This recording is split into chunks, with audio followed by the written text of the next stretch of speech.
I'd like to call the Town of Rocky Hill Planning and Zoning regular meeting of March 19th, 2025 to order. We have a couple of public hearings. Public hearing A.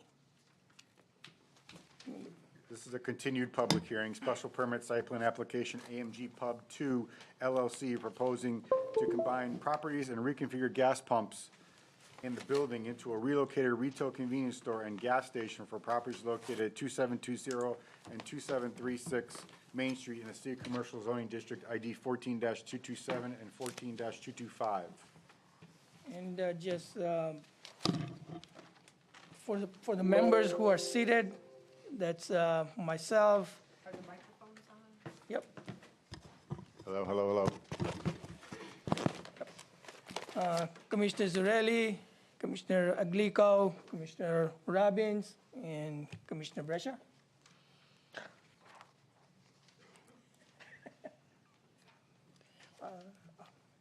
Applicant, do we have applicant for presentation? Good evening, Commission members. My name is Amy Suchins, attorney with office at 135 Broad Street in Milford, Connecticut, here representing the applicant and owner, AMG Pub 2 LLC, Atlantis Management Group. So just by way of recap, we had opened this hearing at the January meeting, gone through extensive amount of discussion, and there were some outstanding issues that you had asked us to look into.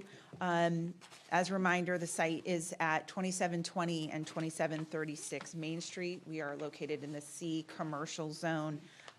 Properties currently developed with the retail / personal service building.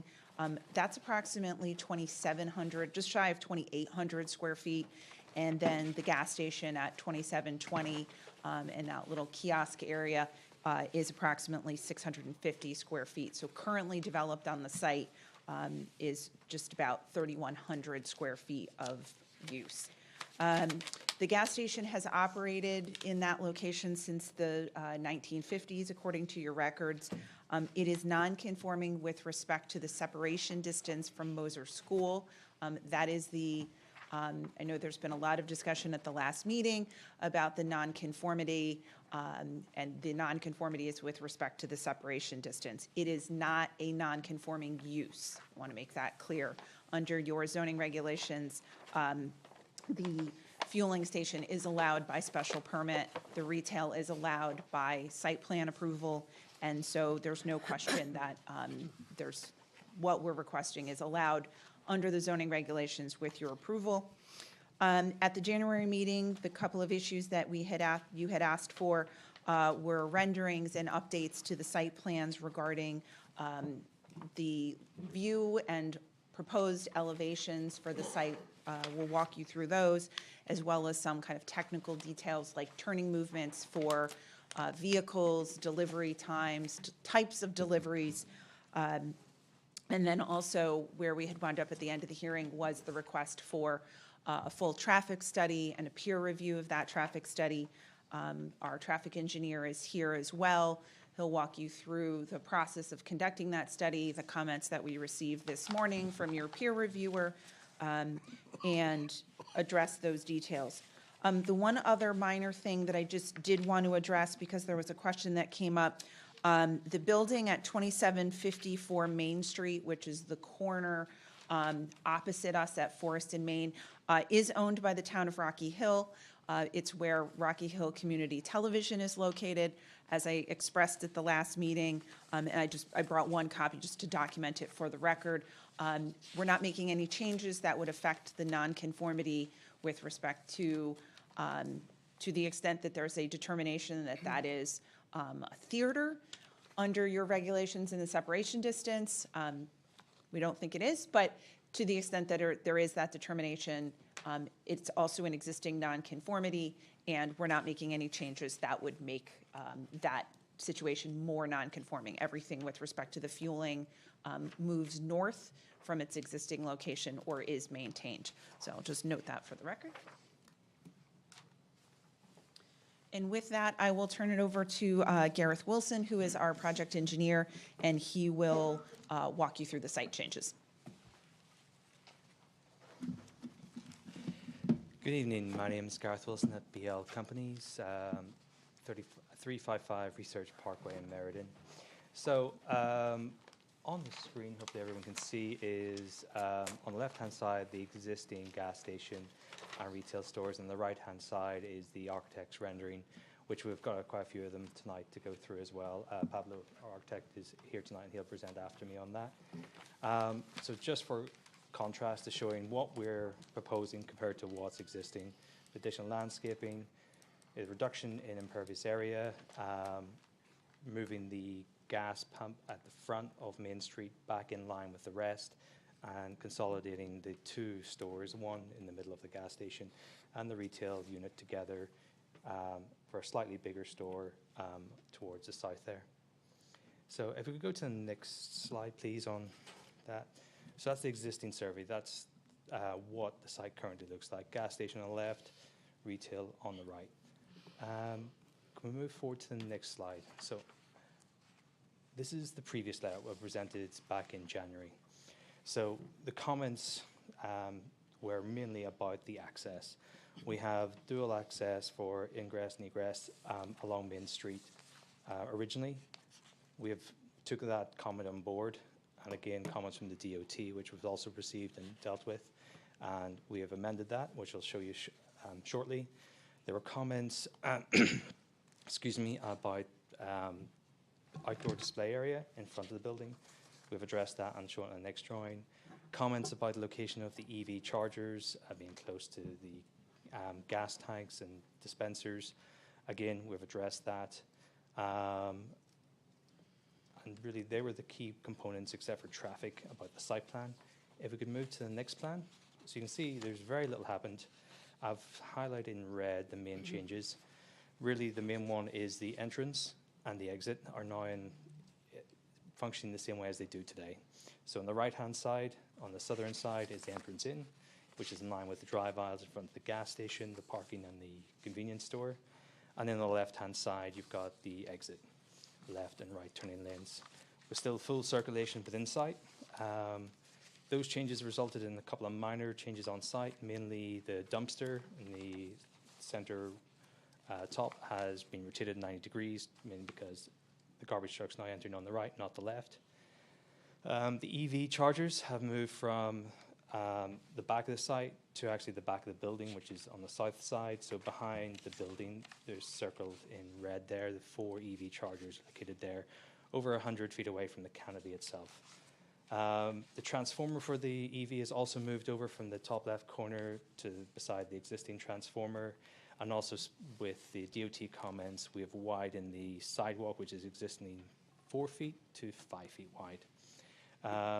If you could zoom into, sorry, go back. If you could zoom into the middle of the building at the front, we've added the outdoor display area, which is also in line with the architecture. When we come onto that there, we're in line with one of the windows shown there.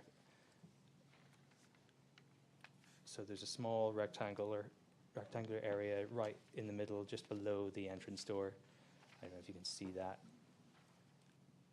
And that was added in at the request of the commission.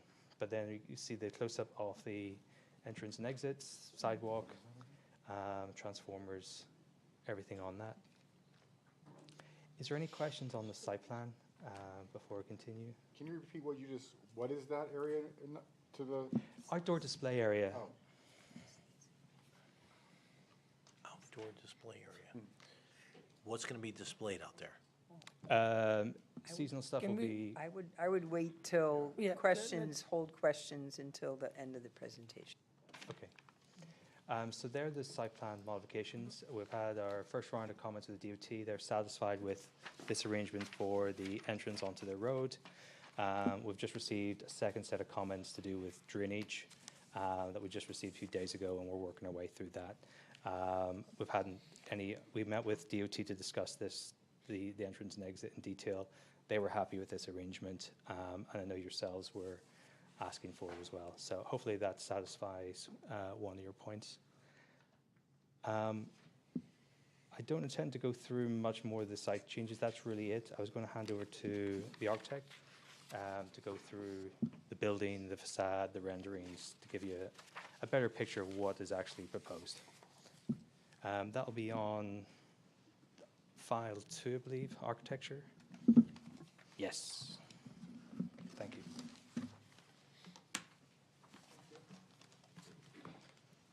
Hello, my name is Pablo de Miguel. I'm the architect that works for Atlantis. I do most of their convenience stores. And so this is one of they're doing now like more or less about like 3,000, 4,000 square foot convenience stores. That's like the new trend now. And this is one of those. I mean, it's very straightforward. As you can see, it's an open plan. We have a little bit of a back of house for storage, a big walk-in cooler, walk-in freezer. We try to add 2 restrooms in any of these gas stations.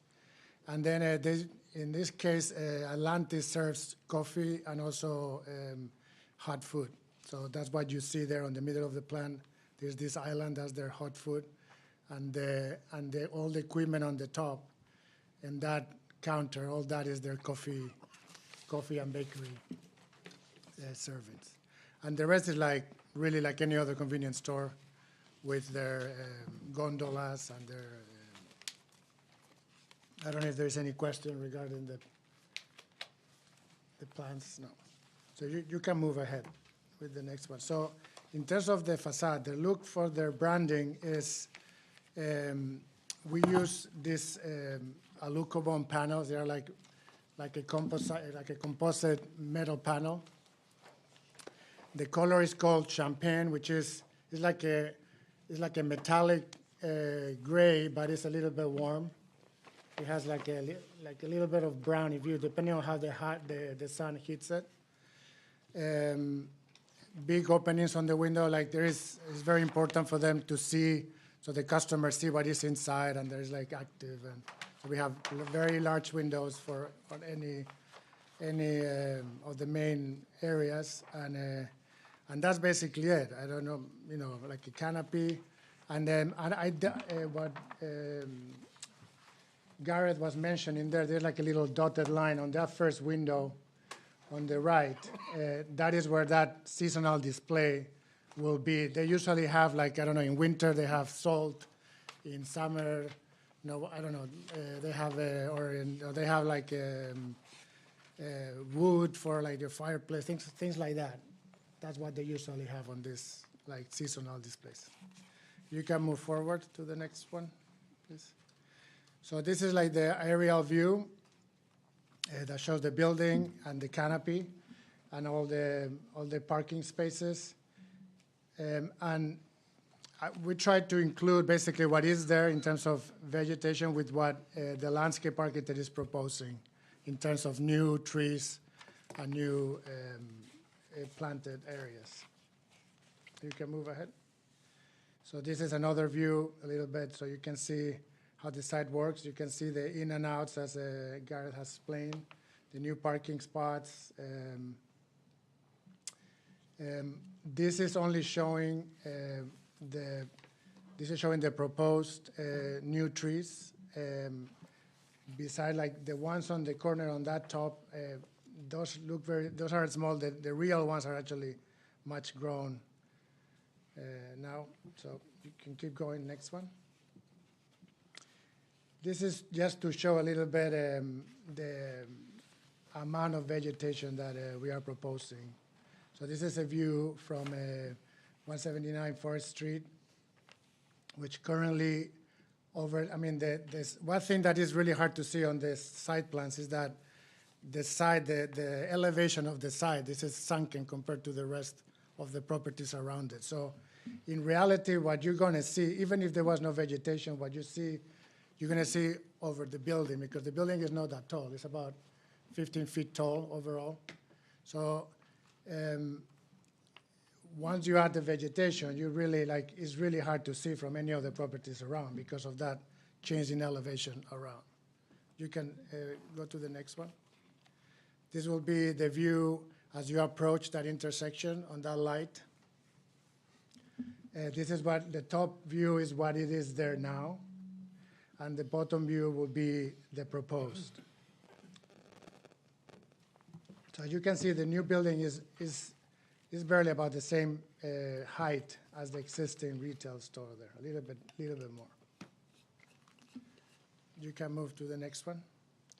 This will be a close-up where on the back of the building, which is where the EV chargers will be. Next, please. Another one across the street, and you can see the openings. That canopy is about 10 foot high, and that's like usually with big, large 4-foot wide windows and like facing the street. You can go to the next one. This is a view trying to show the other side of the property on the back, which there is right now there exists a lot of vegetation already across the property lines of the residents around it. And landscape architect is proposing adding even more of those, like that fence type of vegetation. You can go to the next one. This will be a view of the front of the building. That is the actual signage that Atlantis has. And I don't know if there's one more, maybe. And I think that's it, no? That's it. There's no more views, no? All right, Yeah, I think so. Thank you. thank you. Next, do you have anyone else?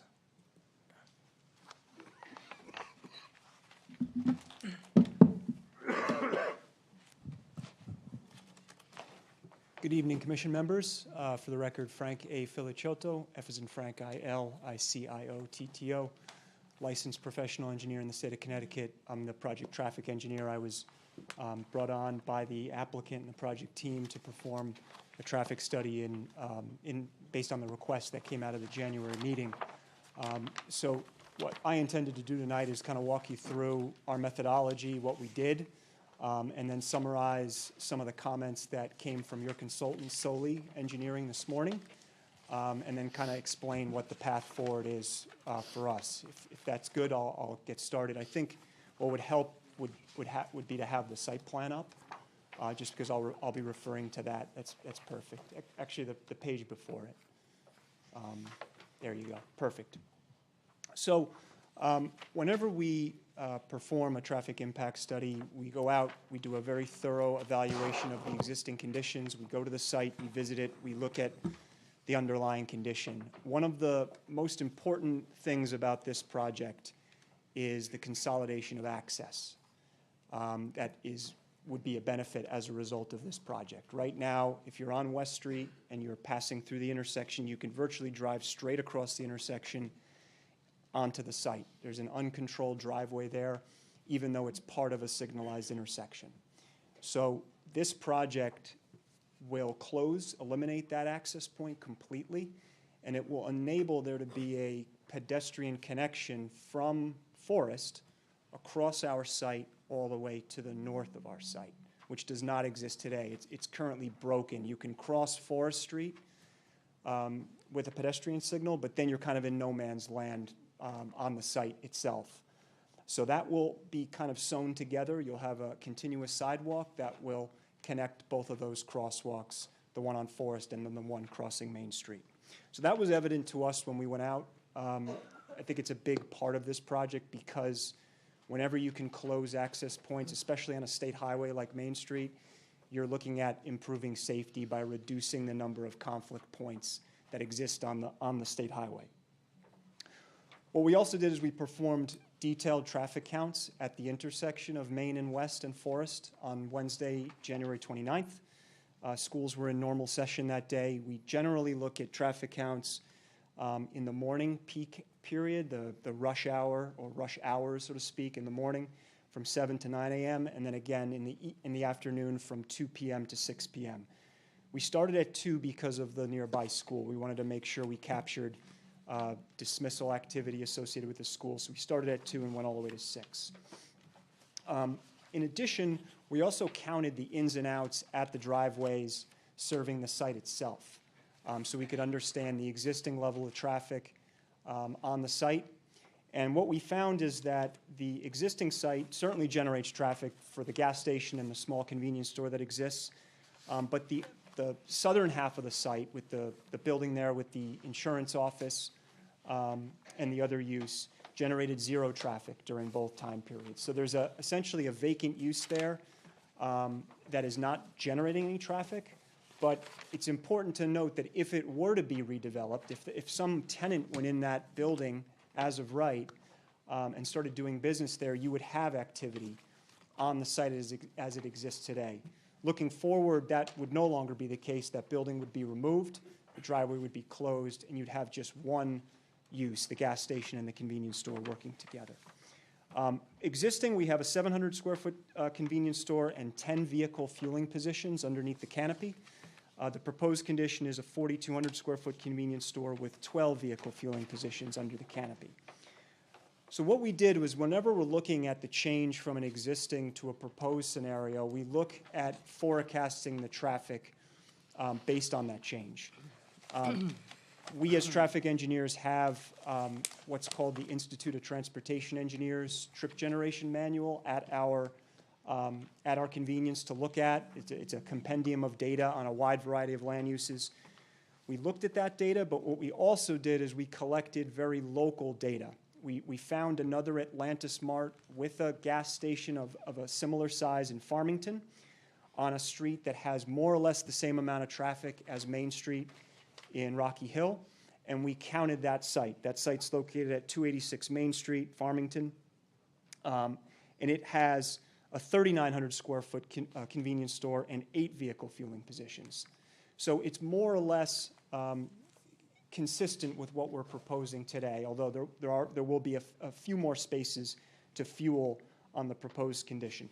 The roadway volumes on Main Street in Farmington as opposed to Main Street in Rocky Hill are also very similar. They only differ by about 500 vehicles per day. So it's a very comparable site. And what we did was we took the traffic that we counted in Farmington, again, a very similar use, very similar operation, and we used that to project traffic for this site. And in doing so, we look at what is commonly known as pass-by traffic, which in lay terms is really traffic that's already on the road. Most traffic associated with gas stations and convenience stores is pass-by traffic.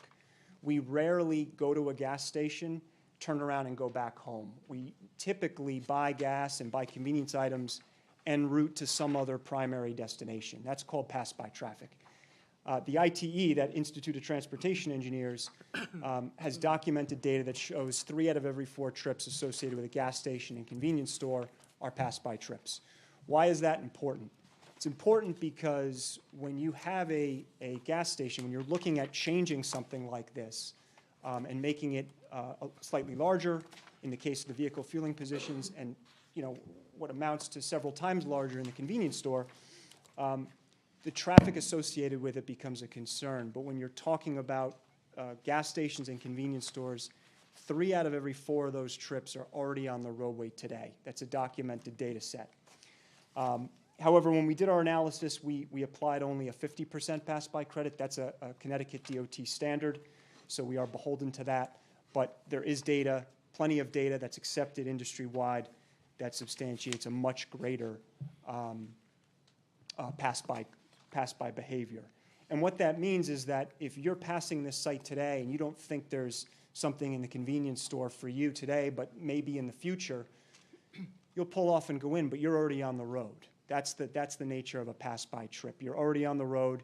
You see something that you need to do errand-wise, you pull in and pull out. That's pass-by trip. From a capacity analysis, we look at the performance of the intersection and how it operates both in existing conditions and in the future condition.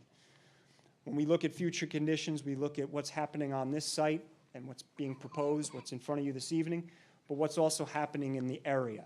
There could be other projects beyond our control that could change traffic. We factor all of that. That's all in our traffic study. And then what we do is we perform what's called a level of service analysis. And a level of service analysis looks at the performance of an intersection and assigns it a letter grade, A through F, A being the best, F being the worst.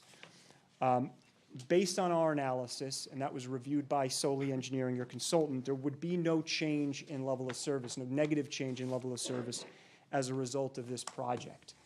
In addition, driveways, as you see them proposed on the plan, would operate acceptably at levels of service D and C.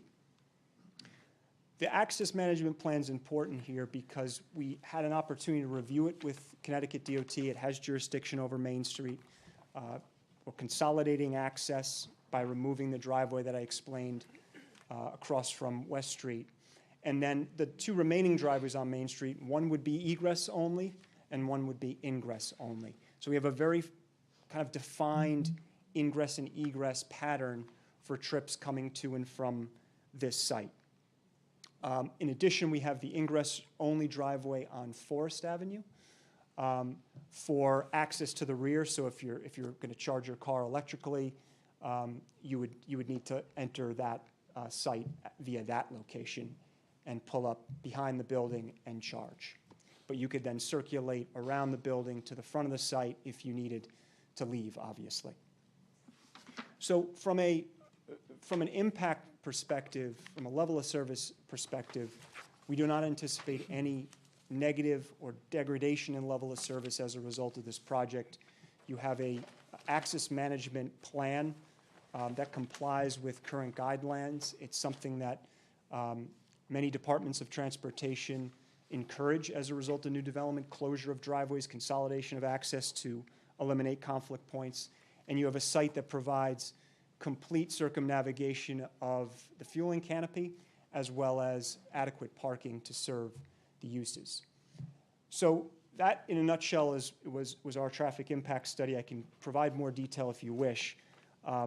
That was then submitted a week ago to Soli Engineering, your consultant, and they presented a review letter this morning, which we've had the opportunity to review. And many of the comments are very technical. We're in a position to address all of them. And obviously, we are beholden to a Connecticut DOT encroachment permit. But they've asked us, Soli's asked us to substantiate some of the data that we collected at the site in Farmington. They asked for just more data on that.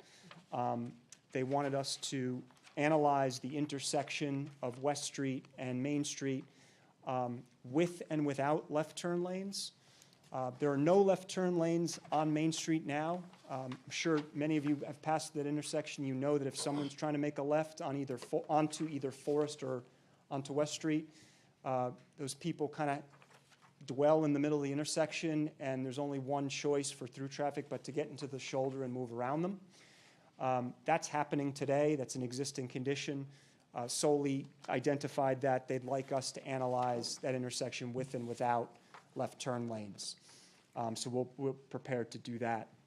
They've also asked us to perform crash analysis at the intersection and along our site frontages.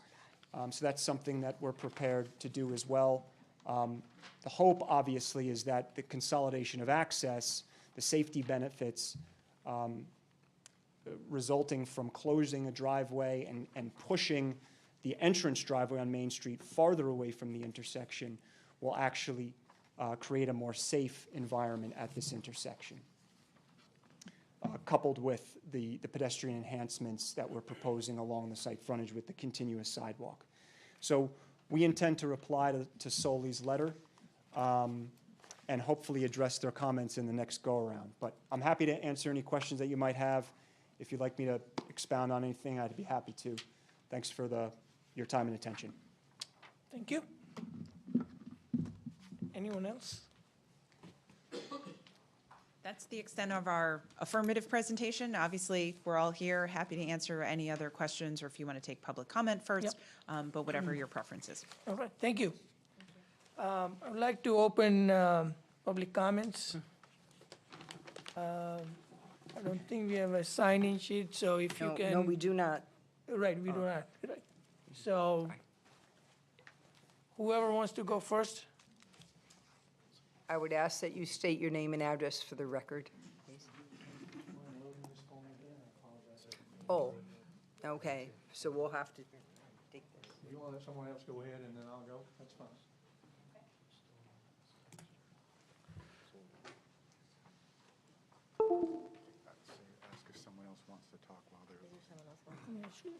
Anyone else who would like to come up while we are setting up?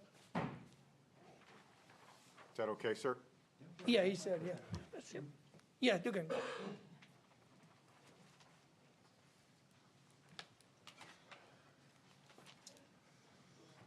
How you doing? I'm Robert Shatnoff, 179 Forest Street, 170 Forest Street.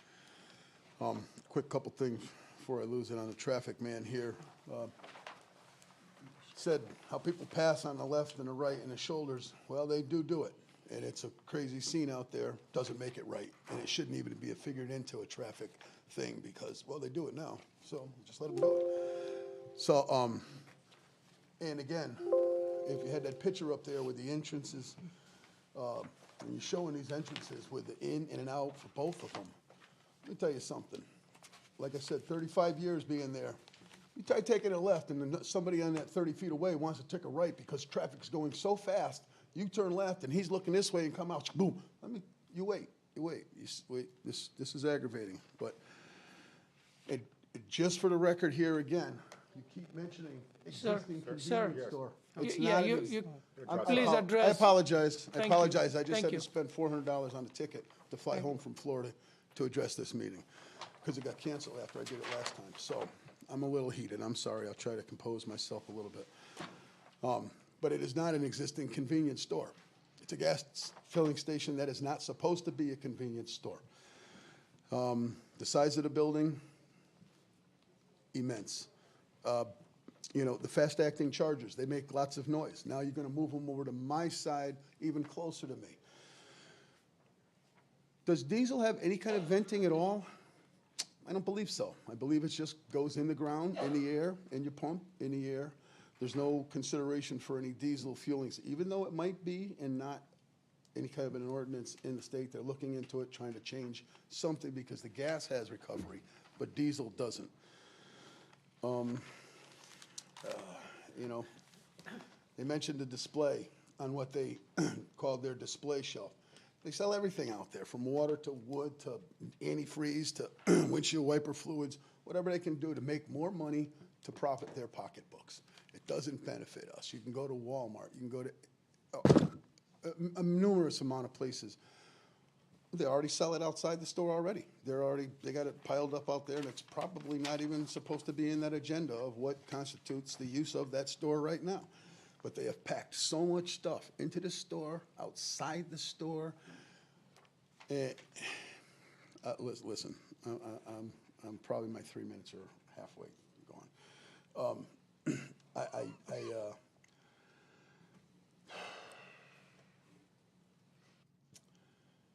These, you know, these vegetation buffers, and I know you're adding trees, and I see that one beautiful pink tree. By the way, the pictures are pretty. If you're planting a pink, doesn't make sense. You want to put trees on my hill, block my view. This is sandy soil. This is Rocky Hill. This is all sandy soil. The roots do grow. It does. Just building on that hill, just putting any kind of vegetation on that hill that's been there forever. I don't know what's going to work there. I got to tell you, you know, they mentioned, you know, they had 3 different speakers up here. Every time they mentioned more or less, it was more, and it was much more. 3 to 4,000 street, give or take. No, 4,200 was the word. They should know that. It's more. You know, traffic, more or less. No, it's more. I've been there for 35 years plus. I'm gonna sit down. Thank you. Thank you.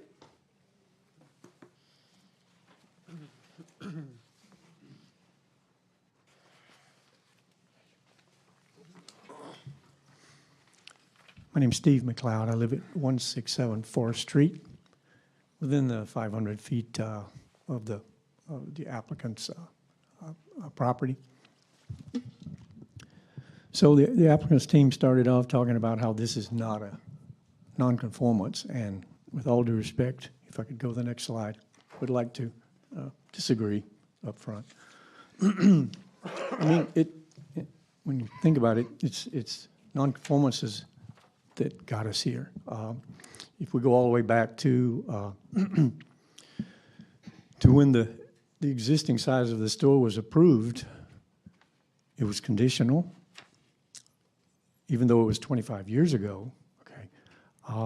The variances that were approved back then were conditional on every department within Rocky Hill, including Mrs. Ritchie, sending out letters and putting on all the documents saying, essentially, yea, verily, this will not be a convenience store. Okay? That put in place 2001. Obviously, they start then going forward. It was supposed to be just a service station with light snacks. That's in the writing. We can provide documentation on that also.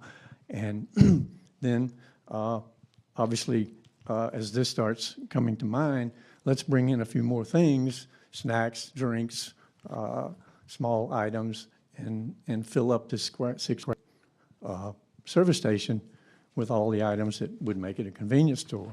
And then probably about the same time changed it to a Quick Mart, which basically made it a convenience store. Still at the disagreement of all of Rocky Hill and your board back then, basically saying the approvals board, zoning commission, and the department, building department that approves them to go in and occupy the space. So clearly Rocky Hill did not want a convenience store there then. And I'm sure the applicant would say, okay, well, it's 25 years ago, but you haven't heard anything from them saying that in that 25 years, the needs have changed.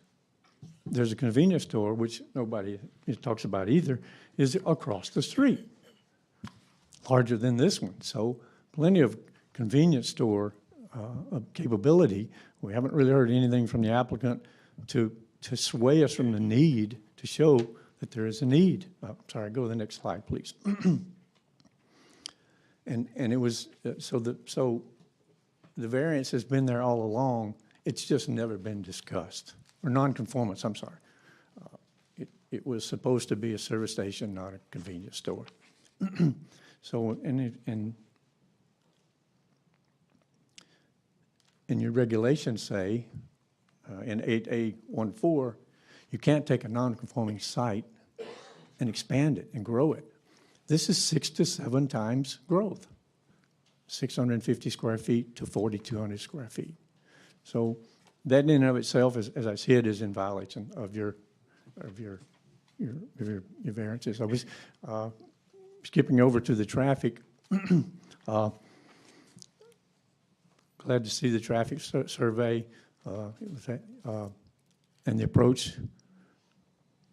I've got 38 years experience as an engineer and with Pratt and Whitney, and I agree with the basic approach. The problem with it before, there was no data. They used data. They used existing data where they could get it, and they actually used info from another store. But what kind of was missed, as I see it going through the whole thing was, and the gentleman alluded to at the very end, is this intersection is very different than other intersections. Excuse me. Because of the offset, and because you have to sit there, and you got traffic going by you both sides, and you have to kind of judge what the guy looking at you is going to do, because you're wanting to turn, if you're going south on Main Street, and you want to turn left to go up Forest Street. You have to sit there and judge what he's doing, and at the same time, is there somebody coming around him, flying by him? So that's something that definitely needs to be looked at from my viewpoint. I used to drive a motorcycle, and I stopped using the intersection because it was so scary sitting there with all the traffic going by on the right side and the left side. That my last bullet is basically to say that, as well as I don't see this as getting rid of the problem of the NQ traffic backing up on the south side of, north side of the intersection. People going south, the traffic backs up, and if you're pulling out, they did change the egress and egress. I was glad to see that. But if you're still trying to get out of this service station and go south on Main Street, it's hit or miss as to whether you get to, because the traffic is always coming by. Thank you. I respectfully request you vote against this proposal. Thank you. Anyone else who would like to address the commission? Yes.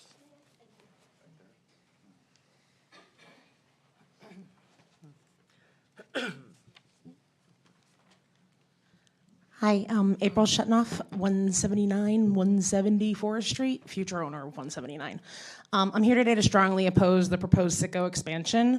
This isn't just about business growing, it's the safety, health, and well-being of our community. First, let's talk about the planned vegetation buffer.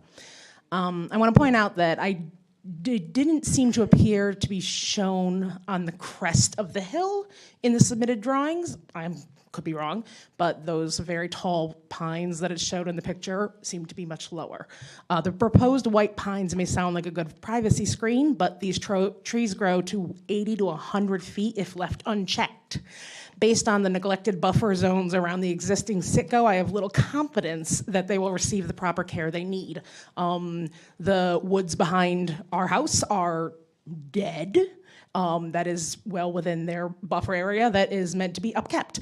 And so I don't feel that this will, maybe eventually for a little while, they'll take care of it and then it'll just go by the wayside as well. In just a few short years, they'll block sunlight, cause moss to grow on my roof, and ruin the efficiency of my future planned solar panels. The roots will grow directly into my 120-year-old sandstone foundation. Before the attorney mocks me again, like I heard just a little while ago in the hallway, about the privacy screen. A privacy screen doesn't have to be as tall as an 8-story building. More reasonably sized dense trees do exist, and we could probably find them if we just had a little chat about it. Just because I live on Forest Street doesn't mean I want to live in a forest. White pines drop highly flammable needles every year. The National Park Service states for fire-wise landscape, pines must be planted at least 30 feet from structures and the needles need to be raked up regularly, yet they're being planted less than 20 feet from my home. And then there's the health risk. Gas stations release benzene, a known carcinogen, within 500 feet of these 2 existing gas stations that we have doubled up on benzene now. At least 4 lifelong residents in the area have been diagnosed with cancer. That's an alarmingly high percentage for such a small group of people, mind you. Zoning laws require gas stations be 1,500 feet from schools and hospitals to protect people, yet from these harmful vapors, yet full-time residents, children, elderly, and the infirm live less than 100 feet away from these vents.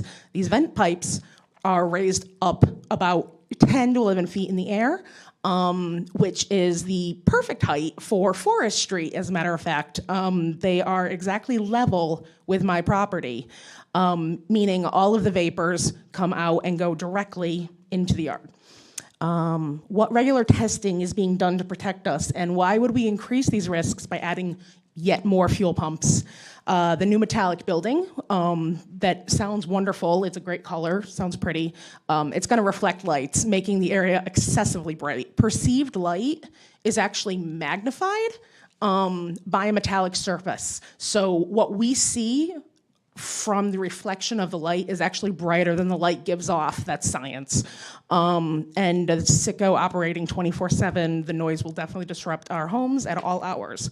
Sitco has not yet proven a public need. A recent traffic study found that the station serves approximately 34 cars during its busiest 2-hour period in the morning. That is 16 vehicles an hour. The current facility is more than capable of handling that small amount of vehicles, given the amount of pumps that are already there, and there's plenty of coffee to go around. This expansion isn't about community need, it's about corporate greed. And that brings me to my final point, trust. 25 years ago, when variances were granted, the town officials promised a convenience store would not be allowed. That was a commitment made to this community. Will that promise be broken today? I urge the Planning and Zoning Committee to uphold its prior decisions on prohibiting a convenience store, honor its commitments to the greater good of the community, and protect the health and safety of this neighborhood over the profits of a big corporation. We do not need this expansion, we do not need these risks, and we will not accept broken promises. Thank you. Thank you. Please. Anyone else? Yes.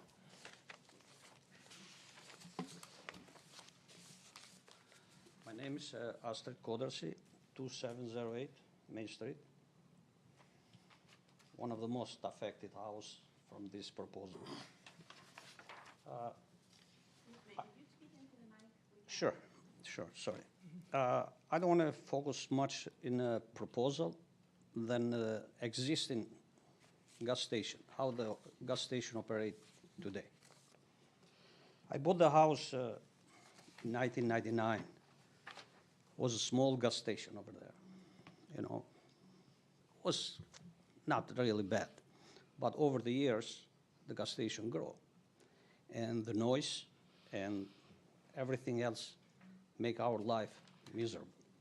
And I'm going to give you some events, what happened in daily basis, and I'm affected. I probably am the most affected because I live only one fence from the gas station. 2 times during the day, 2 o'clock a.m. and 2 p.m., the truck coming to fill the pumps. You cannot imagine how bad smell the gas and gasoline. Not just outside, but inside the house. This year I invested, I put new windows just to try to protect my family from the smell that's coming. Imagine if you are in a deck outside the house or in the backyards with your wife or friends or granddaughters and the truck coming. Maybe you are eating dinner or something else and the smell comes straight to your table. The drunk drivers coming, speaking with the worst vocabulary that you can imagine, and you are there. You can see it. I'm sorry, but they use bushes as a bathroom. They don't care that you see it. I'm 10, 15 feet from the fence. Now we talking to expand this gas station. I think the town make the biggest mistake since they approve give the license to build the gas station in the first time. And now over time, little by little, that gas station expanded. And now we're talking to expand 50% more to put more pumps over there. The project look good, you know, color, trees are there and there. But you know, I'm going to tell, I don't want to hold everybody, but I'm going to give you 2 just events that come into every year to my house. I just renewed the home policy, home insurance. And you cannot believe it, but every year I have to shop around for new carriers because the existing carriers cannot support my own insurance. They say, oh, you have to cut the trees, the big trees, but they belong to the gas station. I talk to people in gas station. I talk to the town. Nobody take responsibility. Look like it's my problem to deal with somebody else. I'm living in Rocky Hill. Why? The question that I have for you guys, why I have to deal, I'm a resident of Rocky Hill since 1999. The taxes are double up since I bought the house. I have no problem with that. But why I have to deal with this problem every single day? Why I have to deal with noise? Why I have to deal with smell? Why I have to deal with drunk drivers? We're talking about traffic, everything, everybody got right. In the first meeting was 2 years ago, 2 years, I think. We talk about to build the noise reduction wall. I don't want to see, I don't want to hear anything that happened in their property. I'm not approving the proposal. I'm going to vote against this if my vote count. I would like you guys, is possible you can revoke the license and move that gas station from that area? This is the cancer in our community.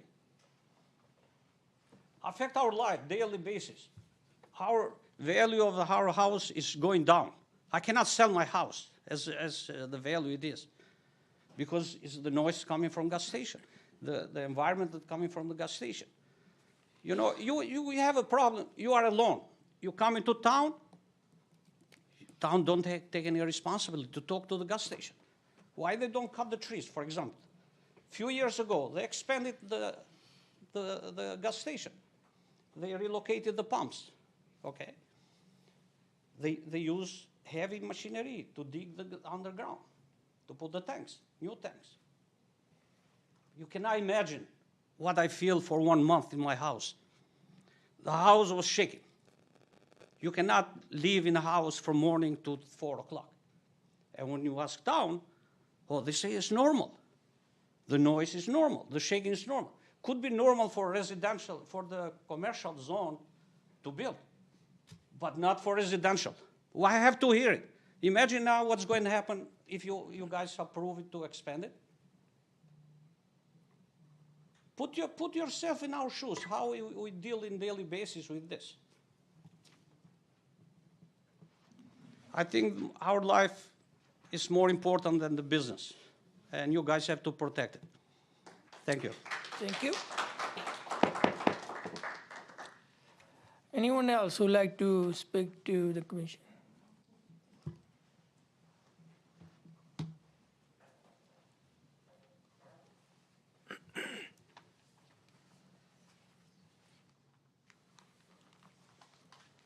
Charlie Wisnowski, 670 Old Main Street, Rocky Hill.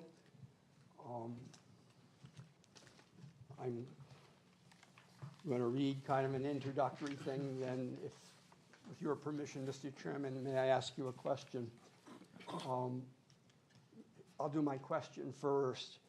I have a lot of material that I think is relevant to the people who live here and the applicant's proposal. And I don't want to burden you. You have another public hearing following this. And if there is to be a recess of the public hearing and you will receive the material when you're looking at the traffic study, if you, Mr. Chairman, and the commission would agree that if I submit this material, it will become... Move the mic so people can hear you. I'm sorry. I'll say it again. I have a lot of material to submit, and I'm trying to be courteous to you and your time. Reading it is, some of it's dull, but it's very important to your decision-making. So if there's going to be a recess, I will shorten what I present to you, and I would ask two things. One, that it be determined that whatever I submit becomes part of the public record of this public hearing, number one. And number two, for your benefit, if staff could reproduce it and send it to you before the next package so that you'd have sufficient time to review it. And I think that's fair to you and fair to the people who your decision will be made. So will there be a recess this evening? I mean, again, I think we have a lot of material here that we'll have to go through. So, you know, I can't say 100%, but, you know, we have a lot of things that we'll have to go through, so.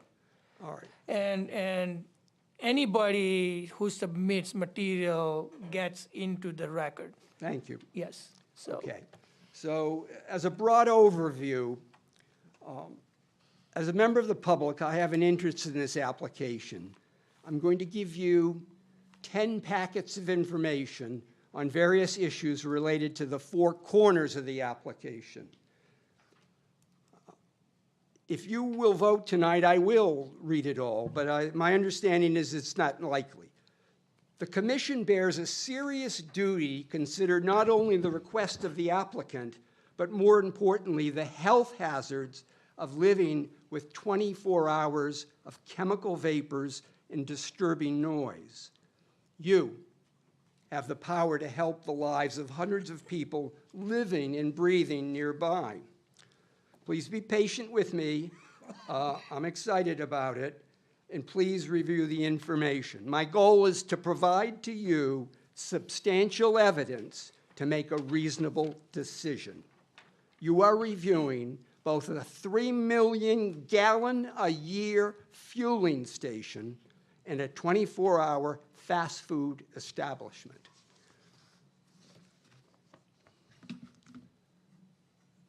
Mr. Chairman, in the minutes of the January 15th, 2025 meeting, as recorded on page 6 of those minutes, you stated, he asked that they make sure there are no changes to the landscape buffer in the area where the variance was granted. Now, I've gone every day since January 15th to the Town of Rocky Hill Planning and Zoning Office to see what information there may be and go through the change of plans and so on. The attorney representing the applicant says that they do have a variance for the landscape buffer to the north. That's on page 2 of the same draft minutes. There is nothing on the plan showing this variance, and no document expresses what it is. The issue is 20 feet or 15 feet. Further, it is an issue about the use of all the vegetative buffers. 5 feet, 5 feet, 5 feet, 5 feet. Without this 5 feet, can a fuel delivery vehicle make the turn at the back where the tanks are in the ground? Without this 5 feet, are the parking spaces on the north lost? Without this 5 feet, are the driveway widths at the intersection with State Route 99 impacted? What is all this about? The submitted plans fail to include any or accurate vegetative buffer information set by ZBA Appeal 954.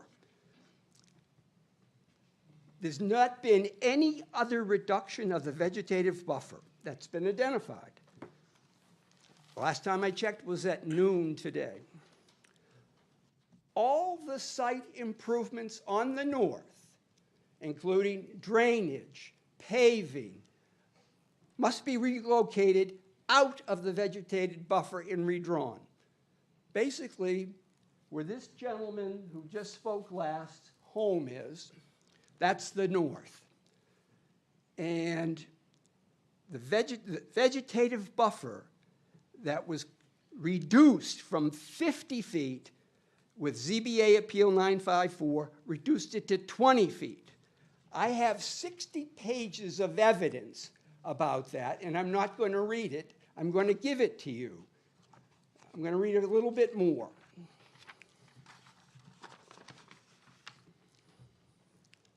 And a few things in the regulations. Conflicts. Where any conflict arises between the provisions of these regulations and any other law, ordinance, easement, covenant, rule, regulation, or permit, the provision that establishes the greatest restriction upon the use of the land, buildings, or structures, or imposes the highest standard shall control. Right now, we have 20 feet that I am aware of. They've not told you anything. Conformity required, basic requirements, area and dimensional requirements. No yard, setback, or other minimum requirement shall be reduced except in conformity with the provisions of these regulations. Section 2.b definitions, buffer, buffer area, or buffer strip. A strip of land along a property line or zone boundary which shall be free of any building or use other than natural woody growth, landscaping, fencing, screening to provide visual and noise separation, and which shall be within or part of the minimum setback requirements. This application does not express the existing vegetative buffer on the plans. The application shows uses where there should be vegetative buffers. Okay, application requirements. Site plan, this is a special permit which requires a site plan, which it's both. And in this case, you could say 9D3 proceedings, an incomplete special permit application shall be denied in accordance with section 9.H.3. 9.H.3, incomplete applications. An application shall not be considered actually complete until all of the information as required by these regulations, the commission, or by the Board of Appeals has been received by the commission or the Board of Appeals at a regularly scheduled meeting. Okay, site plan application requirements. It's that big list in the back. Maps prepared and submitted as part of a site plan application shall include the following information. Number 28, location and area of open space by type, lawn area, buffer area. Recreation area indicate whether passive or active. 29, required buffer with fencing and/or landscaping. This application for site plan submission, dated December 23rd, 24, attached in here, stated yes in response to line 10. Has any zoning variance been granted concerning this property? In further response to, if so, please give full information, it was written by this applicant. It is stated variance of yard requirements and landscape buffer requirements granted 92189. Well, that was the 954. That was reducing the east and the north from 50 to 20 and the south from 50 to 33. Then there's reference to a November 21, 2000, that's ZBA to Appeal 1313. And there's a lot of information here. 1313, the applicant has submitted to you in its formal application the document that is required in order to legally record a variance. It's a certificate. I've got it in here. And that certificate had a typo on it by Joe Coelho. The typo was, it asked for a description of the variance. And that variance was for a front yard variance in order to build the canopy which exists today. It was a variance from a 35-foot setback of a front yard to 7.20. But when he wrote, and there was another line below it, Joe Coelho wrote the word side yard. And it was a mistake. How do I know it's a mistake? Because the ZBA records, when they announced the public hearing, they said it was for the front yard, okay? And then when they had the public hearing, it said front yard. When they then moved from the public hearing to the business, where they take their vote and discussed among the ZBA, they voted to approve the front yard.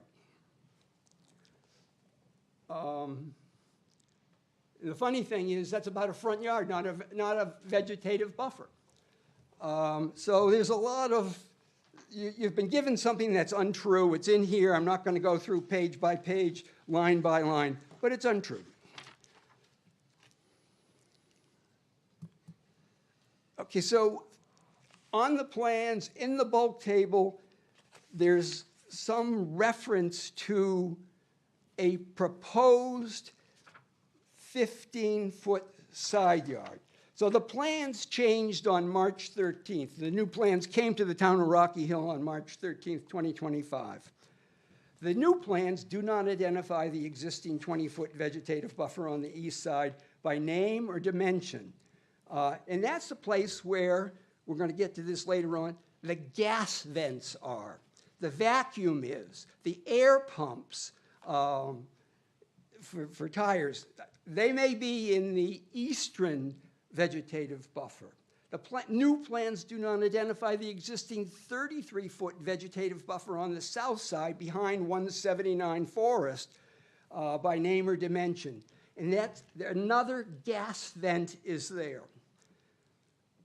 The new plans indicate that portions of the north side, east side, and south side vegetative buffers to be used as snow storage areas, clearly in conflict with the standards stated in 7.D.3.3 buffer requirements and 7.D.3.4 other standards.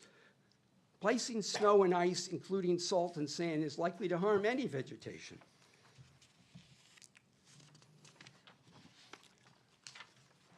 Okay, so I'm not going to go on further through this because there's got to be a simple answer. Maybe I missed it. I just don't understand. But if you look at the bulk table, there's some discussion about vegetative buffer. They're proposing a 15-foot vegetative buffer, but 20 already exists on the east and 33 on the south. And there's no presentation of the vegetative buffer that has existed for 26 years that was granted by the ZBA, recorded downstairs in the vault. So I'm going to move on from that. Number 2, the proposed improvements aren't overburdening to the site.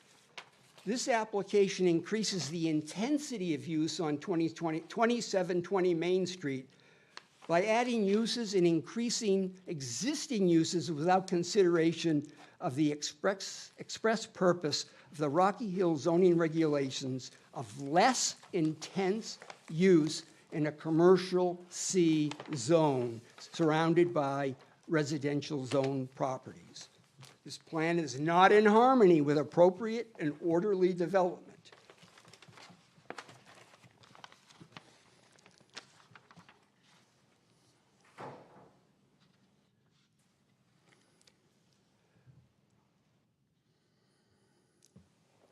Okay, so the proposed new plan of March 13th, 2025 retains most of the improvements but intensifies the existing uses and adds new uses, which I just said.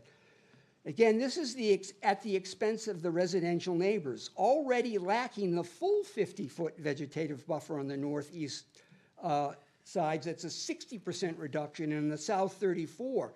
But if, as the applicant has proposed to you, that you permit a 15-foot buffer, a vegetative buffer on the north side, that's a reduction of the 50-foot to 70%, and that's only going to make worse for the gentleman who has the house on Main Street.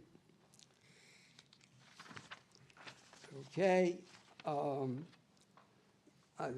we've killed that.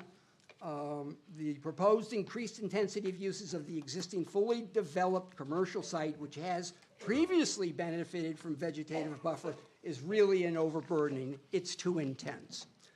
Next, your Rocky Hill zoning regulations purpose, section 4.A.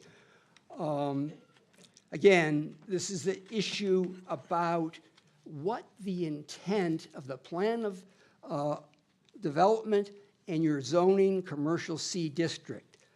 And it says less intensive retail and service type activities to serve local areas and neighborhoods. And the town of Rocky Hill regulations do not have a definition of a convenience store, nor do they have a definition of convenience store for parking. The much discussed Institute of Transportation Engineers, they're known for their trip generation manual. They also have a parking generation manual. And it is reported that a typical convenience store generates around 1 parking space per 100 square feet of retail space, or 10 parking spaces per 1,000 square feet of retail space. The parking proposed considers what they have to have for each nozzle, as well as what they're calling retail. And they actually have 4 extra spaces. But it is very complicated. The 4 extra spaces are used maybe by the 4 electric vehicle charging stations. Because there's not a space, I believe, required in your regulations for one of those. But I think that they recognize that a convenience store, if built there, needs more parking, and you may, in fact, have inferior parking, but we're not going to change that here. My point is that the uses that they are proposing there are much more intense than our regulations are really addressing.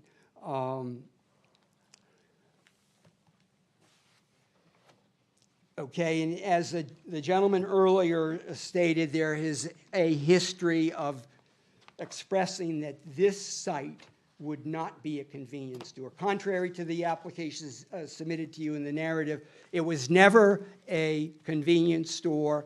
The recorded approval, the recorded plans all clearly state it's not to be a convenience store. In my packets in the prior submission in the January 15th, I provided that to you.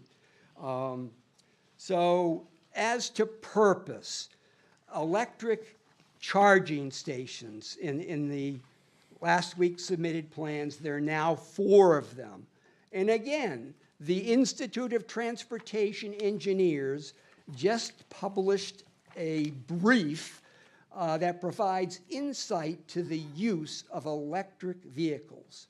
And the title of it is Getting Ready for Electric Vehicles, the Role of Transportation Engineers and Planners in Advancing EV Charging Stations for Residential Land Uses.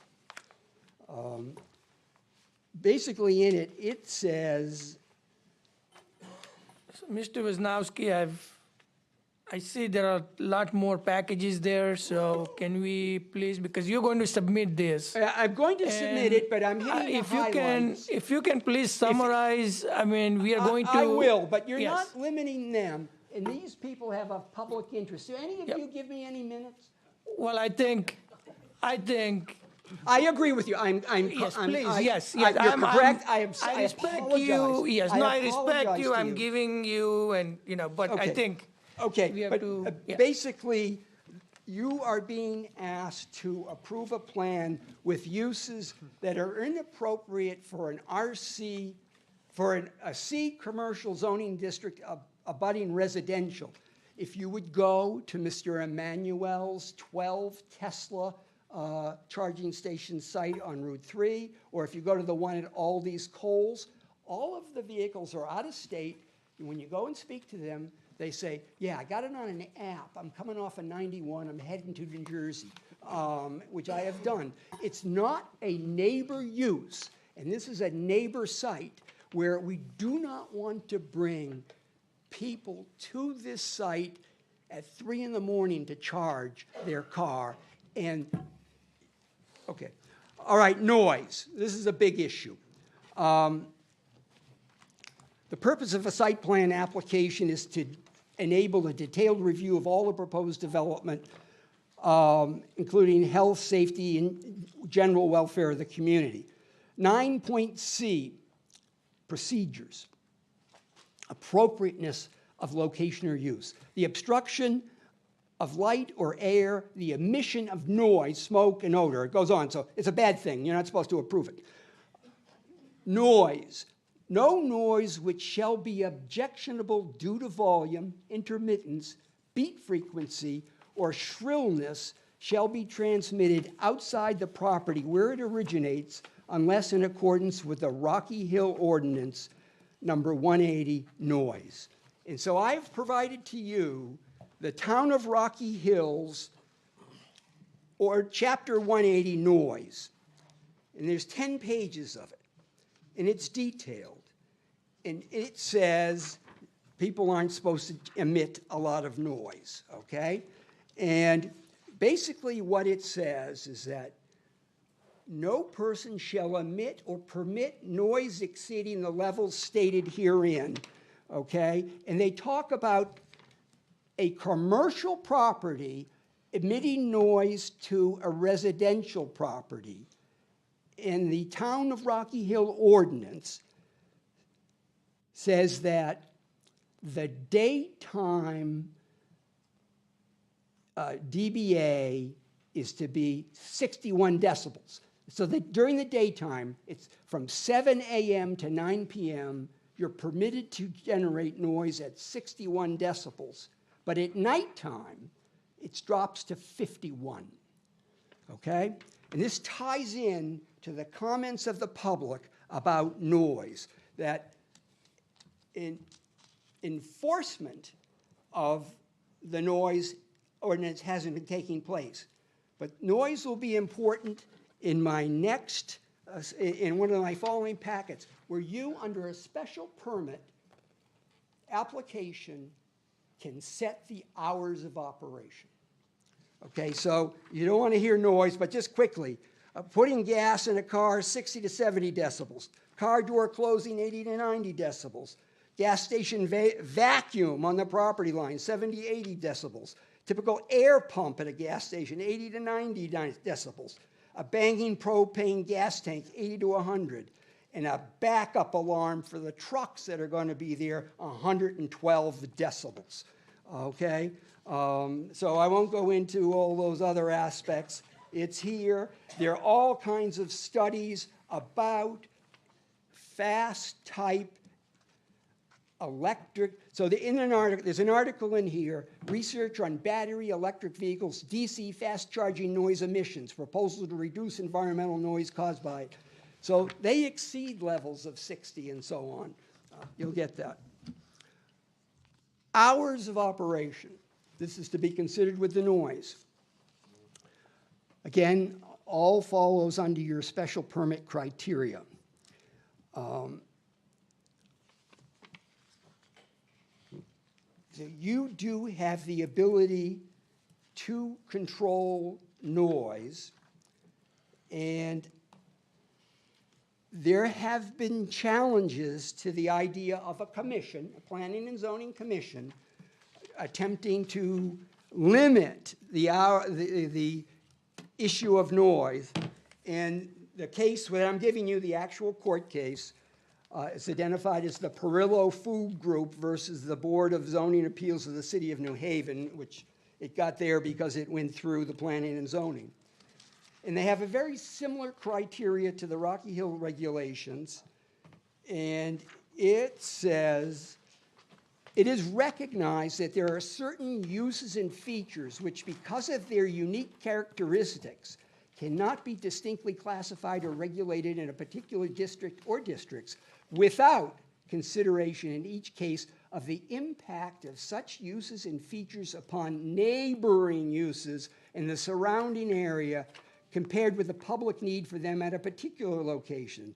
Such uses and features are therefore treated as special exceptions, where in New Haven that's a special permit. So basically, as you're hearing, noise is a problem, and you have the right to control when that noise is by controlling the hours of operation, and that's been gone through the court systems already.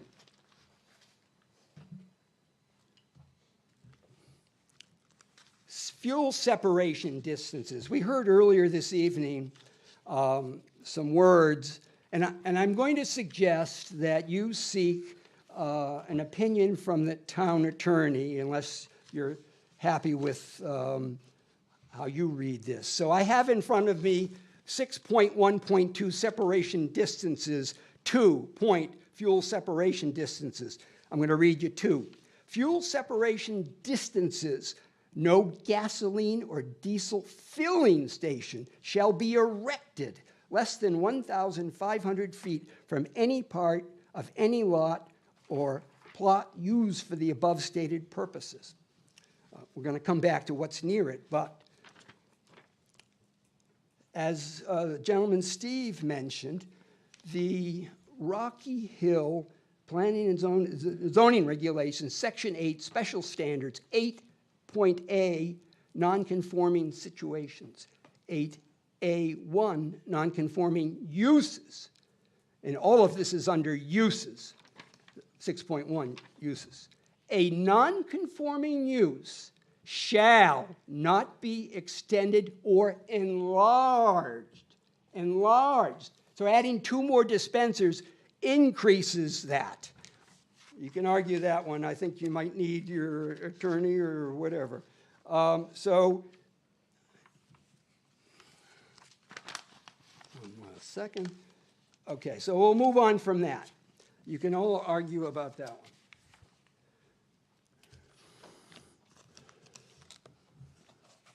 Oh, I missed one. Hang on.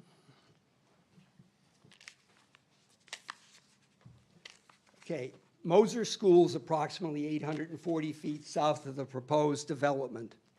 It's a school, a playground, a place of assembly. Town of Rocky Hill Community Television Station, you can say, does it fit or it doesn't fit? But it is a place for performers and assembly.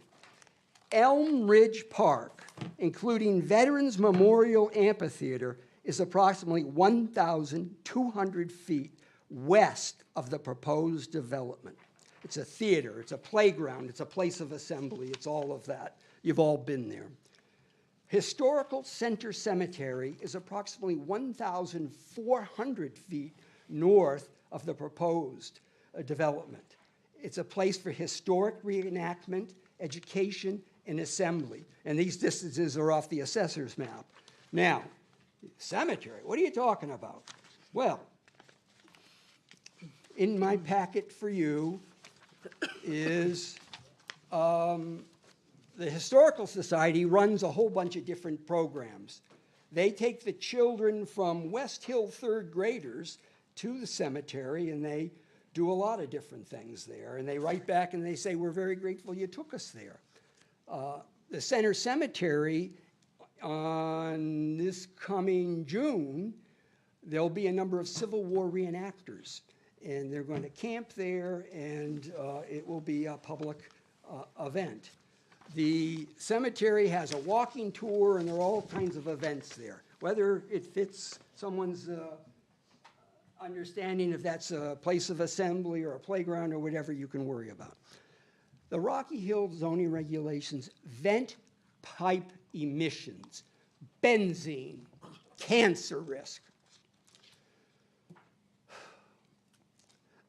I ask that you look at this application not for the metal siding on the building, we'll get to that, but it's a place where, and I'm trying to goad the applicant in telling us eventually what really is going on there. Your regulations, as you know, has all kinds of stuff about vapors and health and so on. I'm not going to reread that. But the concept of fuel tanks in the ground, you may know all this, is that they have to be vented. Not all of them. The diesel is its own category. But for gasoline, there are vents. And for whatever reason, I don't fully understand it, and I would ask that you, in your powers under a special permit application, can ask the applicant to provide to you information that you think is important. And that is, the plans show 2 gas vents, which appear to be in the vegetative buffer. You got to solve one thing, and then you can find out if the other one is true. And the idea is, as these pipes come out of the ground at a distance from the tanks, and as the vapor moves, as it moves from a gaseous state, from a liquid state to a gaseous state, in order to take the pressure off, it goes up the pipe, and it's got a valve on top, and it releases into a small cloud, gets bigger, and goes away somewhere, supposedly. And it's a state program that reviews and monitors. And why I ask about the volume of gasoline sold, that sets certain levels of regulatory monitoring and so on. So we don't know. And why are they stuck closest to the residents? We're worried about the fuel separation of 1,500 feet, but there are people, the kids come home to see Ma and Grandpa, and they're 50 feet away from this vent pipe. Where the station is now, on the east side, the topography goes upward. I give you all the data in here from the town assessor's plans. They rise 10 feet, so there are 4 houses within 100 feet of these 2 vent pipes where, again, vapors, benzene, is now at the level where they're living. I think that you, before you approve this kind of use, owe it to everyone who lives there some kind of an explanation of what's really going on. And as has been mentioned by others, there have been 3 cancer deaths within 300 feet of the south gas vent pipe. There is 1 current cancer case within 170 feet of the south gas vent pipe. Now, I'm not saying that Citgo caused it. I am not saying Citgo caused this, but I'm not saying they didn't contribute to it. I'm giving you a bunch of information about benzene and cancer, and generally the big picture is the closer you are to a gas station, the worse off your health is. And it may be that you could say to these developers, I'd like you to say, no, you don't get any more gas disposers. You're not going to dispensers, but it's going to be there. It is there. Is there equipment that could be purchased that captures those vapors better than what they have planned or have there now? Because with 3 million gallons of gasoline that get deposited and then people spill, or they, vehicles supposedly have a recovery, but there's a lot of people who fill gas cans for their lawnmowers, for commercial lawn guys, and for trailer loads of lawnmowers and so on.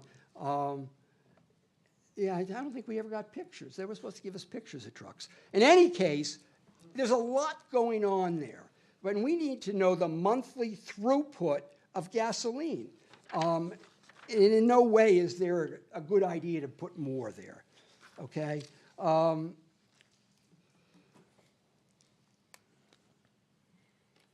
Okay, I'm moving along. I won't, what we're looking for is this item for somebody from the applicant to give us a better sense of how are they protecting the neighborhood against 3 million gallons of fuel going through it. Fast food restaurants.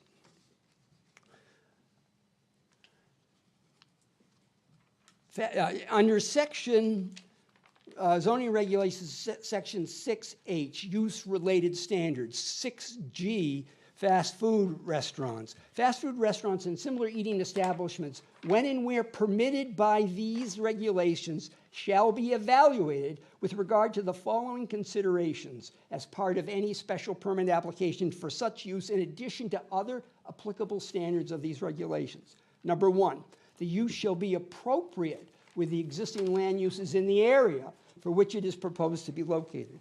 Two, the commission may require that the applicant demonstrate that the number of similar eating establishments in the area of the proposed use is insufficient to satisfy the demands of the general public. Okay? So there's a proposed 4,200 square foot convenience store. Now, the state of Connecticut Department of Revenue Services in policy statement PS 2019, I'm going to give it to you, I'm not going to read it, expresses their opinion about convenience stores. And convenience stores are considered eating establishments. Same language we use in our fast food restaurant definition of our zoning regulations.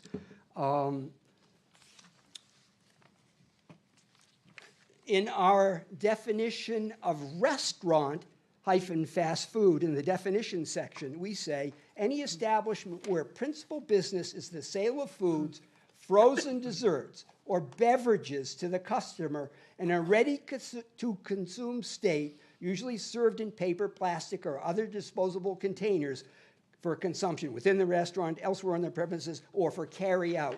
So basically, there's a huge coincidence of what they intend to sell and what is sold in your definition of fast food. And that also affects, really, parking. So we went ahead and we made up a list, assuming that they're not providing it, nearby grocery stores, food markets, and convenience stores. We're providing you with the list, their address, and their hours of operation. And interestingly enough, the only grocery stores, food markets, convenience stores, and this includes things like Roadrunner, Exxon Gulf, Shell, Citgo, Cumberland Farms, Miles gas station, and so on, in addition to Krauser's, Big Y, West Farm Market, CVS, DeMaro's, Euro, Asahi, Aldi's, Stop and Shop, and CVS. The only ones that have 24-hour operation are the Shell at exit 24, that's 24 hours, the Cumberland Farms on Route 3, and the New Miles, and then supposedly the subject is 24 hours, but plenty of substitutes there. Okay, the last one I'm going to do. Is that the last? Last one. All right. Building scale and character. The Plan of Conservation and Development Design Review Process, page 40. Architectural design and site design contribute to community character.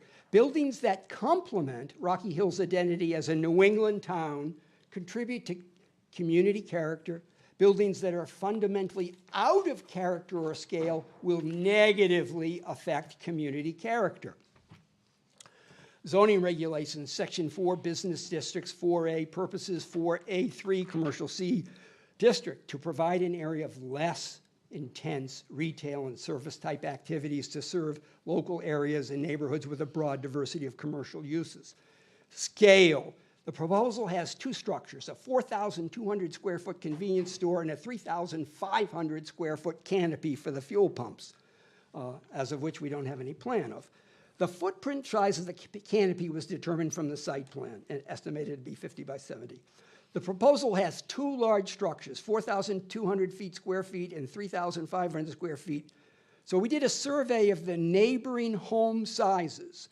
So we surveyed 43 residential homes along Main Street, West Street, Forest Street, and nearby Stepney Circle. The size of each structure was estimated by using the property field cards of the town of Rocky Hill's assessor, using the footprints, not only in the living spaces, but including attached garages and enclosed porches and entries and so on. So the average size footprint, and there's a list with the calculations, the average size footprint is approximately 1,200 square feet.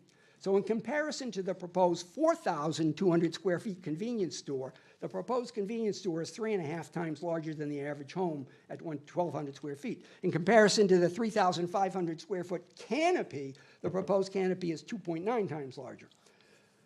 The two structures will be a block of bright reflective surface of 7,700 square feet footprint. The proposed convenience store is shown on the plans to be 15 feet in height, not the 10 feet I think the architect said.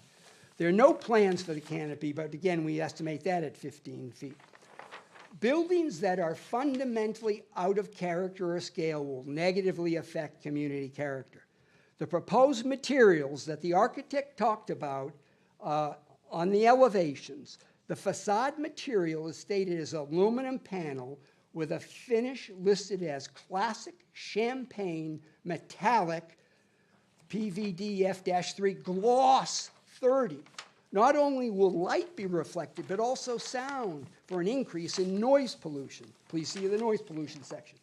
The glossy, metallic, flat, high reflective surface is not complementary to a New England community character. The design serves Citgo's corporate plan, not the neighborhood and the town of Rocky Hill's community character. And you can say, and there are a couple of things I won't touch about traffic generators and so on, buses. You know, traffic is traffic, but in a lot of cases, the traffic are the school buses. Moser School brings students from across the entire town. It's 4th and 5th grade. Kids go to the middle school. They go to the high school. They go to the elementary school, Stevens. The town of Wethersfield has a contractor that stores their buses at the end of Old Forge. There are Creek school buses that pass through the intersection of Main, West, and Forest. If you go down there, there are a lot of buses. And I don't know how the traffic numbers deal with that. But those buses, and there are 2 city buses that pass through that intersection. When a bus is ready to turn, coming from the south, wants to turn to go on west. You can speak in the mic, please.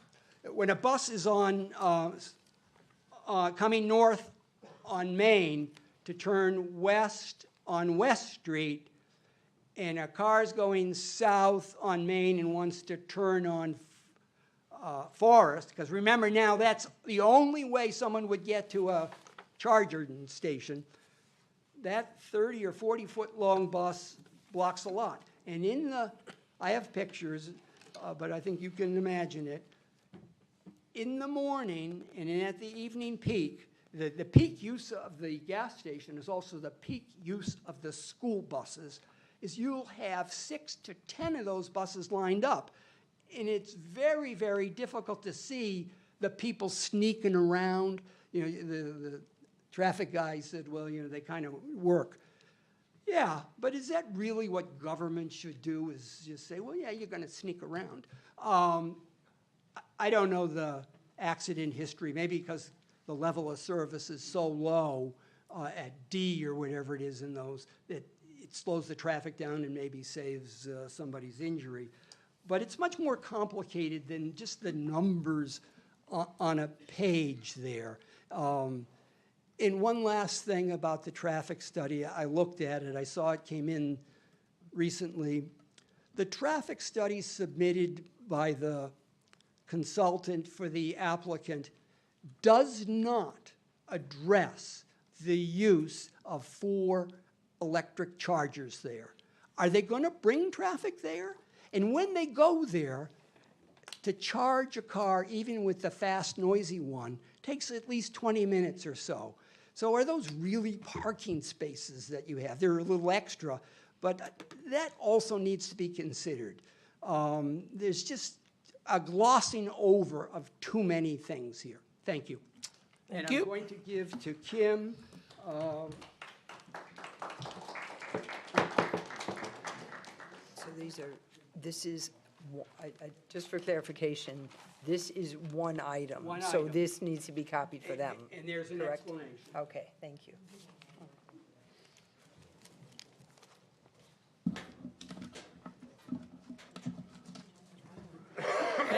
Anyone else who would like to address?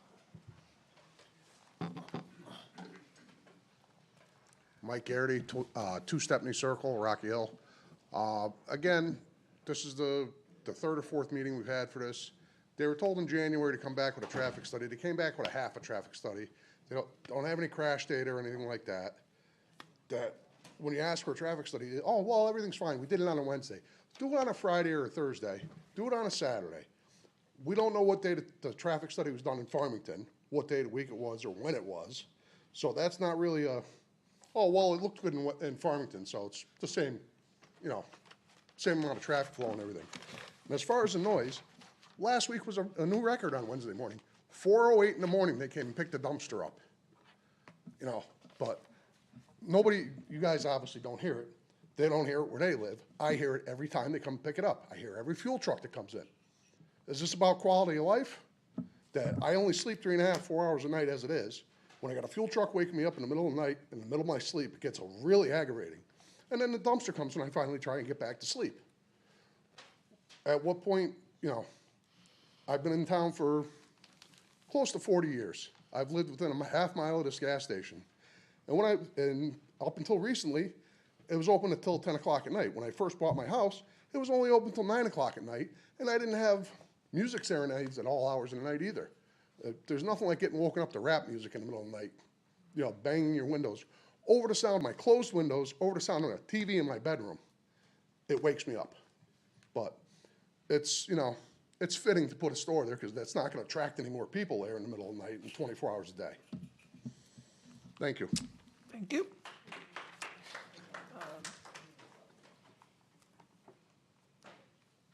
Yeah, for the audience, if I can request, I mean, clapping or that is not going to help, please. So I would request that be professional as well. Thank you.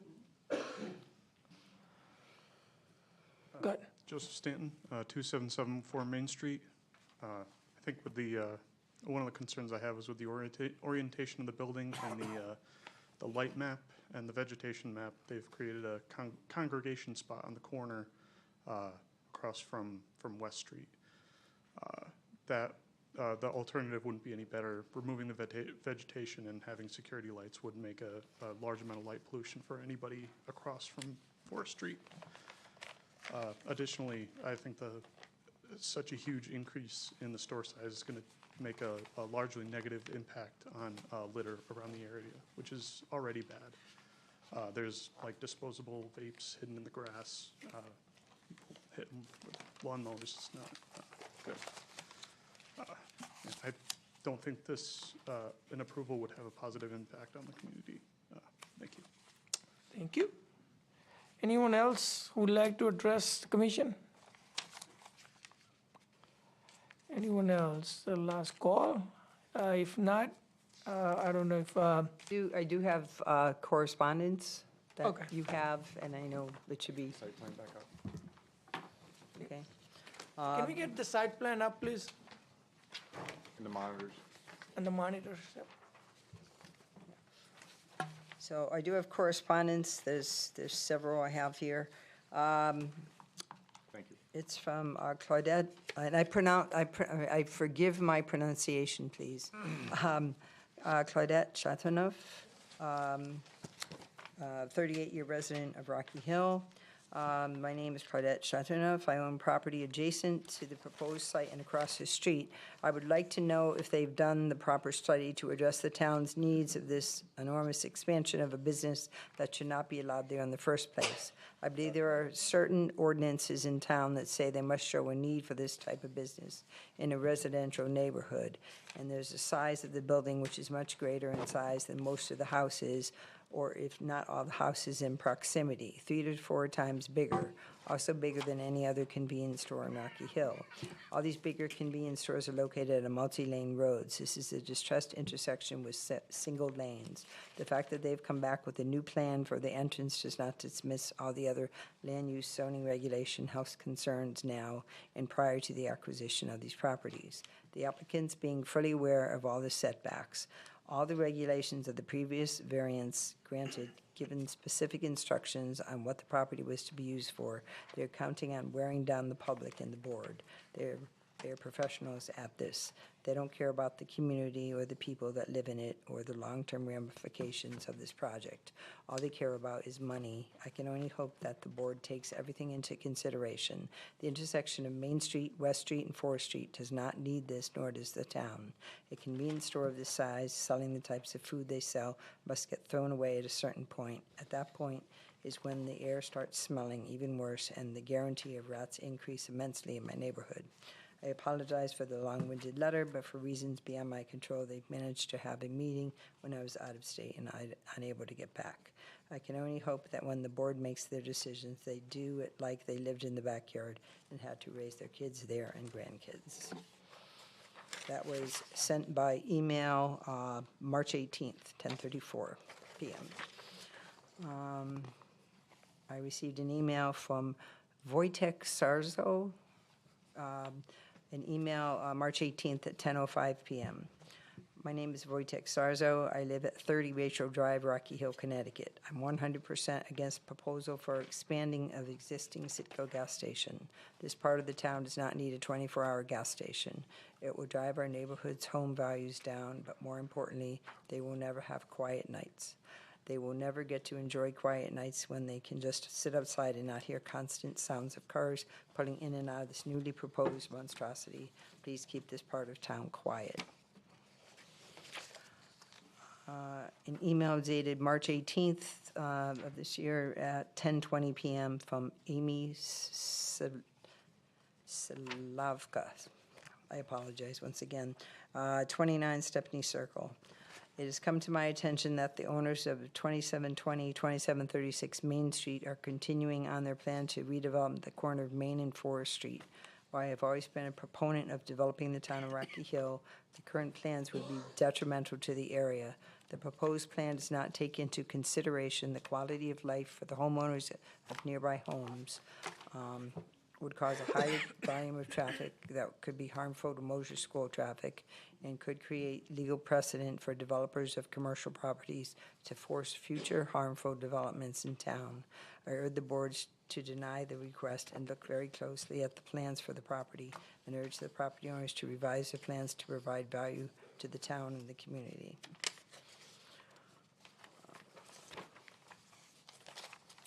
An email dated today, March 19th at 8:59 a.m. from Iriana Garcia. I'm unable to attend the Planning and Zoning Commission meeting. However, would like to voice my voice to be heard as a parent of young children and a Rocky Hill resident. I moved to this town for its reputation of caring for its residents and the community geared towards families and longevity.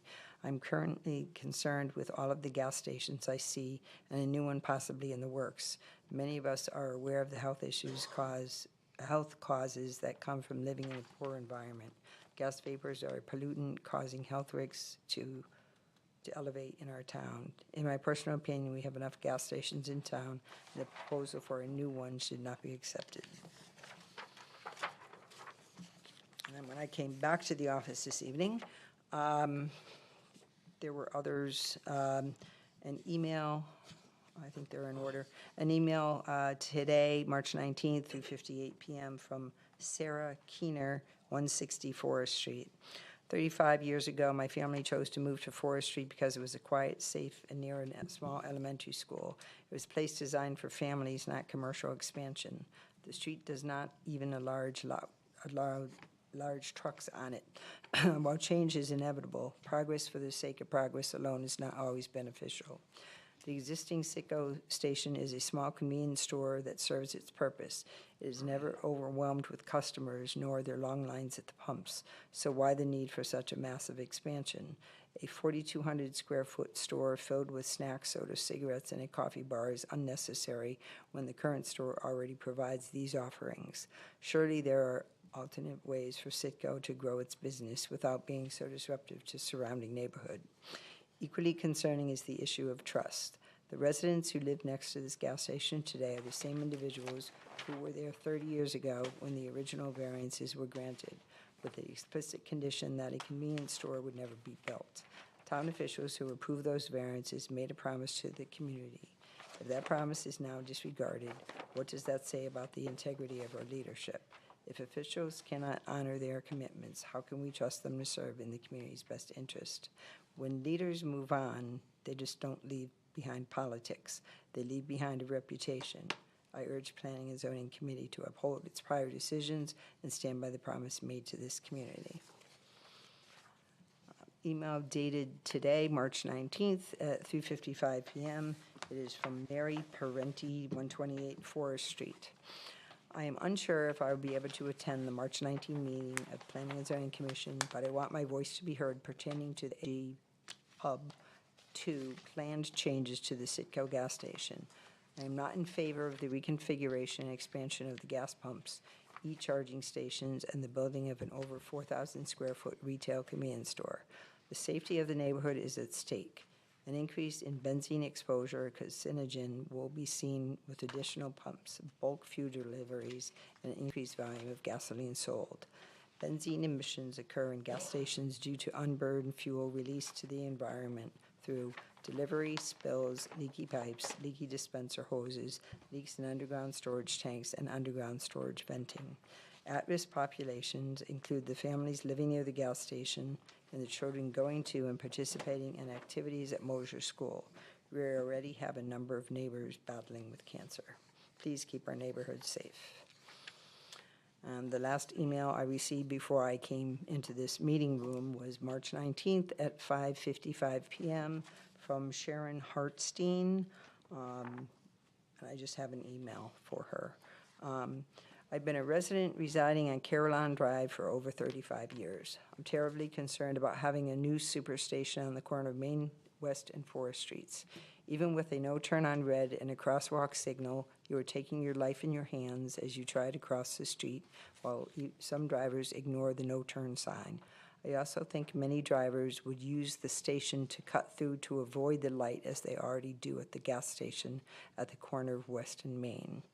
While there are accidents on I-91, traffic uses the Solacene Highway, Main, and West Streets as a workaround increasing traffic in this already busy area. Unfortunately, this happens frequently. Caroline Drive has been used in the past to divert traffic when there are accidents at this intersection. As a crossing guard employed by the town, I go to Mosier School, to West Hill School, twice a day. Because of traffic, it is oftentimes difficult to take a right turn from School Street onto Main, and I must go around and up Brook Street to get to my post in time. If this does go forward, it would probably put the station across the street out of business, and we could have another abandoned property in town. I can think of a dozen other issues I could offer against this to go forward, but I'm sure others are expressing their concerns as well. I implore you to take mine and other individuals' concerns into consideration. And that's all I have. Thank you. I'll open up questions to the commission. Commissioner Zarelli?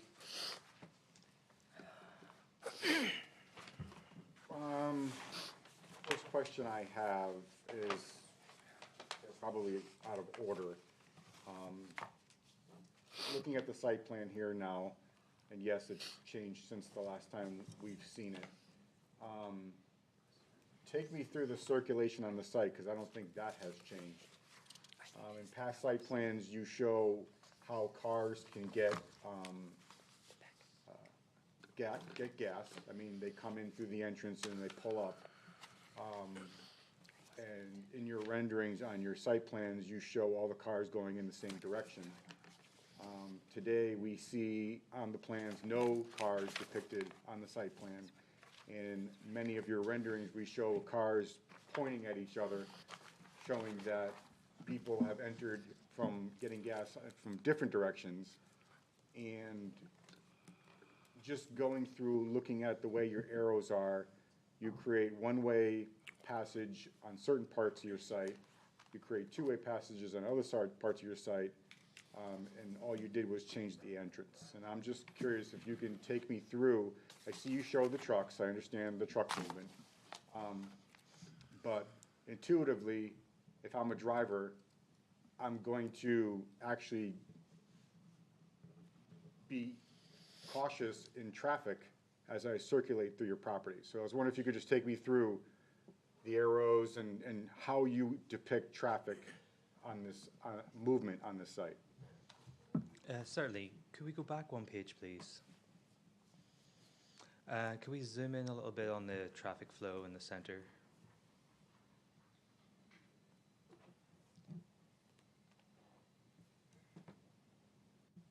Oh, sorry, back a page. Skip through it again.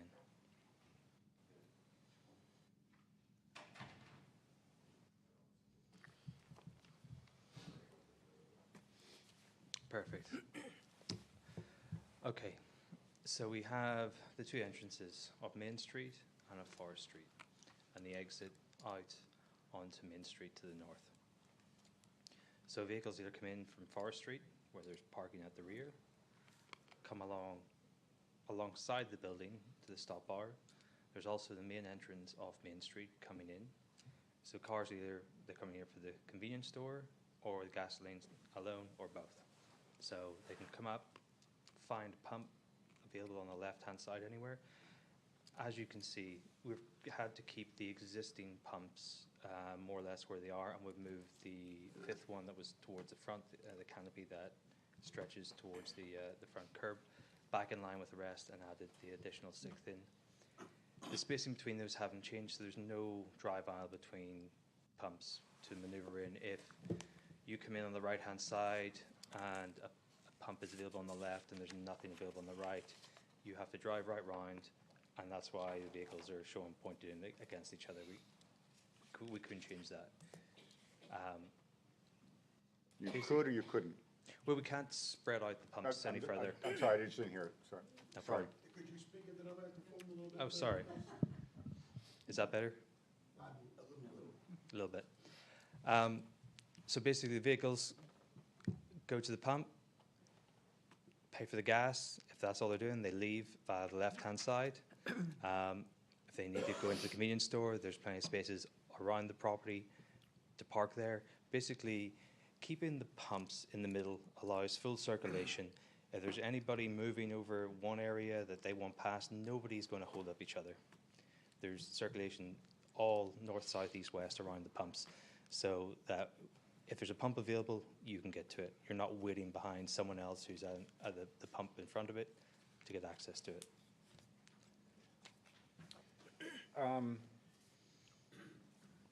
We heard from the public, but we also heard in your presentation that the Forest Street entrance is geared toward EV-only entrance.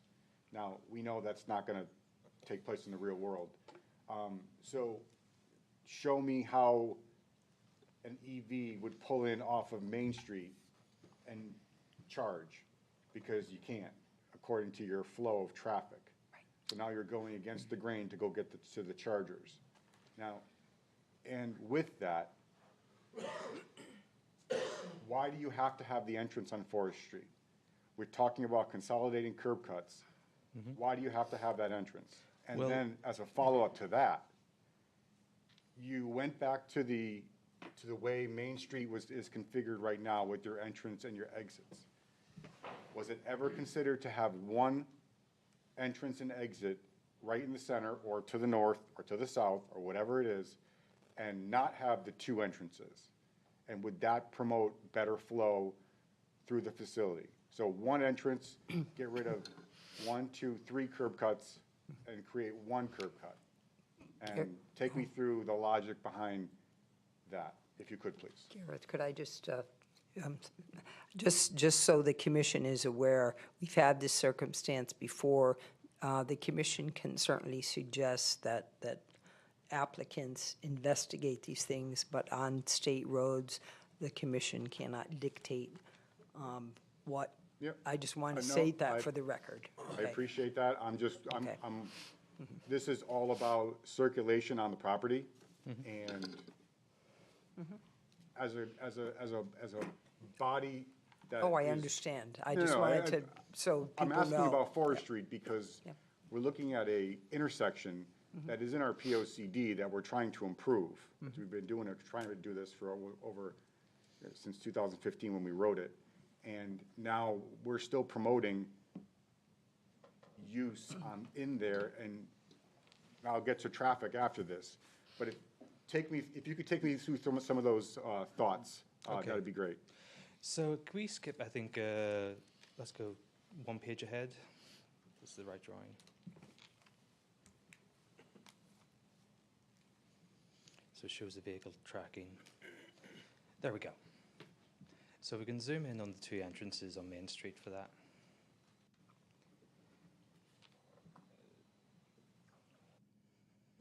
So really, we obviously have the gas pumps, the canopy right there in the middle. Drive aisles either side because your access from both sides, that's standard. So to get to those drive aisles, it's good practice to have them line up with your entrance and exit. Also, we have deliveries and fuel trucks coming in, so they enter on the right-hand side, go up to the rear, and come down the left-hand side. To try and center and curb cut right in the middle there, it really started to get too wide because you're doing this almost like a Q shape, coming up and coming back to the same point again. They're doing a lot of S-bends curves for the deliveries themselves.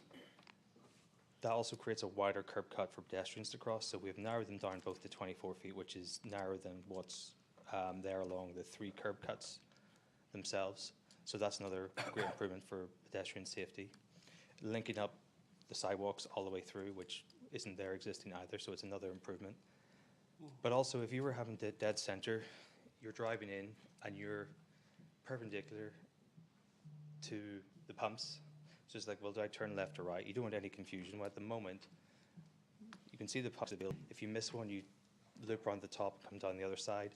And again, if you miss again, you can sweep around the bottom and up the side again. So there's full circulation, so nobody's going to be blocked by someone who's uncertain about where they're going. It's a lot more obvious when you come in the right-hand side. Most people are going to come in, pull left, and stack there. If they don't pull forward or there's a car there, they pull forward on the left-hand side, they're on the right, and the car in front of them leaves, then there's a vacant pump. So you want to have that accessible at all times, hence the loop right around all the pumps. So that's why we came to that arrangement: alignment, deliveries, and just general safety, both of pedestrians crossing and then users driving normal vehicles being able to be in line with the drive aisle rather than doing S-bends. If we had an S-bend there, you'd be asking me the questions: is that safe? Can you off-center it? Or so it's either or, and this seems to be the best arrangement to keep circulation and simplicity. Then off Forest Street, so there's an existing entrance there, so we're keeping that location. Traffic has been one of the issues that's been raised multiple times. So if anyone's coming from Forest Street and wanted to go to the gas station without the entrance there, you're throwing them onto the junction. You're throwing them the way to come along and join the rest of the traffic. It seemed sensible for people coming from that end of the town. It's more beneficial to have the entrance on the corner as it is. It's standard practice for gas stations, like the one diagonally opposite. Entrances on corners, so you're not throwing out onto the main road again unnecessarily. So it's really just a convenience. Okay. Hold on, I have a couple traffic questions.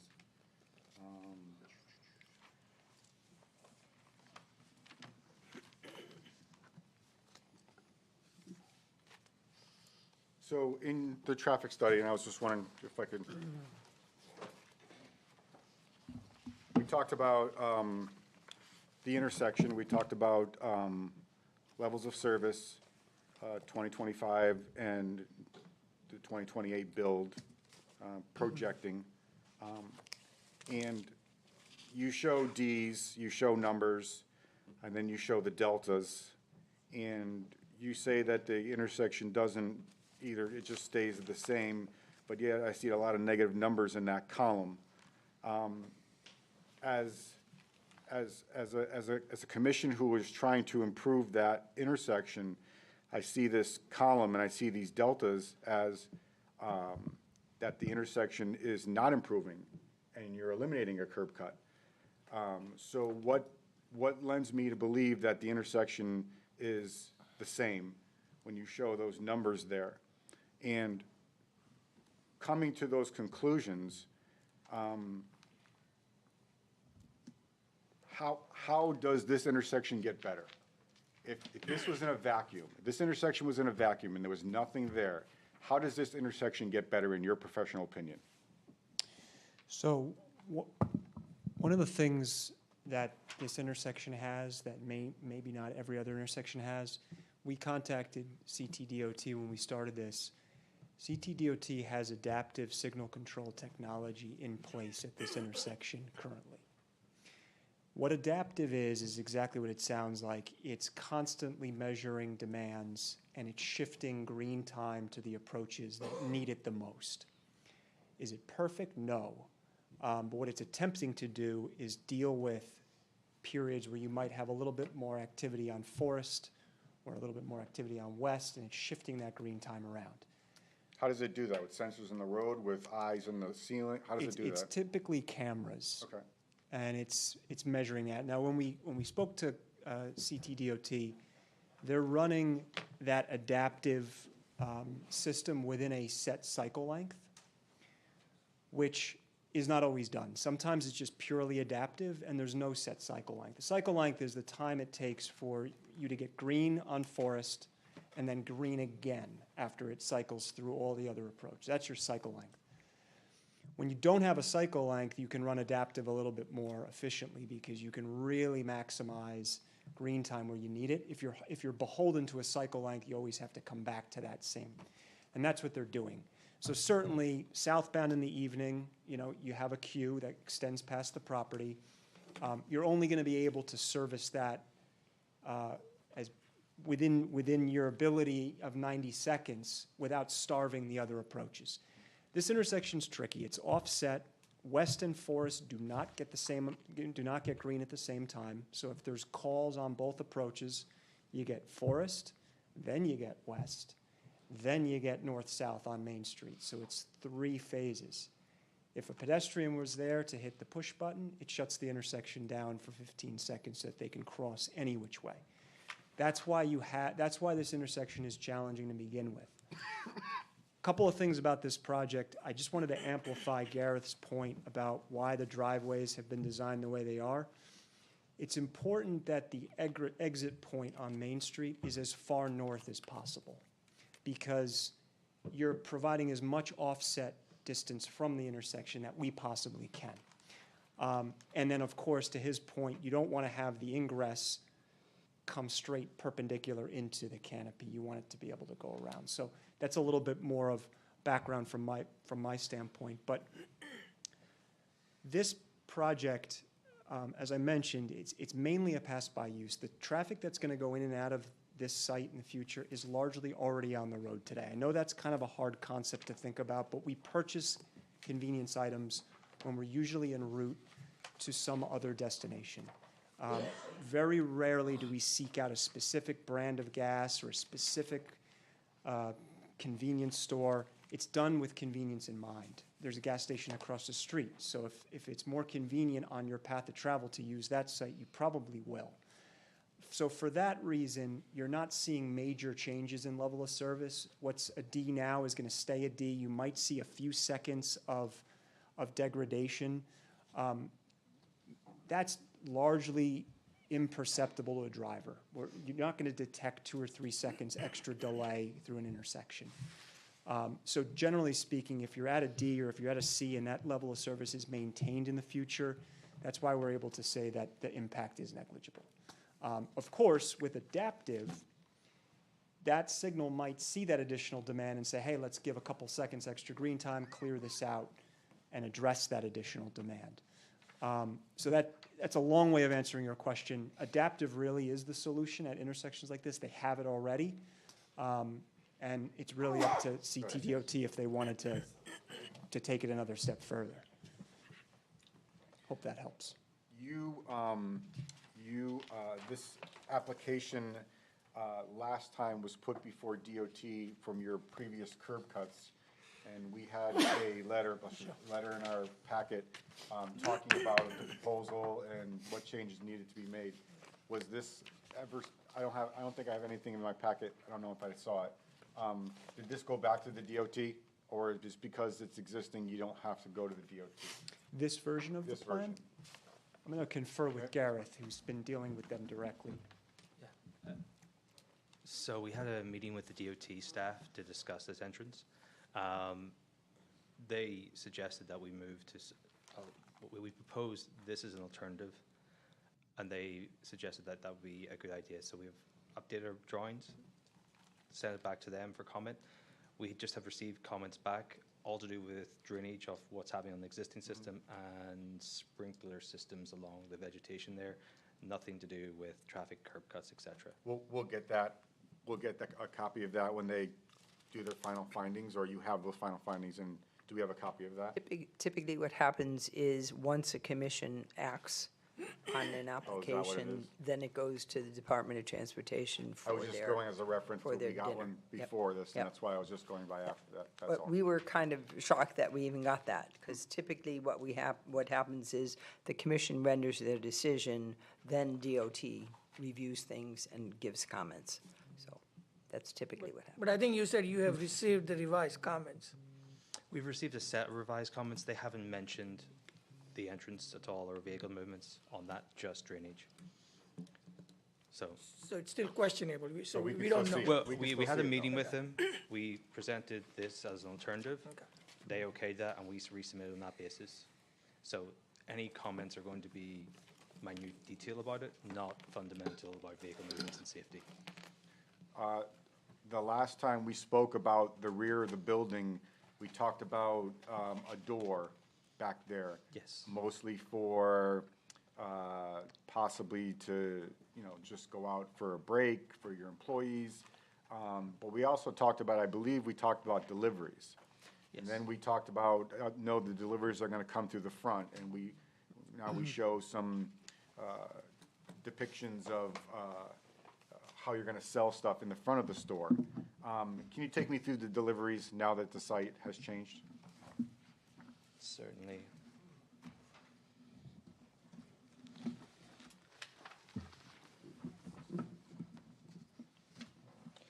So we have obviously the gasoline delivery, which is daily. The convenience store delivery itself, the main bulk of it is Wednesdays and Fridays, 7 a.m. to 2 p.m. We've got a garbage truck every Tuesday between 5 a.m. and 10 a.m. The Frito-Lay is on Tuesdays, 6 a.m. to 10 a.m. We have Coke on Fridays, 8 a.m. to 4 p.m. Pepsi every other Friday, 8 a.m. to 4 p.m. Bimbo, which is, I think, baked goods, once a month, mid-morning, and then the propane once every 2 months. So they're all coming through the entrance, not on Correct. Forest Street. They're coming off of they're coming through Main Street. Oh, come off Main Street. Well, Yeah, the how design it- of Forest Street is also slightly intentional. Well, because the question's going to be asked, no delivery trucks are allowed to pass through on Forest Street. This is designed so really it's too tight for a delivery truck really to get through. No one is going to deliberately make life difficult for themselves. They come up through the entrance, loading areas at the rear. So there's no deliveries in the back of the building? That's No. And they're all coming through, front door. I believe we spoke about where the accessible spots are in the front. Correct. And you're gonna come through that area. So if there's cars parked in those spots, and I'm sure we'll get to that later in the meeting, later in the questioning, they have to go around those to deliver. Incorrect. I'll clarify on that. So there's two hatchings. One at the top with two ADA spaces between it. That's the ADA. That's designed, that's the closest accessible route to the front door with the grades. There's a second hatch just in front of the door itself. That's not for ADA. That's just for allowing pedestrians through. So now you're that's- expecting a delivery truck to stop right in the flow of how you come into the facility? No. So we park at the rear. you're parking in the He's rear. parking in the rear, yeah. Okay, Yeah, I'm, yeah. I'm, Sorry. I'm not trying to be combative, I'm just trying to understand the flow of, on the property. I'm gonna defer to everybody else now, except one last thing, sidewalks on Forest Street, it was brought up last time. Yes. We were gonna look into that. So the grades on there are not conducive to an ADA sidewalk. A ramp could fit in, that would switch back on itself, and then it would go to our neighbor's property and require a retaining wall right at the end. So there's no real feasible way to put in a sidewalk there, and then to what sort of purpose it would end up. Right where that tree is shown, if you can just see the little gray star, that tree would then be removed as well to enable the sidewalk to go in there. So we didn't propose it. Okay, thank you, nothing further for right now. Commissioner Glico?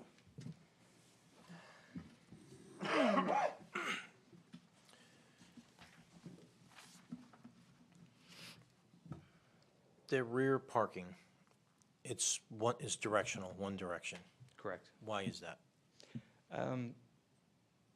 Well, one main reason is the building orientation. We did propose, as one concept, having the building 90 degrees, so it's facing out towards the road. It was deemed that because of, well, public perception as well, that we want to try and keep the store itself tighter to the pumps, which are kind of fixed in place because that's where they are. So we turned it 90 degrees, so everything's looking upon itself. It's not looking out to the junction. It's not looking across to the other side of the road. Everything in itself is self-contained, and then the planting comes around to screen it a bit more because we knew visual impact was important. So the building orientation sort of drove that. We've got the setbacks along the front, which really is not enough space to fit in two-way traffic. Looking at it, it's just like, well, we have a whole end of town that comes from the river along Forest Street and the neighborhoods there. If they want to access the gas station, we best give them an entrance on that side. So that's why we've kept the entrance there, so that anyone coming from that far side street doesn't have to go into Main Street to get gas. But anybody that pulls into the gas station can't get to the rear to the EV pumps unless they leave the property. Correct.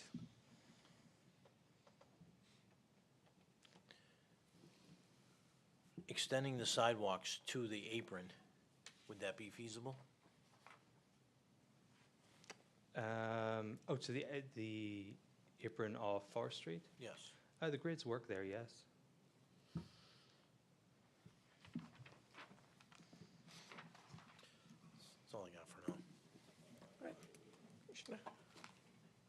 To touch on Commissioner Zarrilli's comments, for flow within the site, ingress on Forest Street, one of the comments that I made 2 months ago was try to take us through a landscape trailer coming into Forest Street. Obviously, what you had just said, that delivery trucks are not allowed there. Take me through how a landscaped truck with a trailer can actually maneuver around those 6 spots and head for the main area. Is that possible? Because I don't see any depictions on, or are you not allowing, because you have radius on both sides on Forest. So I don't know how you're going to kind of dictate who comes and goes on that ingress. Speaking to a few of my colleagues who are previous landscape background, generally speaking, they know their vehicles. They know where they can take them, where they can't. This has been designed, on one hand, we could have designed it more of a 45-degree angle to make it a much smoother transition through there. Yeah, it's a tight curve. That's it's why. Tight curve, and it's deliberately designed to detract anyone from a larger vehicle from using that entrance. So, I mean, it's an amendment we can make and bring it in more 45 so that a larger vehicle can that. I'm just throwing it out because that's one of the things that I was asking for 2 months ago, to see how a larger vehicle can actually manipulate around that area, given the fact that those parking spaces could be full. I just don't see how that could happen, which could present a possible dangerous intersection, if you will, with something hanging out into Forest Street, where a vehicle might start to move in there. So there's, so those parking spaces, the 4 and the 2 on top, the 6 total, are outside of the 16-foot, 16 foot along the bottom there, and the entrance. So there's enough space for a vehicle with a trailer. Sorry. There's enough space for a vehicle with a trailer, a typical truck with a trailer, to come into the site and not be hanging out in Forest Street. I don't see anyone who's used to driving such vehicles looking at that and thinking that that's the way they should enter the site. Possibly. I agree with you, but I'm just saying that someone that's not familiar with that area might not be. I mean, to the, let's see, to the east side, you have Dividend Road. So if somebody was entering or trying to enter in there, I just don't know how you ward that off, but maybe a little bit more, need I say, curvature or design of it to help alleviate any congestion there. Okay, so it's trying to find a fine line between design it to enable a larger vehicle, but also detract them from using. It's not the only entrance. I didn't design it, so I'm kind of relying on you. I'm just making a this point. happy medium of what will. There is space there. Yeah. You know, a larger truck, if it's like someone brings an F-250 or something like that, they'll have no problem mounting the curb and turning up the landscaping if they get stuck, and it'll be the last time they do that. But we either design for it or to try and detract away from it, and we went on the side of we're trying to detract away from it. It's just normal personal vehicles to use it. It's not like it's contained that someone can't maneuver out of it and have to back up into Forest Street. They'll ride up the curb, turn up the grass, exit, and probably won't do it again. Yeah, I don't know if there's ways to increase the radius or whatever. I'm just throwing it out there. We could increase the radius, the internal radius there slightly if needed. The other question I had is, and I know on Main Street, DOT has jurisdiction. Was there any thought to, on the north side, having that as a right turn only to get out of? And my concern is with queuing in the property. And I know that traffic engineer has talked about adaptive, the lights being adaptive. I don't think that takes into account vehicles that could be possibly queuing into the site. So if it does, that's great. If not, I'm not sure. But was there any thought behind trying to alleviate any congestion on a right turn only for vehicles to head northbound on Main Street? And one of the things that I'll kind of refer to is one gas station that I pass every day is Cumberland Farms.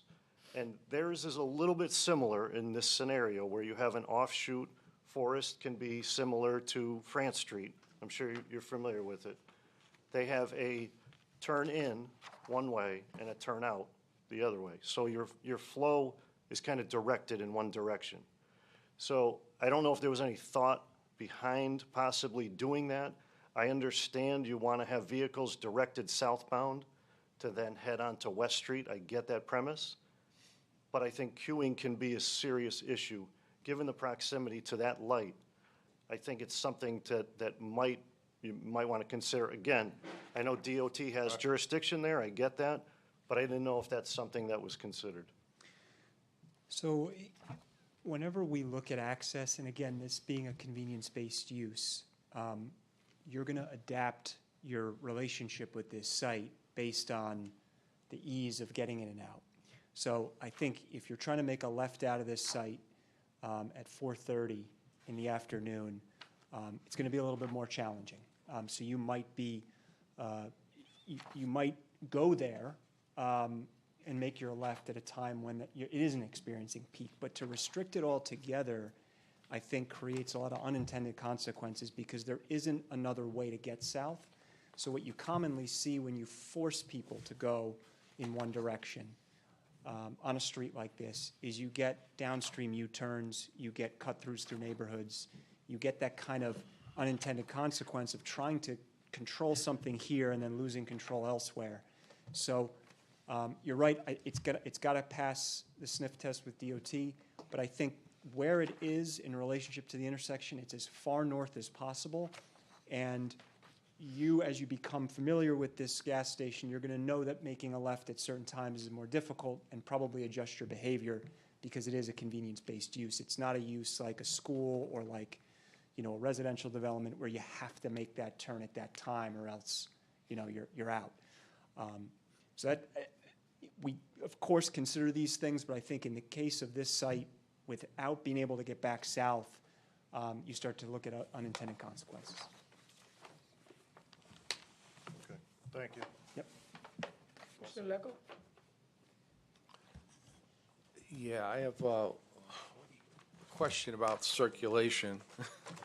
Might as well keep on that theme. It's a minor thing, well, maybe. And then I have other questions related to other things. So I wish I had a pointer, it'd be easier, but let me explain. If you're coming off Forest Street and you're heading north and, you go into the station or the EV charger and then you leave heading north, you come to the intersection basically with the entrance, the south entrance from Main Street. From there, to get out of the site, you have to cross this internal intersection, and you have an opposing lane, if you will, that's facing you. Cars will be facing you. So, is it possible to put some striping in there to direct people to go into the proper lane? Because I think that could be a conflict there. People might tend to go just straight through, and then there'll be a car coming the other way. Certainly striping can be added. Yeah, okay. So that's all I have in circulation. Last meeting, I had a question about noise from the air compressor for the tire filling. Yes. And somebody said that it was, got to be a more modern unit, so it should be quieter. But I didn't get any information on that, like decibel levels. I heard somebody in the audience cited 80 decibels or something. I don't know if that's right or not. But regardless of what it is, those things are very loud, and that's very close to the residences on Stepney. And those residences are above this noise source, which exacerbates the situation even more. So I'd like to see some shielding that directs that noise to the west, out towards Main Street, because those residences are much further away, and that noise should dissipate by the time it gets there. And it's my understanding this can be 24-hour operation. For everything, That's the plan, yes. including the air? If someone needs air in the middle of the night, they probably won't desperately need it. Okay, all the more reason to have some sort of noise attenuation Okay. for that.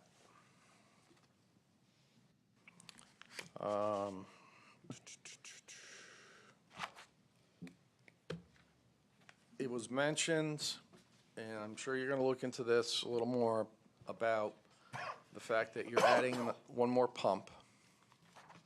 And if this was an if there was nothing here and you were going to put a gas station here, that would not conform to the regulations which require the 1,500-foot separation from schools, places of assemblage, et cetera, that's cited in the regulations. So you're adding one more pump, increasing the intensity of something that doesn't conform to current regulations. So I'd like to see just the same number of pumps you had last time. Yeah, I mean, to the, Amy Suchins for the record, the nonconformity is the distance. So right now, the line where the pumps are is the line, and 1,500 feet is whatever that distance is. I think from the last application, we're a little over 1,000 feet from where the pumps are currently to the school boundary. Anything that we're doing is either on that same line, so the non-conforming line, or north of it, so less non-conforming. We're not increasing a non-conformity. Can you? Sir, Okay, hold on again. Please.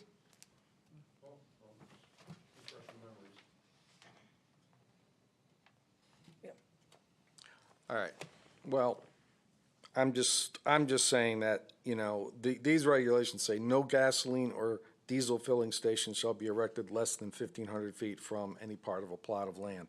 So I just have a problem with adding something that's technically shouldn't be there today, but I understand that it is, and it was approved at the time. So I just want you to consider that reduction of one pump. Understood. Okay. Let's see, I think I had one more question. Yeah, there was issues brought up about vapors, and since this is very close to residential areas, I think we need to pay attention to that. Is there something that can be done to the nozzle system to decrease the amount of vapor loss? Respectfully, this is not your jurisdiction. This is the parameters of how the gasoline station operates, what the requirements are not a item that is the consideration of the Planning and Zoning Commission. It's regulated by the state of Connecticut. There are requirements as far as the fuel tanks and the recovery systems, how the function is there. So happy to address, there are recovery systems on the trucks that deliver, on the tops of the tanks. So it is there, but this is entirely a question of compliance with state law as to the operation of a gas station.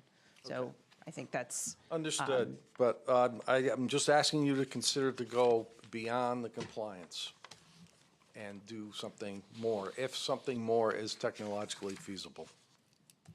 We can certainly look at that. Okay. One last question. I'll leave other questions to others. The zoning information table on site plan C1, the question about minimum vegetative buffer adjacent to the residential lots. The requirement is 50 feet. You're saying proposed is 15 feet, but that is a decrease in the amount of variance that was allowed originally. I'm confused on this because I read the original variance request was for 20 feet, 20-foot variance from that vegetated buffer to the north. And so now you're saying it's only going to be 15 feet, so to me, that means you're actually increasing No. by To be 5. clear, it's our position that what is shown on the site plan is consistent with the variances that have been issued previously. I'm not clear on the information that Mr. Wisnowski is providing and what the basis of the argument is about whatever confusion that he was raising between what's on the recorded certificate and apparently what was granted. I don't have all of his information. I'm happy to look at it. But it's our position that what is depicted on the site plan is what's allowed under the variances previously granted for this property. Okay. Yep, that's all I have for now. Thank you.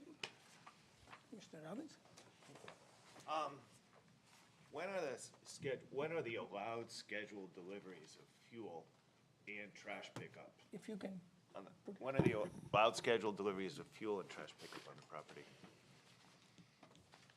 What do you mean by a? When you contract for service, when, have you established hours about when they can make a fuel delivery, when they can pick up the compact or the dumpster?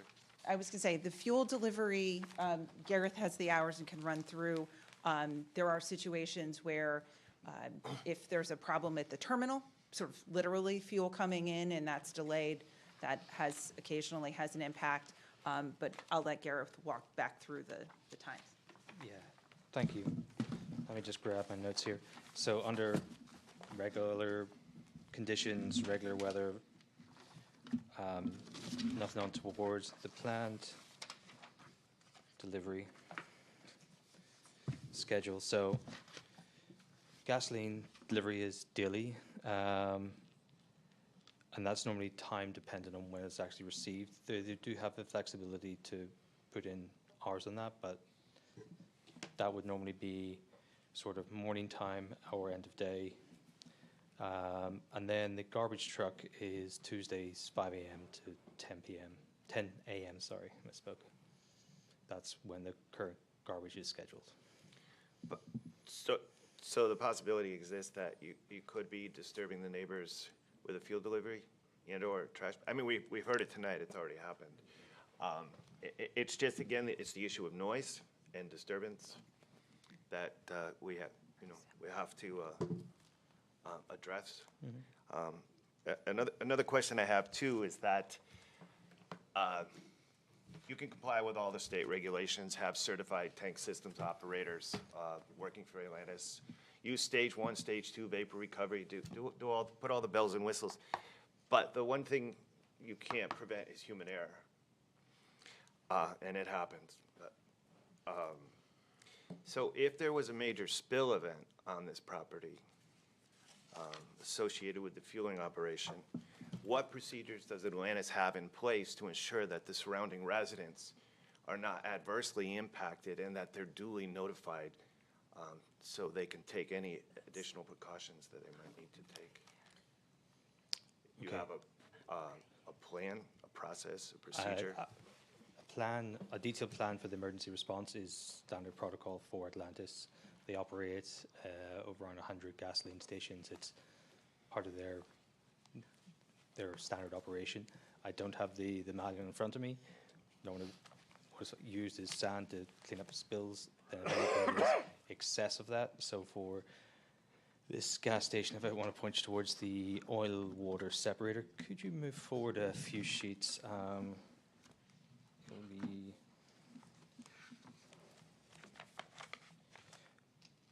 another one or two.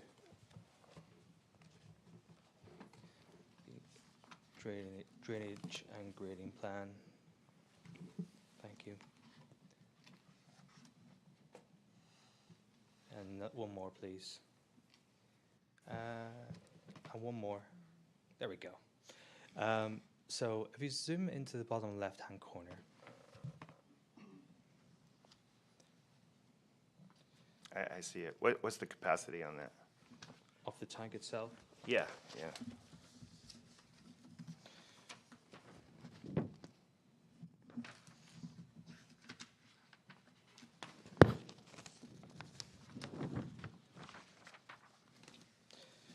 Sorry, forgive me.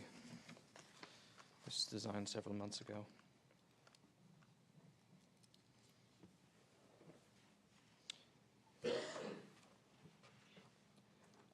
I don't have it noted exactly. It was designed for the whole catchment within the two catch basins along the bottom there, which covers most of the forecourt and parking area and canopy area. But It's is sized. it designed for incidental spillage, or is it designed for a bulk delivery? Because, you know, if there's an incident with the delivery, the potential release could be the entire capacity of the truck. So do you have secondary containment that could contain the entire capacity of the delivery truck? No, I don't believe they've had that instance here or in any other gas stations for the whole gas tank to be completely emptied. No. Yeah. That's. No, it's not likely. Oh, yes. But it's happened. It's just the state was going in that direction for a while. It's not the most reasonable thing in the world to do. No, it's I'm trying just to- telling, I'm thinking Murphy's Law here. The fact, and the concern here is, more so than anywhere else, is that at 360 degrees in every direction, you have residential properties. Yes. That's what's very unique about this scenario, is you have people on every side of you. Not a typical situation that we typically encounter when it comes to locating a fueling operation. So that's why I, taking a little bit of extra time here to make sure that, we protect the people that work for Atlantis, we protect the people that live in the Correct. community. And then one of the other things that we have in place in our zoning regulations are and Kim, correct me if I'm wrong, but work on this is a new development, right? A new proposal, new development? The gas station and fuel tanks are existing. They're adding 2 pumps, and they're adding the convenience store, the larger building. So it's actually reconfiguring, It's a site plan application, though. yeah, because Yeah. they already have. But it's a new site plan application that we would apply our current zoning regulations to, right? Well, you can, to the extent of the new issues, but, I mean, they do have deliveries there now. So it already is a gas station with pumps there. They already do get fuel deliveries there. So they may have procedures in place now. Yeah, no, I'm thinking of the setback Bills. question we have. The 15, didn't we set it at 1,500 square feet? I mean, it's 1,500 linear feet from an educational, from a public educational facility? Yep. Yeah. So the simple question is, how far away is Mosier School from the gas station? I think they, So, to the canopy from Moser School is 1,019 feet. To the existing pumps, so further in, 1,030. And then to the additional pump that's moving up in line, it's 1,035. So because of the angle of it to the property line of Moser School to the actual individual pumps, we're not actually encroaching further, closer to the school. We're actually 5 feet back from what is already existing there. Yeah. So we can address it later, but the question is, does the 1,500 square foot requirement apply to this proposal? And our position is no. This is a nonconformity. So to the extent that there is an existing nonconforming use and the station was there, when the regulation about the separation distance came in, we can continue that. We cannot increase the nonconforming aspect of the location, which is the question that we were sort of addressing is at least some members of the commission think that the additional pumps could arguably be an expansion. My position and what I articulated, we talked to staff early on, was that there is a distance that Gareth just outlined, it's shown on the plan, that's the nonconformity. So long as we are not moving closer to the school with respect to the fueling positions, We are maintaining the legal nonconformity with respect to the separation distance. So in other words, it's grandfathered? Yes. Okay.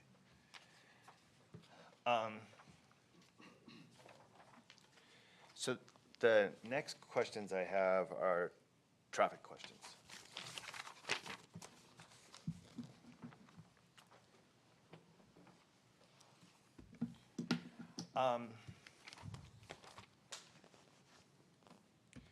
So we've seen the flow pattern. I don't have flow pattern questions.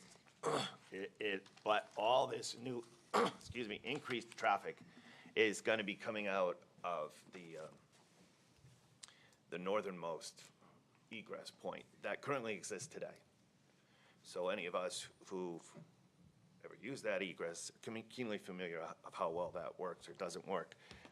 But the increased flow for this project is all going to go there. Okay. So on the traffic study, the one question I had is that, you know, I don't know, from what I've seen in the past, I've always seen a longer peak hour period or at least increased information in regards to peak hour analysis. But in your traffic study in Table 1, you only evaluated in a 1 hour interval in the morning and a 1 hour interval in the evening. Why was that? So we didn't look at just 1 hour. We studied from 7 in the morning until 9 in the morning, and then from 2 p.m. to 6 p.m. in the afternoon. And then within that 2 and 4 hour window, you determine a peak hour based on every 15 minutes of traffic. So I'll give you an example. So we count traffic every 15 minutes. So we know how traffic fluctuates on an every 15-minute period. So the peak hour could be 7 to 8, or it could be 7:15 to 8:15. It could be 7:30 to 8:30, 7:45 to 8:45, or 8 to 9. Whichever one of those is the highest in terms of total volume, total activity, that's what we say is the analysis hour or the peak hour. But we're looking at a period of time so that we get the fringes of the peak hour. I hope that makes sense. We do the same thing from 2 to 6. The reason why we extended that was because of the school. We wanted to capture dismissal activity in the afternoon in addition to what is traditionally the commuter peak hour, peak period of 4 p.m. to 6 p.m. Okay. So what you're presenting here, you're saying is the worst case analysis for that, the for peak an hour in that time period? Correct. So the peak hour in the morning, it's 1 hour within the 7 to 9 a.m. period. Okay. But if we were to tally up increased traffic in the other periods of time, we're going to see increases there too, right? Sure, but the presumption is that throughout the course of the day, traffic is not constantly high. There's a bell curve to it in the morning, and there's a bell curve to it in the afternoon. So the idea is that you're getting the peak hour in those two critical periods, and you're analyzing that. And if you do that, everything else is going to be less intense than that. Yeah. The one nuance to that is if you have a use that does not tend to peak with normal traffic peaks. Gas stations peak with normal traffic peaks because people go to them when they're commuting. That's the beauty of a convenience-based use, is that you're doing so en route to another destination. But if this had a very unique hours of operation and it was generating traffic off hours, we would have to look at the hours that it's actually generating traffic. It's not the case here. So then when I look at the peak hour analysis from Table 1 and the current existing condition, and Table 4, when you're looking at the peak hour site-generated trips for the proposed project, when I tally them up for the AM peak hours and the PM peak hours, you know, it's 242 for the AM peak hours and 264 for the PM peak hours.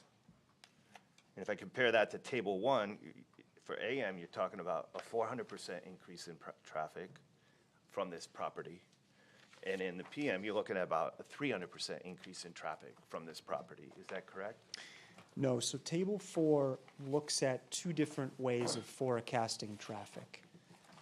When you have a gas station and a C-store, you have two independent variables. You have the number of vehicle fueling positions, and you have the size of the convenience store. So we looked at the traffic forecasting based on the size of the convenience store and the vehicle fueling positions. The vehicle fueling positions is the more intensive way of looking at it, so that's what we chose. So that's the 141 Oh, okay. and so the you don't- 150. so It's don't- either or. So it's one or the other? It's one or the Okay. other. All right, so, And usually when you have a use that the predominant business activity is gas, you tend to choose that one.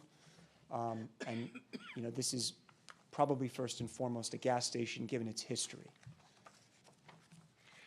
okay. But if I use that number, then the increased trips from this thing are over, let's see, they're more than twice. And that's what we did. We did use that in our analysis. So the 154 and So that, so then the impact, the traffic coming off this property is gonna more than, you estimate it's gonna more than double we do, based on than what the current condition is? and all that is based on the observations we made, the counts we collected of the Farmington site, which I testified was a similar site to what is proposed. Okay. Similarly designed, provides adequate circulation, ingress and egress, and functions adequately. And the level of service analysis of the driveway does show that the driveways would operate adequately. There may be periods during the busiest peak hour on the day where making a left turn out of the site would be challenging. I explained that you're going to most likely adapt your behavior with this site, your relationship with this site, based on prevailing traffic. Okay. But with those increases on your level of service table, the summary table, you're not showing any decreased level of service. If it's D now, it's D in the build condition. If it's C now, it's C in the build condition, under all the scenarios you presented. But it just seems like with that increased level of traffic, that just thinking of how long the queue lines are on the southbound traffic going up, that's gonna stretch right in front of your egress point. All those people trying to take a left turn. And you say your queue on the property is only gonna be 2 cars. But the queue on the property now is 2 cars. You double the traffic, it's 4 cars. And that's going into the property. So anyways, I'm just having a hard time imagining that there's not a decreased level of service or on the current, in the new proposed build scenario. But also, the one question I had too is that queue. You're showing the queues. Under the current condition, you're showing 16 vehicles on the weekend AM peak hour queue for southbound Main Street, right? Mm-hmm.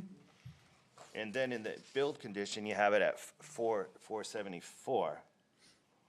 Will that queue even clear out in one light cycle? Again, it really depends on how it's behaving adaptively. Yeah. Again, it's doing what it needs to do to maximize. It's probably prioritizing Main Street, but I'm sure there's times when West Street's very busy. Yeah. But that's 19 cars that got to clear in one light cycle to free up your ability to take a left turn. And you only think you're going to have 2 cars queued up on the property with twice as much traffic generation. If you don't get out in that light cycle, those 2 cars aren't getting out. And then it's just going to start piling up behind them. So I'm just trying to imagine this because Sure. It's not a real good intersection.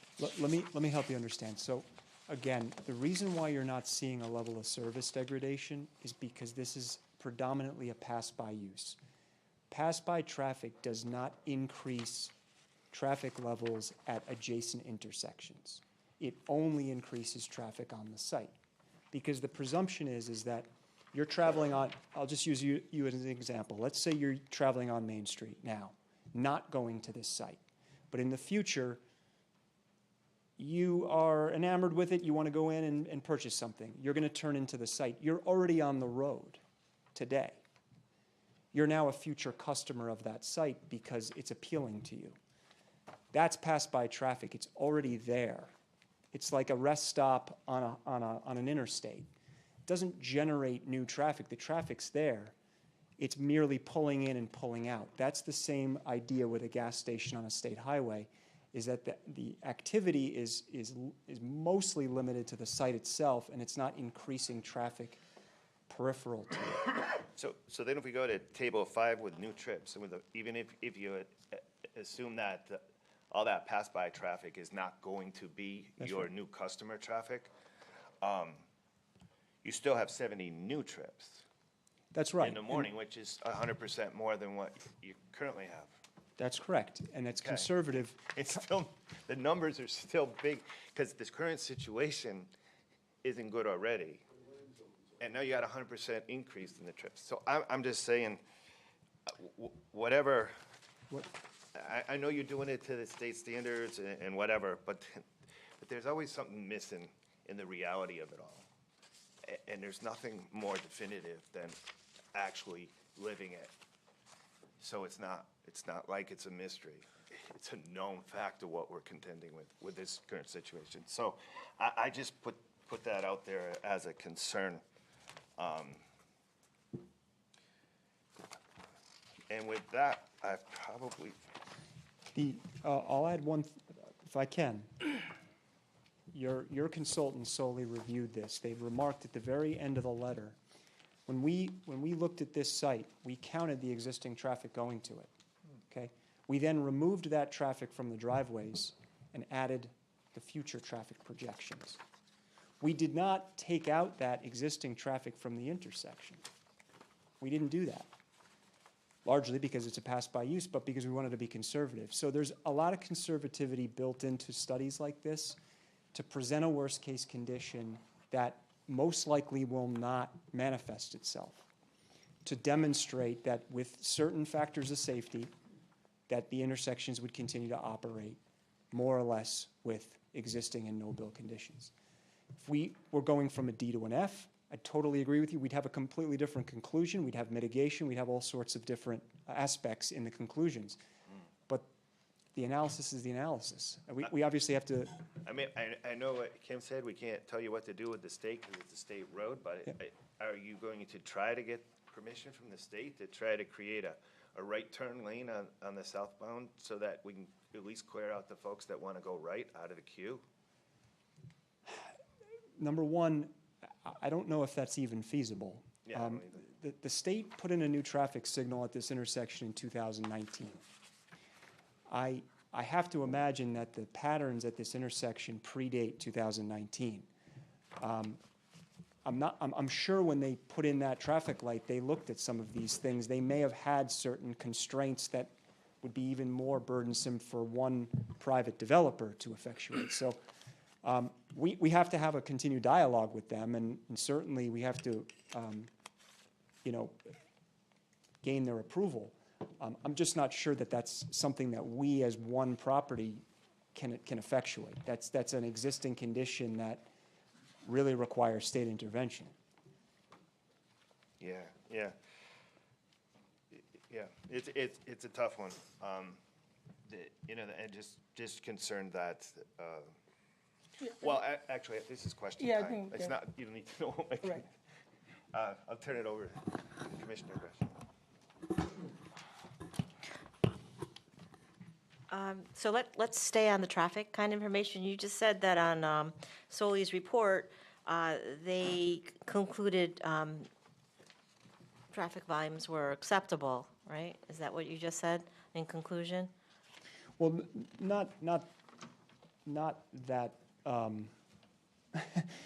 not that brief. Just that they recognize that we did not subtract out existing traffic from the adjacent intersection, and that would likely yield to a more conservative analysis. Okay. I'm just looking at bullet point number 22, where they note that in the enclosed traffic volume figures, the applicant replaces existing traffic volumes at the site driveway with the proposed traffic volumes. Correct. However, the reduction of existing traffic volumes does not appear to be accounted for at adjacent movings due to insufficient data. So they throw that out there as insufficient data, so they can't really conclude, right? That's what I gather from Well, that. we did not remove traffic from the adjacent intersection. All so- right. And I'm just looking under bullet point number 5 for the study of the area intersections. Mm-hmm. And they talk about being in general agreement. Yes. What does that mean? So that number 5 deals with the fact that if you're a pedestrian at this intersection and you hit the push button, you get what's called an exclusive pedestrian signal. All crossings that have signals get the walk sign at the same time, which means that there's no moving traffic. That is a very safe way of handling pedestrian traffic. It tends to be very onerous on drivers because everybody's stopped and everyone's looking around and saying, why aren't we moving? That's a policy that CTDOT does all throughout the state. It's a very safe way of handling it. The reason why they only mostly agree is we did not analyze the intersection with that exclusive pedestrian occurring every cycle because it doesn't occur every cycle. We counted 2 pedestrians during the peak hour at this intersection. So if anything, it's happening maybe once or twice an hour, so it's not a normal occurrence, and so we didn't analyze it as such. But we do recognize that it can happen and does. Okay. Could you tell me how many days was data collected and what days were they? Sure, so the traffic counts at the intersection Wednesday, January 29th.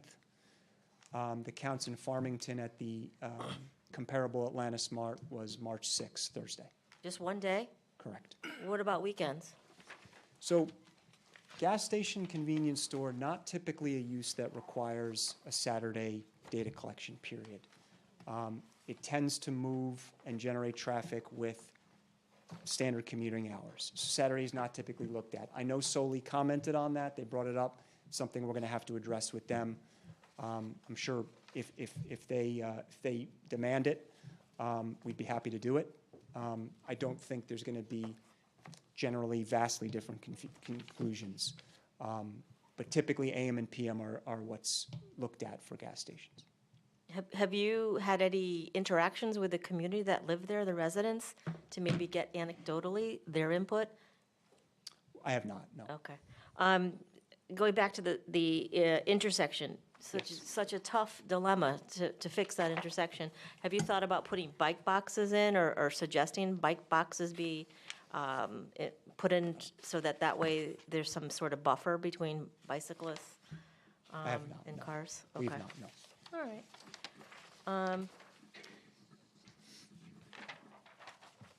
On bullet point number 7, under data collection, Soli suggests that the applicant should provide Saturday midday peak traffic hour volumes due to the proposed use and characteristics of the surrounding land use. So I'm assuming that's something that you're going to consider? Absolutely, we have to consider it, and we'll work with them to. And bullet point number 8, existing trip generations, you're going to provide a description of existing operations to understand what portion of the development was operating during data collection. Yes, and I can answer that if you're curious now. The entire south side of the site was quiet during our study. Okay. And then bullet point number 9, perhaps the most important that I didn't see any data on was the crash data review. Just to kind of take a look at what types of accidents, kind of incidences are being found at that intersection. And the crash data will probably give you a good idea of what the traffic, Yes, what agreed. kind of traffic was going at that time. Okay, that's it on the traffic study. Okay. Right now, we've had a resident talk about the dumpster being in process at 4:08 in the morning and a 2 a.m. truck fueling at the pumps. So my question on that is, if it's happening now, how is it not going to happen when this building is built? Is that something that is not going to happen, or how are you going to regulate that?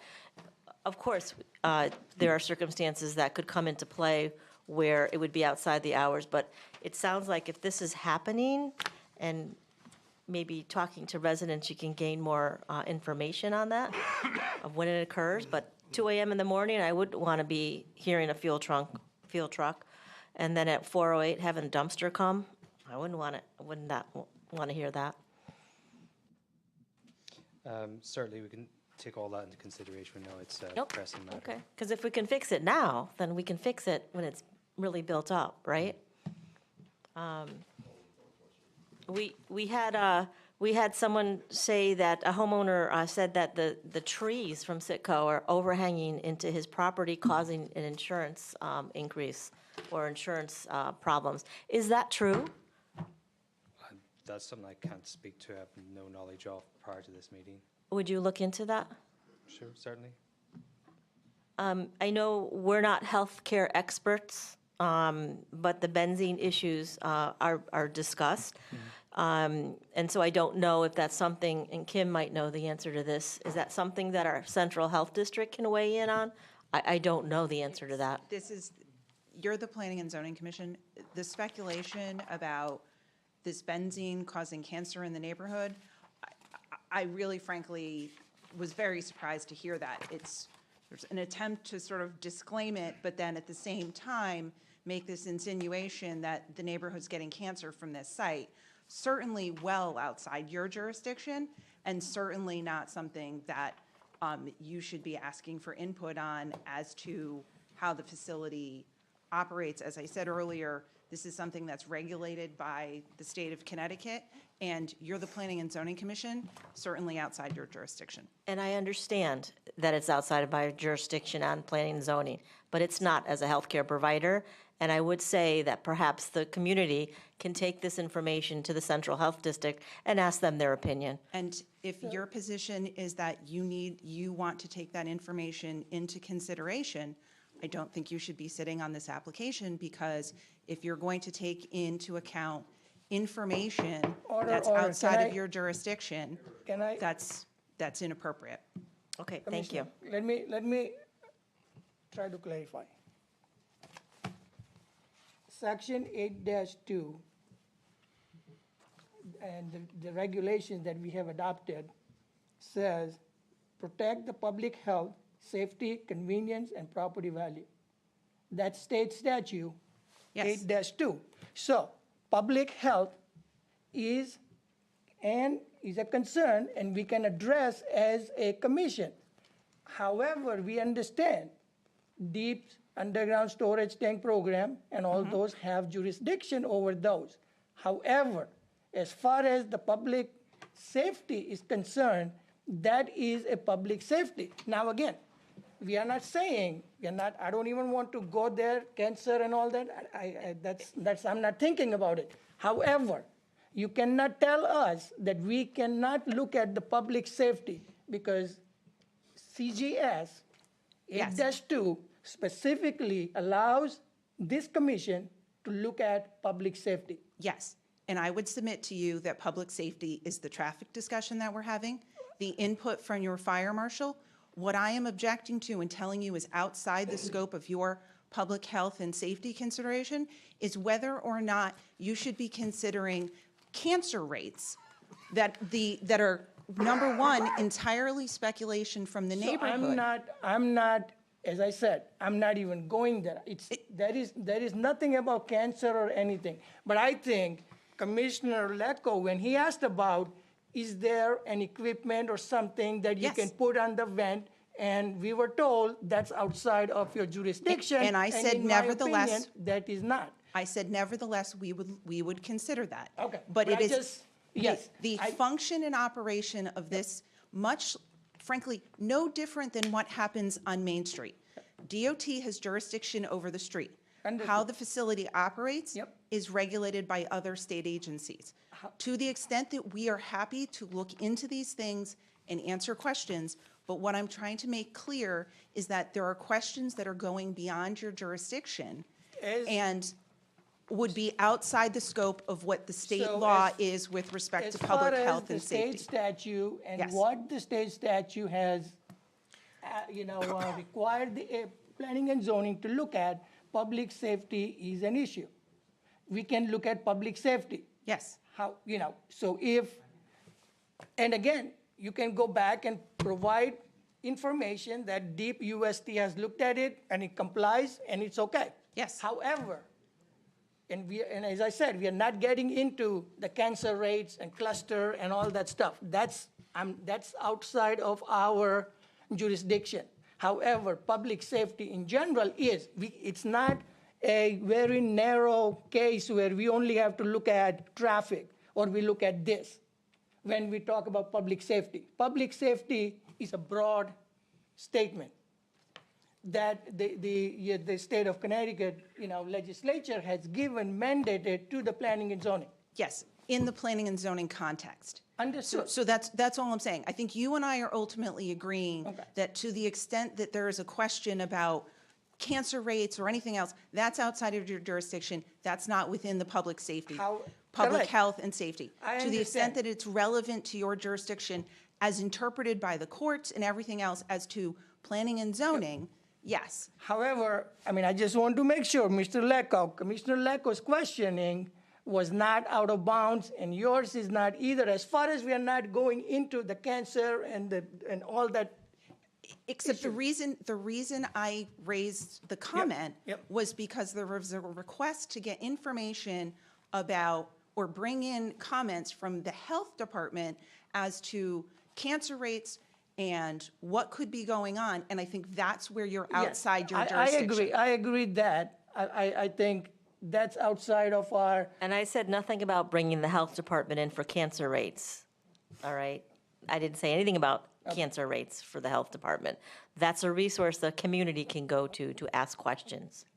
Correct. And so to the extent that what I heard was that you were looking for information from either the health department or others about those issues to weigh into your decision-making process, that's where I think that's outside the scope of your jurisdiction. And my point about if that's something that you're going to take in consideration, I don't think is appropriate for you to be sitting if that's the information that you want because it's outside your jurisdiction. That's my point. Okay, thank you. My next question is, where will the employees park now? Because you're taking those parking spaces, I thought you were going to use the ones where the EV stations are going? Originally, yes, that was thought to be the best place for it. There's 2 spaces remaining at the rear, and then there's a lot more outlying spaces around, especially in the north side or the back of the property as well. So normally, I don't believe there's going to be that many employees. Around 2 should really be the peak of it. Okay, is one of the EV parking spaces going to be handicapped accessible? No, it isn't proposed to be ADA accessible. Okay, is that a possibility? Because I'm not sure, do you know handicapped people buy EV cars? I presume they do. It hasn't been a requirement. It's not something, we've been moving the EVs around to best suit some of the questions that came up from the last meeting. It's something we can look into. Okay. Yeah. Thanks. There was a fence that was in the northern side of Sitco. Last I remember going in there, a fence, dilapidated. Is that still there? Does that still exist? I haven't been in the last few months, but along the north side, I believe it still does with the where the trees are. with the trees and the wreath in front, the hedges in front of that. Yes. Okay, because I didn't know if there was any thought given to like a sound barrier kind of fence or something that would. We've just added, I think, it was around 18 black arborvitaes along there to add in front of what's existing. So just more denser vegetation, evergreens to absorb sound. Will that help with sound? Because I'm just dense vegetation does trying help, yeah. to think about what would be the best solutions if people are concerned with sound. Like, is there like a sound barrier wall or something that could be They're helpful? typically not used in this sort of instance here, normally along highways where the noise is much constant and Right. higher. Okay. And they're not small walls either. Okay. Well, they have to meet our zoning requirements. Okay. The sidewalks that you're going to put in, you said they were going to be 5 feet anywhere? Yes, 5 feet to DOT standards. The current sidewalk's 4 feet. We matched that originally. We increased it to 5 feet of comments from the DOT. And did you say the sidewalks were going to go down Forest Street? You said they weren't going to go down Forest Street, We right? haven't taken them. We've just connected to them where the existing go. So on Main Street all along, and then crosses Forest Street. And then, so we've maintained the 2 crossings on Main Street, basically in line with the proposed building. And then over on the right-hand side there, you can see the crossing. Oh, sorry. So the sidewalk itself is connecting the existing 2 ends of sidewalk. We have the crossing from Forest Street and then Main Street. And then there's really no sidewalk there. At the moment, there's a small island with a short section of it. And then you have to cross the large expanse in front of the small retail unit there. And then there's the other curb cuts along. And I think you said why you can't put sidewalks on Forest Street. Was there a reason why you can't? To continue right up to the end of the property line, the grades, if you can see those contour lines there in the top Yep, I right-hand see side. that. So it really is just not ADA compatible grades to get up there. You'd have to put in ramps, switch backing to get up there, and then you're ended up at our neighbor's property with retaining walls. It goes nowhere. Right, but one of our big initiatives is really to try to put sidewalks in Mm-hmm. everywhere. So could sidewalks go in on Forest Street? You could go up to probably the property entrance line? there. The property line, the grids are just too steep to put something that's compliant in. Like I said, you'd have to go in with a switchback ramp with landings either side to get up there, and that takes up width, and you bring it into site to take it out, and then you're ending there with a retaining wall at our neighbor's property. One, it looks very odd. Two, it's quite a large piece of ramp to fit in there. Could you make that corner turn to the driveway with a sidewalk? To the drive-through to connect from the crossing there on up to the curb cut, yes, that's flat enough to fit that in. Okay, because maybe that can be considered. Yeah, we can Anything certainly consider that. to add a little bit more walkable ability.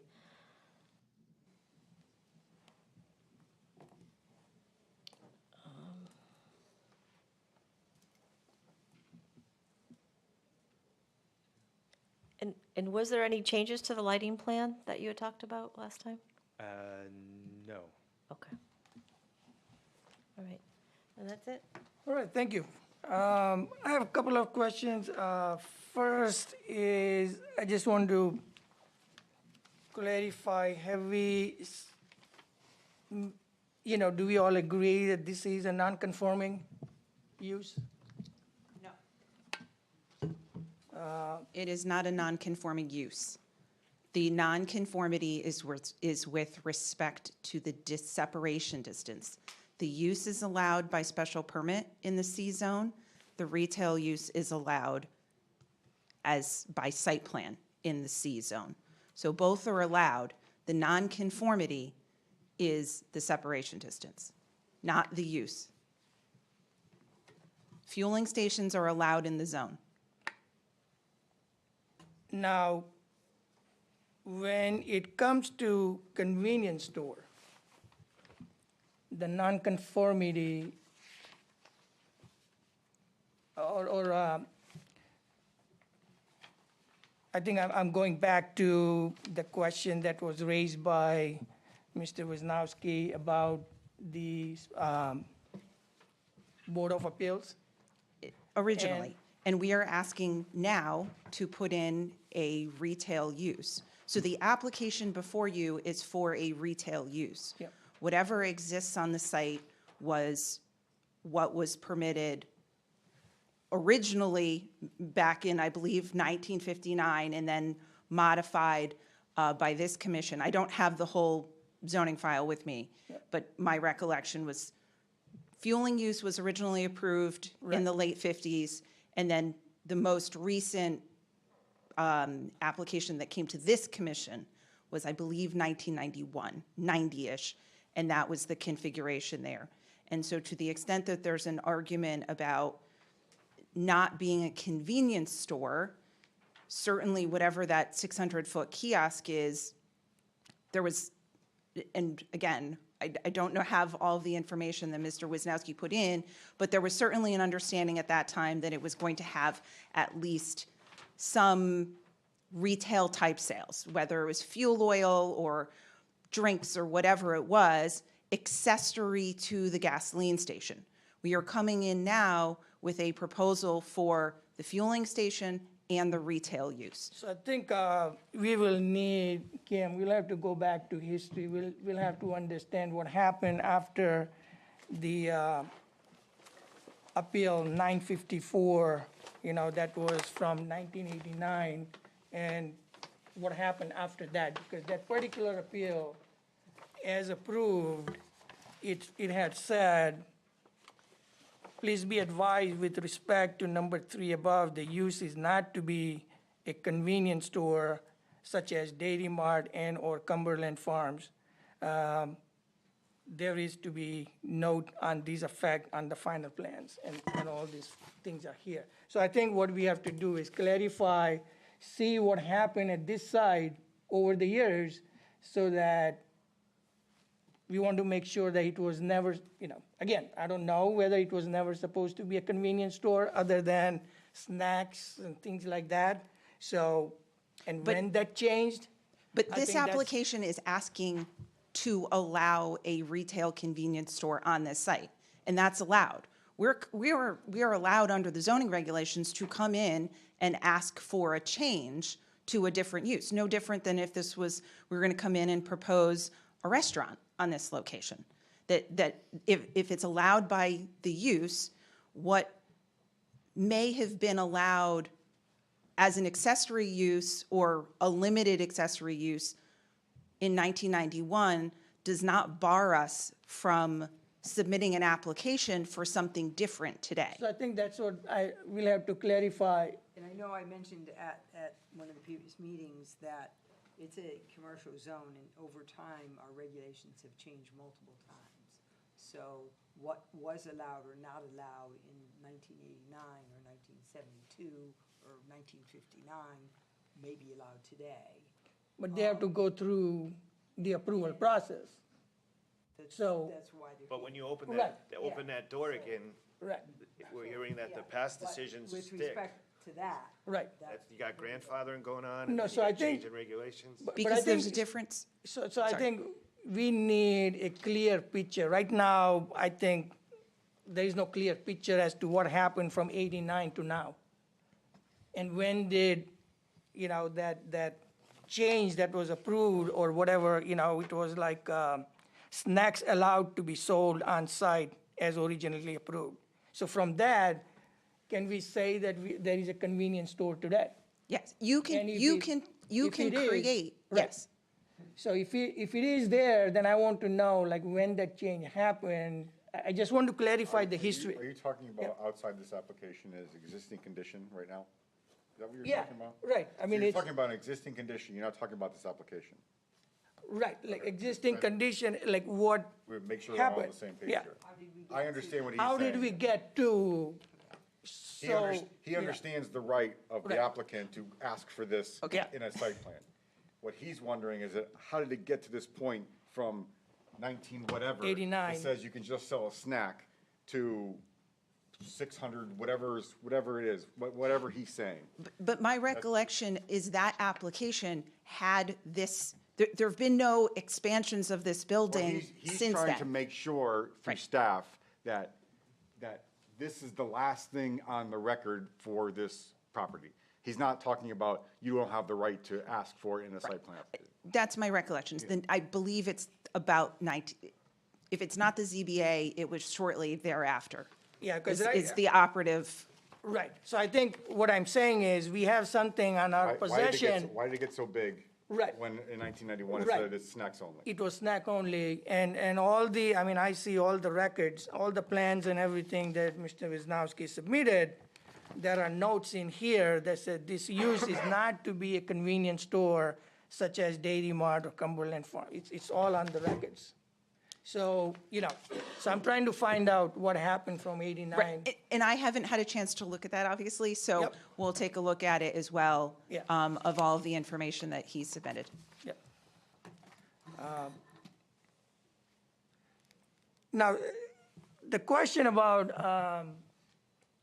ingress and entrance and all that, is it feasible if you change the location of the pumps? Like the location meaning the configuration? Okay. Instead of going parallel to Main Street, can you 90 degrees? 90 degrees, and does that help your traffic? Because the way I'm seeing right now,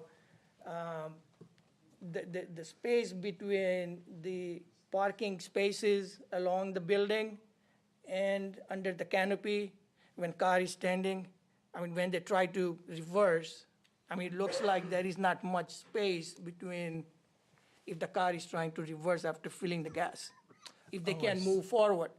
And then you have a car parked, so.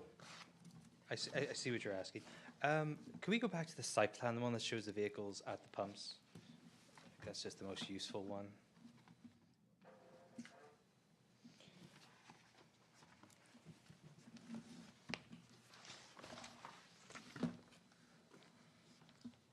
One more. One more. Right there. That's it. Thank you. If you can zoom in just around the canopy, that'd be perfect.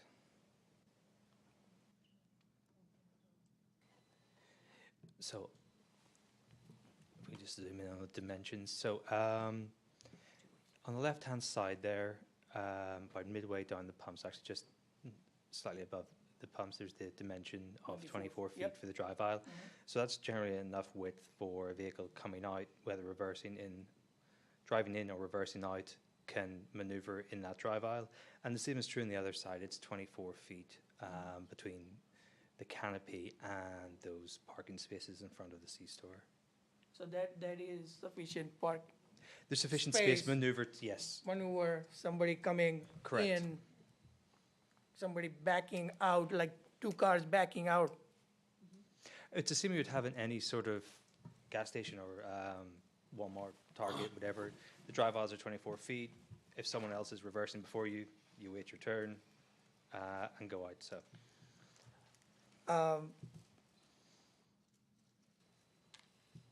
So To my point about rotating changing, 90 so- degrees.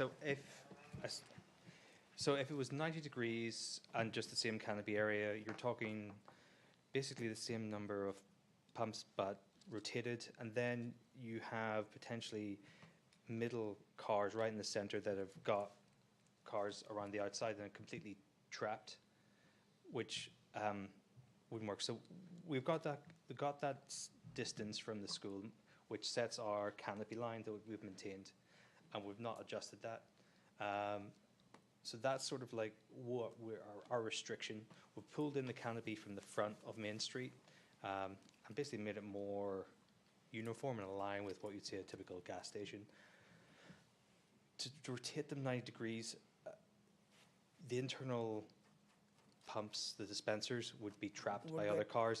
That would just lead to frustration. So if we had the freedom to, if there wasn't a restriction on anything, this is probably not the arrangement that would have been built in the first place. You'd probably want to have the gas pumps all along the front over to the Forest Street side, one nice single line with your building at the back, but we don't have that for the constraints. We have got the gas storage tanks underground, which were just renewed about 3 years ago after Atlantis purchased the site. That was one of the first items they undertook.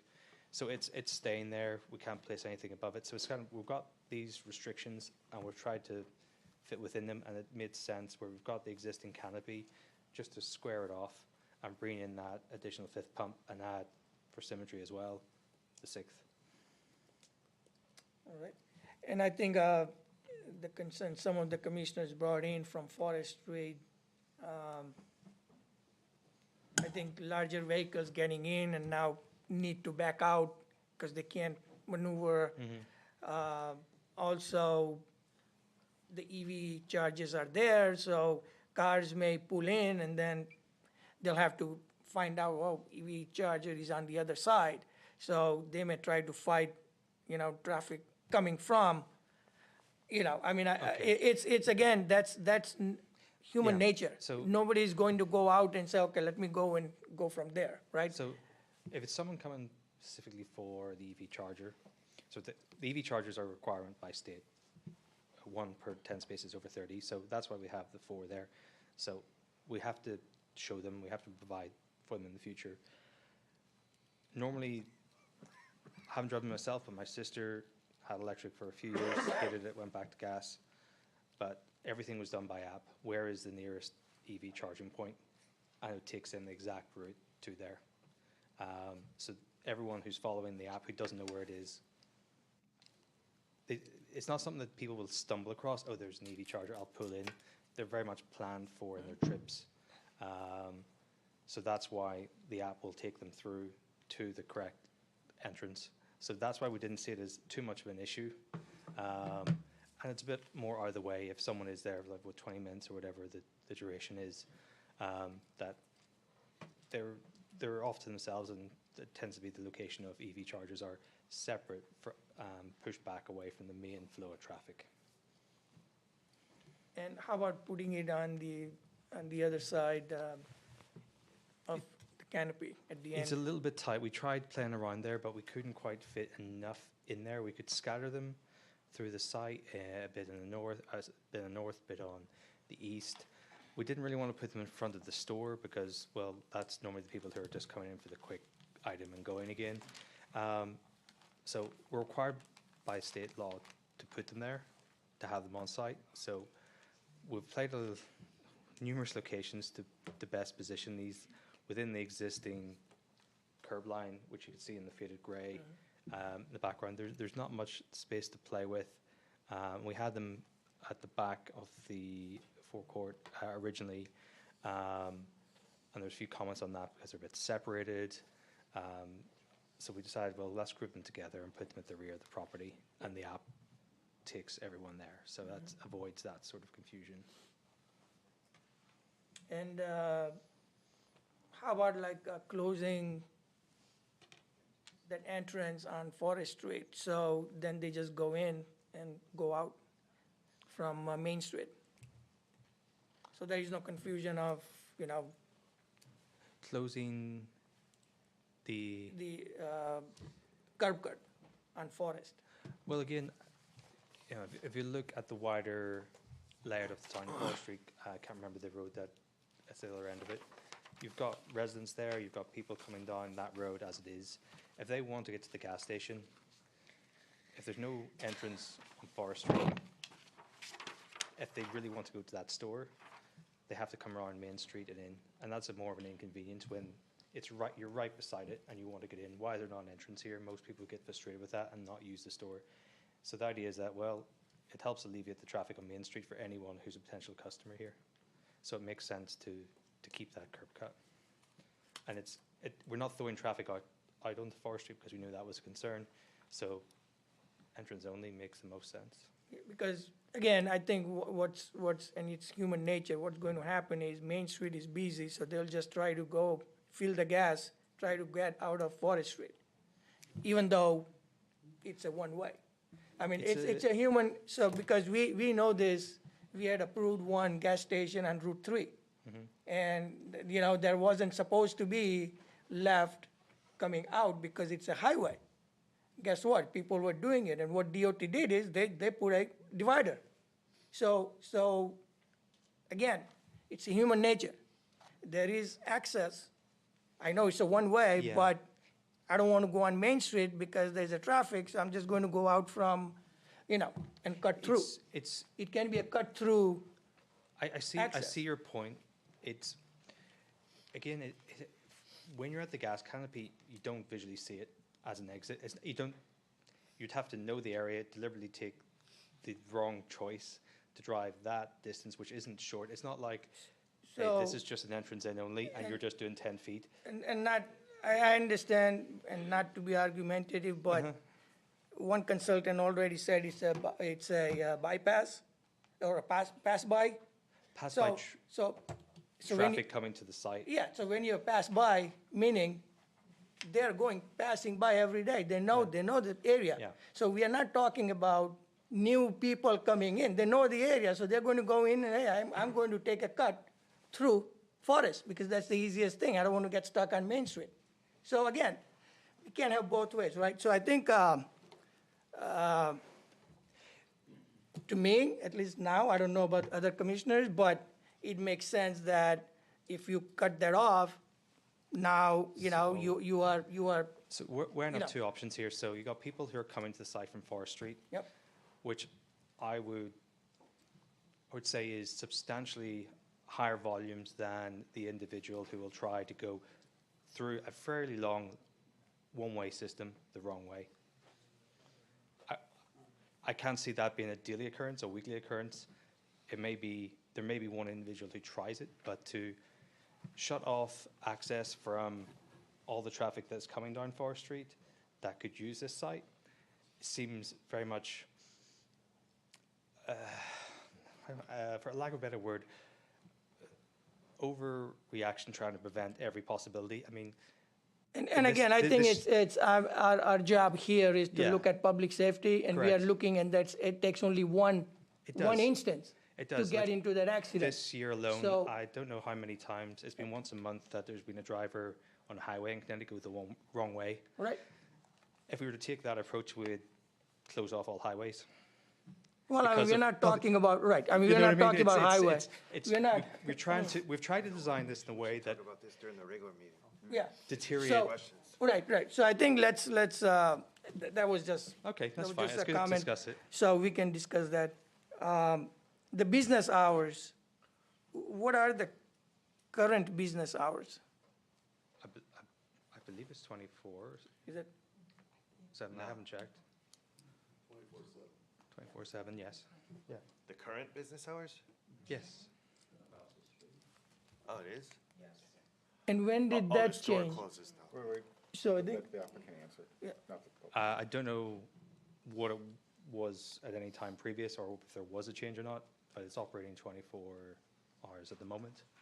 so do we know? I'll do a history. Okay, yeah, so I want to do that history on that as well, like when that changed and when it became.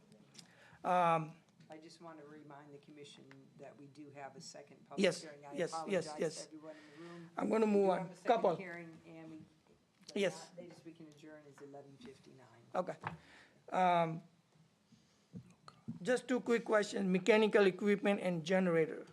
Oh, yes, so can we jump to the architectural slides? So you did raise the question about last time. Yeah. What does the mechanical equipment look like? Is it going to protrude above the parapet wall, et cetera? Can we actually go to I think it's page 2, it's going to be the sections, the profile of the building. The elevation, sorry. I think one more. There we go. Could you zoom in on the top 2 images of the roof? So the parapet wall is 5 foot high. About 5 feet, and the equipment is very small. It's only. If you can come on, yeah. We usually have 3 condensers on the roof, one for the walk-in freezer, one for the walk-in cooler, and one for the store. And the store is an open plan, so there is not the need for like a big equipment. So usually with a 5-foot parapet, everything is hidden. So it's from covered, it's hidden behind 5 foot? Okay. And generator? No generator. No generator, okay. All right, I'm done. Any further questions? If not, can I have a motion? Well, Mind the applicant has the final Okay. word as far as rebuttal, but there may be need for more well, information. we intend to keep this meeting open because we have a lot of information on that. Correct. Yes, And, we and have- I was going to say, and we need to, because we just got Soli's comments this morning. Yep. So we need to Yes. complete that because there were a couple of outstanding questions there. So hopefully by the next meeting, and I'll note on the record, we consent to the extension of time to get to the next meeting. I can follow up with a letter. But we did expect, given how sort of the turnaround time on the various traffic components, that we were going to need to continue past tonight. Thank you for that. So with that, I'm going to motion to recess this public meeting until, Kim, next meeting, what's the date, please? third Wednesday in April. All right. So the Can I third have- Wednesday in April. Can I have a second? Second. All right, all in favor? Aye. Aye, any opposed? Motion passes. Thank you. Motion for a 5-minute recess. Second. Second? All in favor? Aye. Motion passes. I got it. That's it.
Motion, Motion to come out of recess. and second. Second. All in favor? Aye. All right. Going to public hearing B. Special permit site plan application, AR Building Company Incorporated, care of Emily Mitchell, proposing 153 multi-family units in a 3 buildings plus amenities under section 4B19 of the Rocky Hill zoning regulations at an OP office park zoning district, corner of Capitol Boulevard and Enterprise Drive, ID 16-269. Good. Hi, good evening. My name is John Schmitz. I'm a civil engineer with BL Companies, 355 Research Parkway, Meriden, Connecticut, representing the applicant. Tonight with me are representatives of AR Building Company, the applicant. This is a public hearing. We did post a sign on the site 2 weeks ago. We also had sent out the mailings. You know, if you need a certificate, Yeah, you got we copies have of that. So, all right. Just walk you through the project in general. The slide you see in front of you is the overall project site. It is an undeveloped parcel of land located in the corporate park. It is approximately 22.1 acres. Our address is on 200 Capitol Boulevard. The site also has frontage on Enterprise Drive. And we also have some frontage on I-91 exit ramp. And again, the site is undeveloped currently. As you can see in the office park, some of our budding neighbors to the north, the Sheraton Hotel, to the west, office building, other office buildings to the east, and then to the south, direct south of us across Enterprise Drive is the medical center. So we flip to the next slide. Just some quick intro to AR Building Company is a regional, national rather, residential building company that owns multifamily residential developments throughout the U.S., approximately 9,000 units in total. Been here in Connecticut. We've been working with them here in Connecticut for about 10 years now. Most of the developments are in the New London area. There are a few under development, under construction in the Meriden area right now, and they're looking at other properties currently, and they've found this property here, which is why we're here. If we go to the next slide, we just see a representative, some photos of typical properties that they've developed in the past. One in Kingston, Rhode Island, another one in Pennsylvania, 2 others in Pennsylvania. So again, this kind of gives you an actual photo of some of the work they do. These are 4-story buildings, which are what we're proposing on this site. So they would be very similar to the look and feel of this building. And if we go to the next slide, it's just some interiors, just to kind of give a understanding of what type of materials, finishes, and amenities are provided in a typical building and a typical apartment. These apartments would be 1 and 2 bedroom apartments. If we go to the next slide. All right, so this is just the existing conditions plan. Again, the site's undeveloped now. The green areas that you see on the left and the right, those are in the wetlands. We did already appear before the Conservation Commission, received approval for there a few weeks ago. And you'll know, I'll just point out that on the left-hand side of the development, and going up and down the page, north-south, there's a 100-foot power line easement.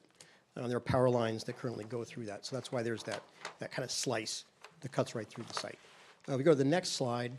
This is a rendering of what we propose to develop on the property.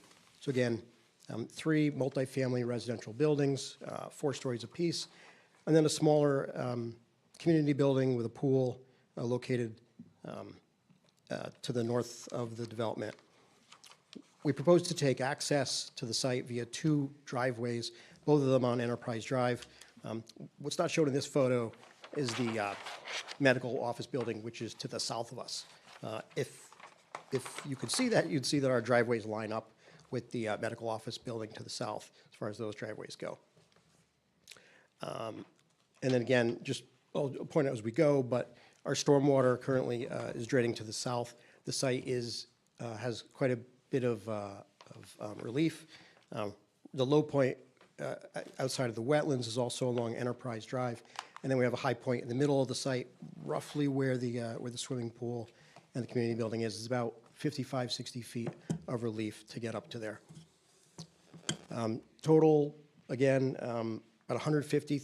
Each building has 51 units, so we're looking at a total of 153 residential units. and 226 parking spaces. We comply with the bulk standards with regards to that. And in addition to the residential, there's also a component of 20% affordable units. So to do the numbers, 153 residential units, 20% would be 31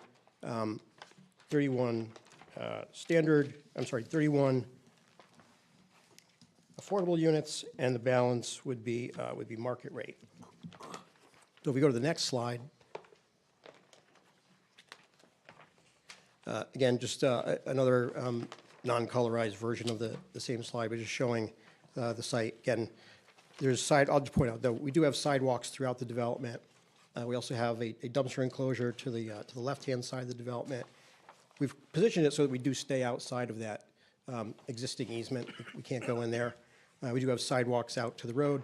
There's currently sidewalks on our side of, actually both sides, but on our side, there are sidewalks on Enterprise Drive. So we'd be connecting into those with our sidewalks from the site. If we go to the next slide, this slide is a rendering of our grading and drainage plan, to give you some idea of the stormwater. So what we do with stormwater design is try to mimic existing conditions where we're putting stormwater. And in this case, we have stormwater going in a couple of different directions. But the majority of our site, which isn't going into the wetlands, is draining towards the south into Enterprise Drive. There's currently stormwater system in Enterprise Drive. There are stubs in Enterprise Drive for the development to hook into. We'll be connecting into those locations. And the water that's in Enterprise Drive today actually goes through an existing municipal pipe that runs adjacent to the medical center and then discharges into, I think it's Division Brook further to the south of here. The yellow lines on here just represent the stormwater collection system on site. So we'll have catch basins, 4-foot sumps. They'll help collect the sediment, have hooded outlets, which also further help to take floatables and oils out of the runoff. And then we have four highlighted areas, four highlighted hydrodynamic separators shown here that are kind of brown dots. The three blue areas represent the stormwater retention basins on site. Again, stormwater in this area is running to the south, so we're mimicking that same drainage pattern, holding water in those ponds, infiltrating it into the ground before it would release and then get into the municipal system. Stormwater system's been designed to comply with the Connecticut Stormwater Quality Manual, 90% total suspended solids removal, 1.3 inches of retention of stormwater. And we also look at the pre-development conditions and the post-development conditions because we want to make sure that we're reducing peak rate of runoff. We've submitted a stormwater report showing that we've done that for all the stormwater events up to the 100-year storm. If we go to the next slide, this is just a snippet of the erosion control plan showing how we propose to handle erosion on site during construction. Mostly best management practices, things of like inlet protection to keep sediment out of the catch basins, hay bales, silt fence that would be around the perimeter of the development to keep sediment into the development and away from wetlands and undeveloped areas. And then also anti-tracking aprons to keep sediment on the construction site and not into the roadway. We can go to the next slide. It's just a quick shot of the landscaping plan. So we would have new landscaping throughout the development, throughout the parking areas, and then along the street as well, along Enterprise Drive. I will note that out of the 21.1 acres of the site, the development here that you see, the development footprint, is only about 7.5 acres of disturbance, meaning that we're going to leave roughly 15 acres, I think it's around 14.5 acres, completely undisturbed. So again, we can go to the next slide here. So this is a slide you haven't seen. This is not in your packet. This is something that we just developed as a condition of approval for the Conservation Commission. We're required to provide, we were in agreement with them to provide a conservation easement over the undeveloped portion of the site. And that's what this slide represents. It shows in green the area that would be deed restricted as a conservation easement. Obviously, you'll note there's a gap in it that represents the the power line easement. We can't give a conservation easement over that for obvious reasons. But this we'll be working with staff on this, Conservation Office, to finalize this. Eventually, it'll get filed on the land records as a conservation area and as permanently, conserved and undeveloped. So I think we can go to the next slide. And I'll just walk through some of the other items we prepared. So as a special permit, we did a traffic study on this property. And for the project, we looked at how our site would impact the existing traffic in the area. Again, this is just kind of an overall slide showing you what we looked at. So just quickly, Route 411, West Street is along the top of the page. There's an existing traffic signal there, the signalized intersection with Capitol Boulevard. And as you can go southwards on Capitol Boulevard and you get to Enterprise, there's a stop sign. It's only stop controlled from Enterprise. Enterprise Drive is a dead-end road at this point. And there's no stops going north or south on Capitol Boulevard. The only stop sign is on Enterprise. And then, of course, we're showing stop signs at our site driveways as well. So we went out and counted all the background traffic. We counted traffic at these various intersections to get an understanding of how traffic operates today. And then we added in our traffic. And if we go to the next slide, we'll see that our development, 153 units, what we've done is we've gone to the ITE. I think you heard about that previously tonight, about the Institute of Traffic Engineers manual, Transportation Engineers manual.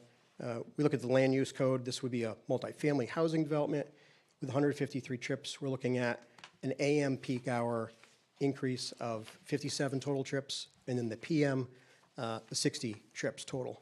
So again, that's combined in and out. For the morning, the AM rush, AM peak is 7 to 9. The PM peak is 4 to 6. So again, 60 trips maximum in the PM hour. And what we've done is then we take those trips, we apply them to the background trips that we counted. And if we go to the next slide, we'll just show basically the level of service. Pretty much everything remained the same.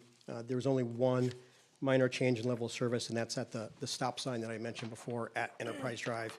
Because we are on a dead end, all of our traffic has to go to that stop sign and go north or south.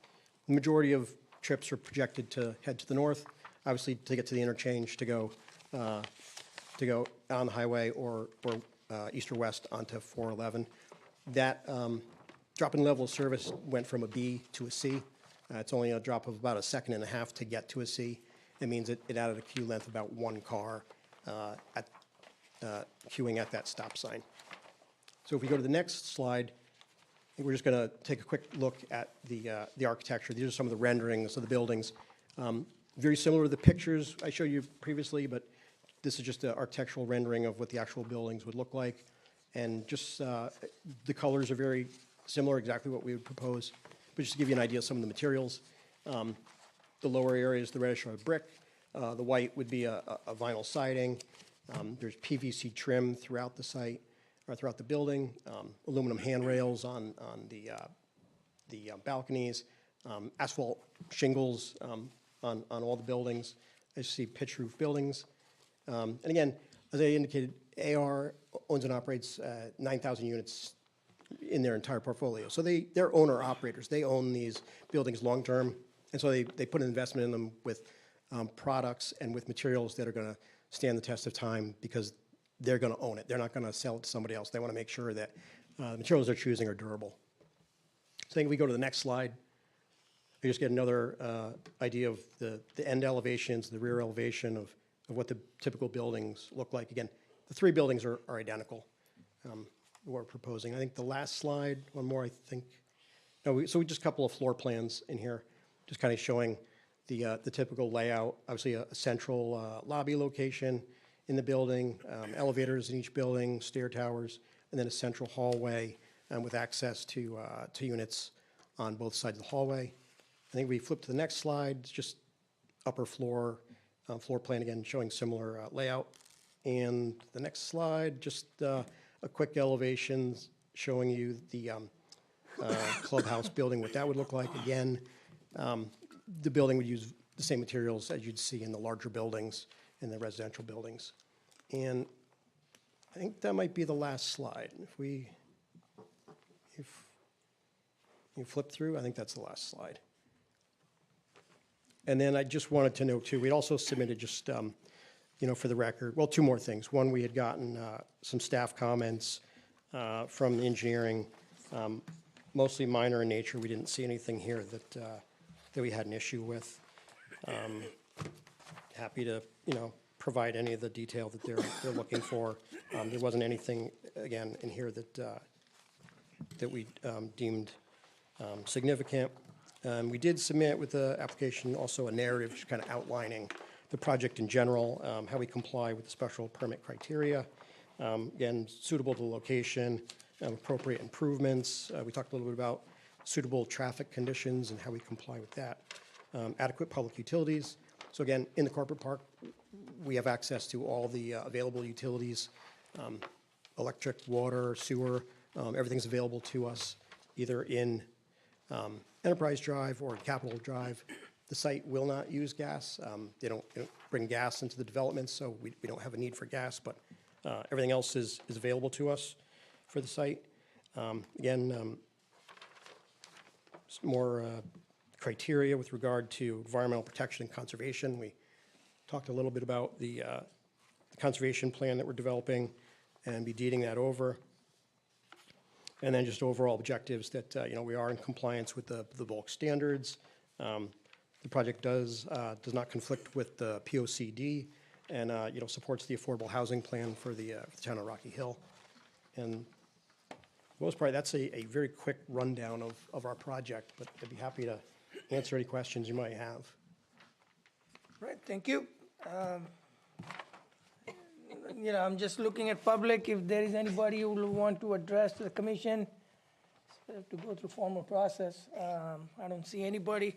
I'll open up for commissioners. If you can go back to the site plan on the, yeah, either one of those is fine, any one of those is fine.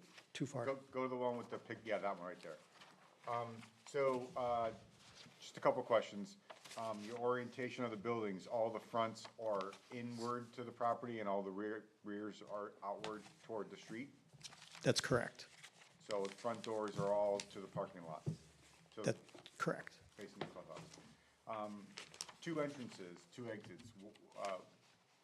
Do you think you need that for flow? Why do you think you need two of them rather than just one? The driveways. You mean the driveway entrance? Yeah. Yeah, I think it's really just a function of having a secondary means of access and egress. If something happened on one of them, we'd still be able to get in and out. It's really more from a safety standpoint, emergency vehicle access. One of my questions was the conservation, so I'm glad you brought that up. If we can go to that plan, I had a question. You got a little carve out on Capitol Boulevard. What was that? Sure. So, yeah, if you flip down to that, I don't know how, so under the town's standard conservation agreement, land inside the agreement, or land that's protected inside of a conservation area has to be unmaintained. So, I don't know if you can flip to that slide. And actually, you can kind of see it on this slide, though. That's like it's mowed. grass. It's like mowed. Right, so when you go down that street today, you see a nice lawn area. If we protect that, we have to let that go, and it's gonna and it'll go natural, and it'll turn into a meadow, it'll turn to trees, so we felt it was better just to maintain, because it's a corporate park, we just felt it was better to keep that area out so that we could maintain that as lawn. So we don't propose to build anything there, it's just strictly to maintain the existing aesthetics of that area and keep it as grass. One of my questions was about mechanicals, and you said there's gonna be no natural gas on site. How are you gonna handle your mechanicals with the roofs like that? Is everything ground mounted? No, actually, if you flip to the first building elevation, you'll see that, so the buildings have a pitch roof, and you'll see here, there's kind of a cutout almost in the middle. The roofs are pitched, it's a 4-story building, but we always build it, what we call a bathtub.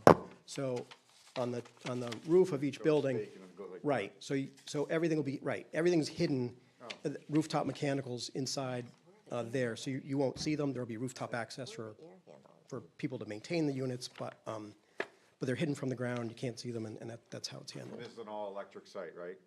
That's correct. No fuels? No. Okay. I have nothing further. Commissioner Glico? Trash. Any dumpsters on site? So, yeah, if we go back to the, site plan, we have anyone's fine, that's fine.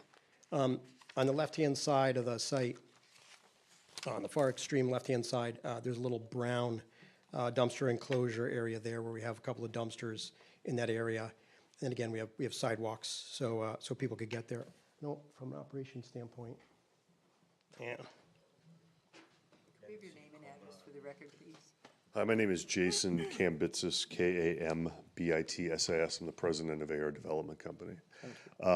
Address is 310 Seven Fields Boulevard, Suite 350, Seven Fields, PA 16046. So part of what we provide in our developments is we have a program called Valet Trash. And what happens is every day you put your trash can out, somebody comes and actually picks up your trash, and it all gets taken down to the dumpster for you. And that dumpster's right there, and then we have it set up so, we use the same sizes everywhere, 40 yards, whatever it may be, 20 yards. And the truck can pull in, pick it up, and just go right back out. So it sits right there in the end there. We have garbage and recycling. Signage. Is there gonna be any signs on Capitol? We would have a podium sign on Capitol Boulevard. So right at probably at both of the entrances, we would apply for something like that. I don't know what the signage regulations are for size is on here, but we would have that. Lit or unlit, I don't know what we would end up doing is what's allowed. That would post-application? Yeah, we usually come back later, which, you know what, we should just do them all at once. But, we do come back, because then it's like we spend so much time on it, but. That's all I got. I have no questions. All right. Mr. Lecco? I had a question about the stormwater basins. Looks like you have 3 in front, and you're proposing those to be basically grassed infiltration basins? Is that what those are supposed to be? That's correct. And you have a chain link fence around them? If we go to the site plan, I'm not sure if we have fencing proposed around them.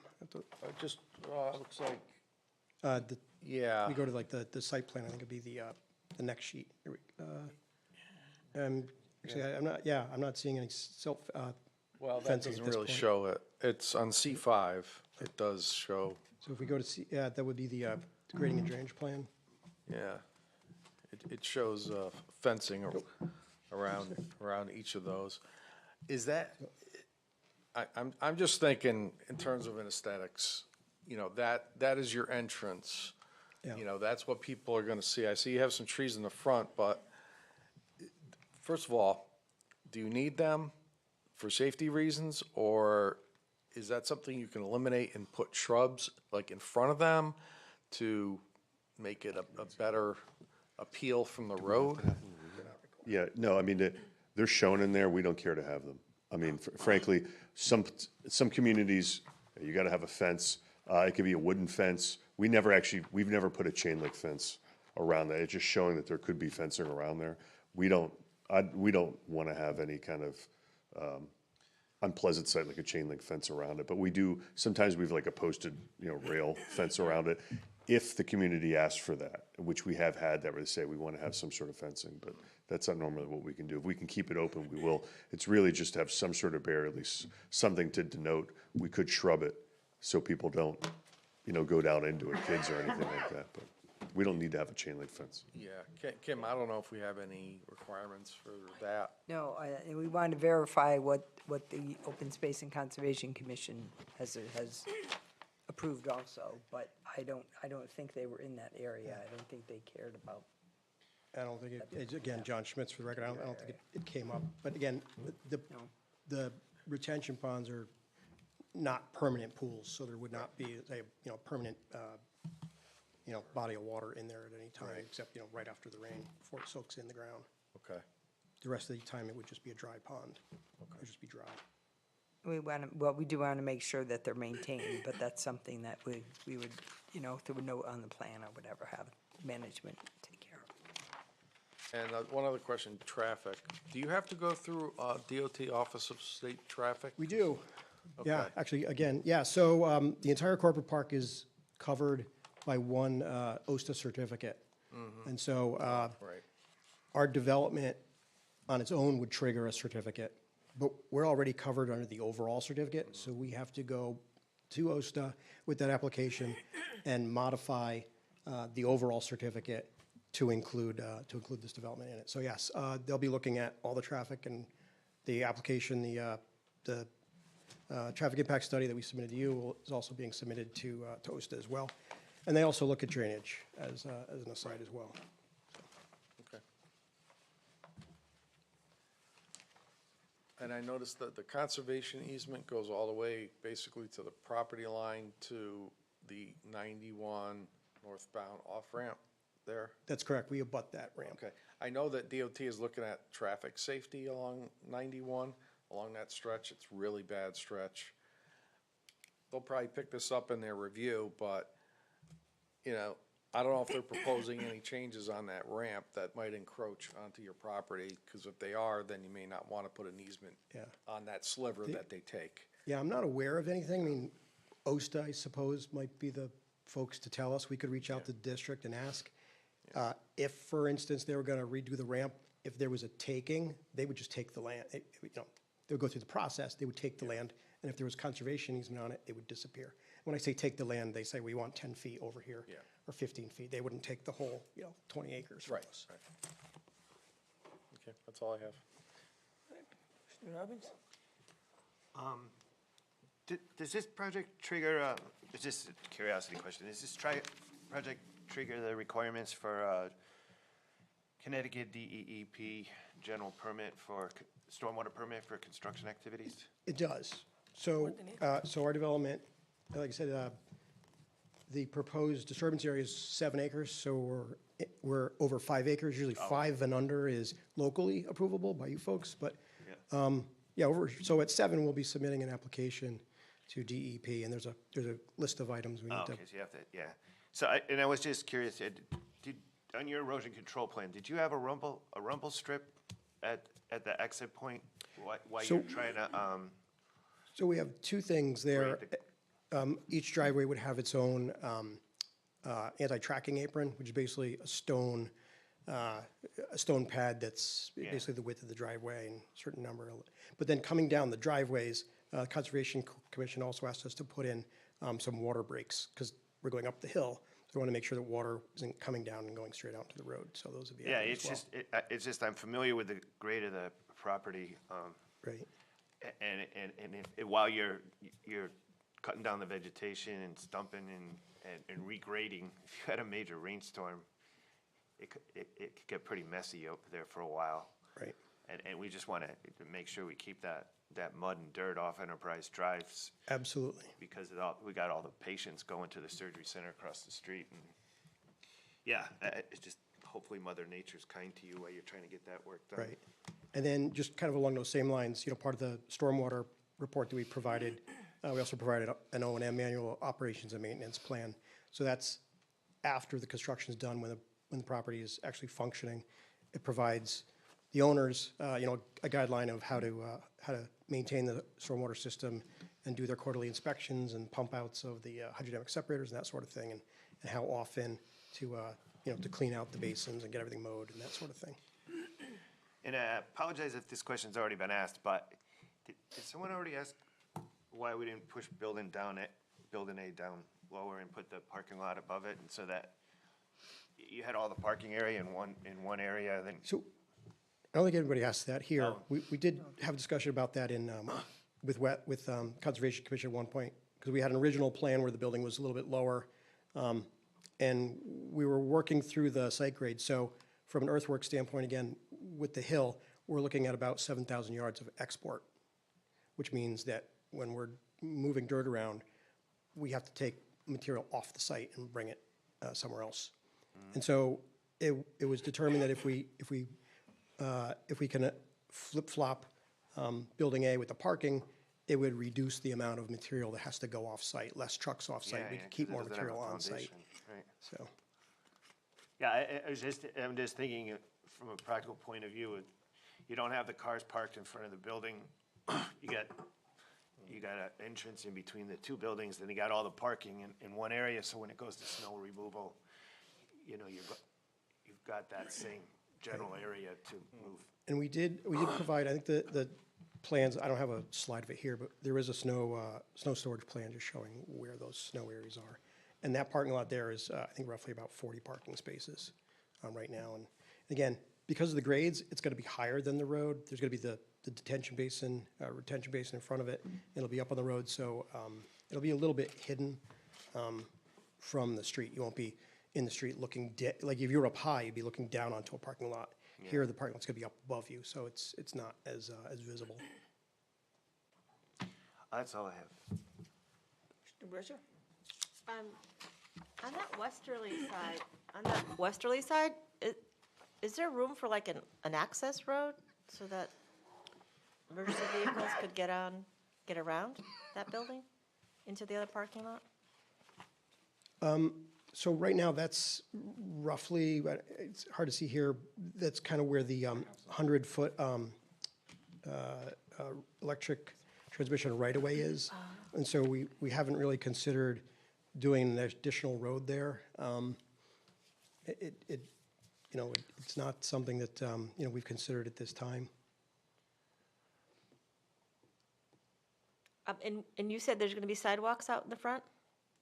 So there are existing sidewalks along Enterprise Drive, and then on our westerly driveway there's also a sidewalk that will be connecting to that sidewalk in Enterprise Drive.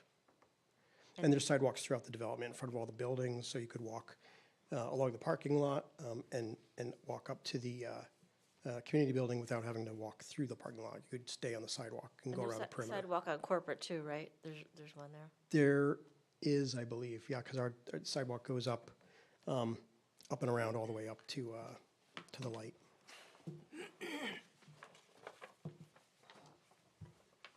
And are you're gonna put in all the amenities like bike racks for bicycles? Yes, yeah, I think, I don't know if they're shown on here, but yeah, I think maybe there was a comment from staff about that, but that's easy to add bikes at each of the things. Yeah, they do interior. On those buildings we do. Yeah. And they have the cool bike racks that have the air pumps in them too, so they can fill up their tires. Yeah. And each of the buildings has an elevator, right? That's correct. A big one, right? Big. Yeah. Big elevator. Big elevator. Big stretchers in our town. Yeah, for no, they can fit. And do you have, just curious, and do you have a plan if the elevator goes down, what you do? Well, I mean, there's stairwells on each side of the building. What if you can't? What if you're in a wheelchair? Well, I mean, it's with any other building when you have that. I mean, that's why we put them, it's broken down. So like when we do a bigger building, let's say it's 100 units, we'll have 2 elevators in it. So we kind of break it down that way. Just curious if you had a contingency plan while you're waiting for your elevator to be fixed, what you do. Yeah, I can't, I mean, we haven't had to deal with that from our own perspective. So. Okay.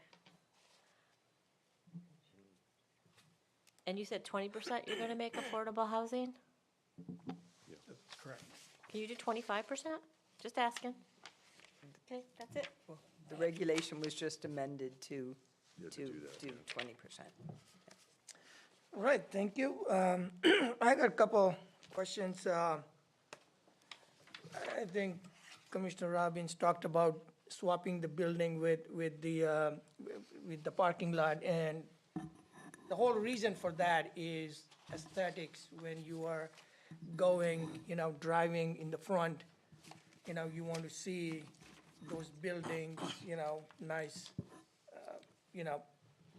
Right. And then the other comment is you have 2 driveways.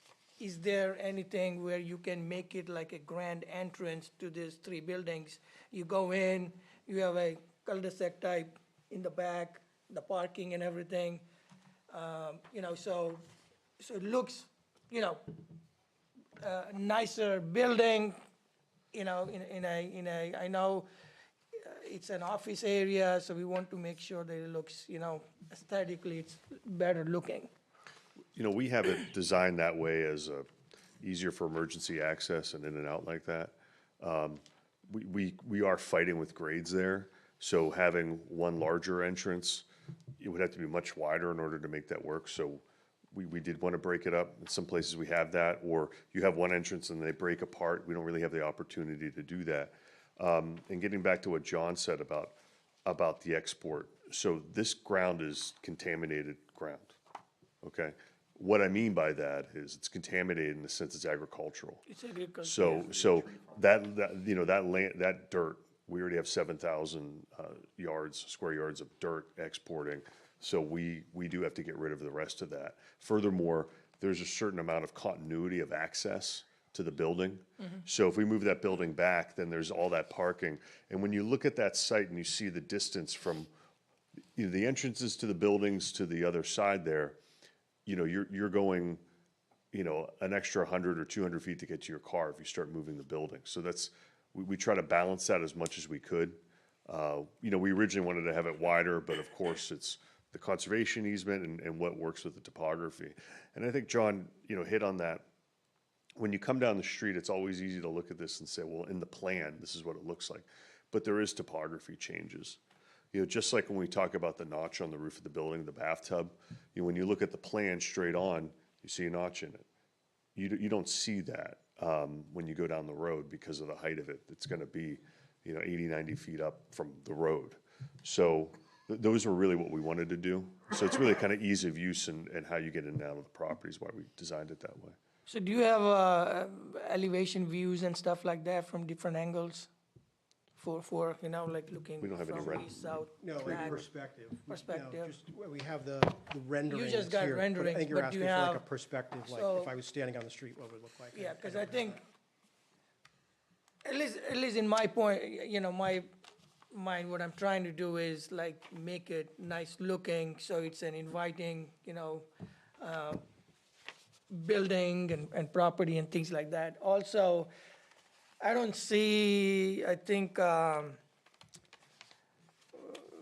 like benches and entertainment areas and things like that. I mean, you will have, it's 153 units, so probably 300 people at least.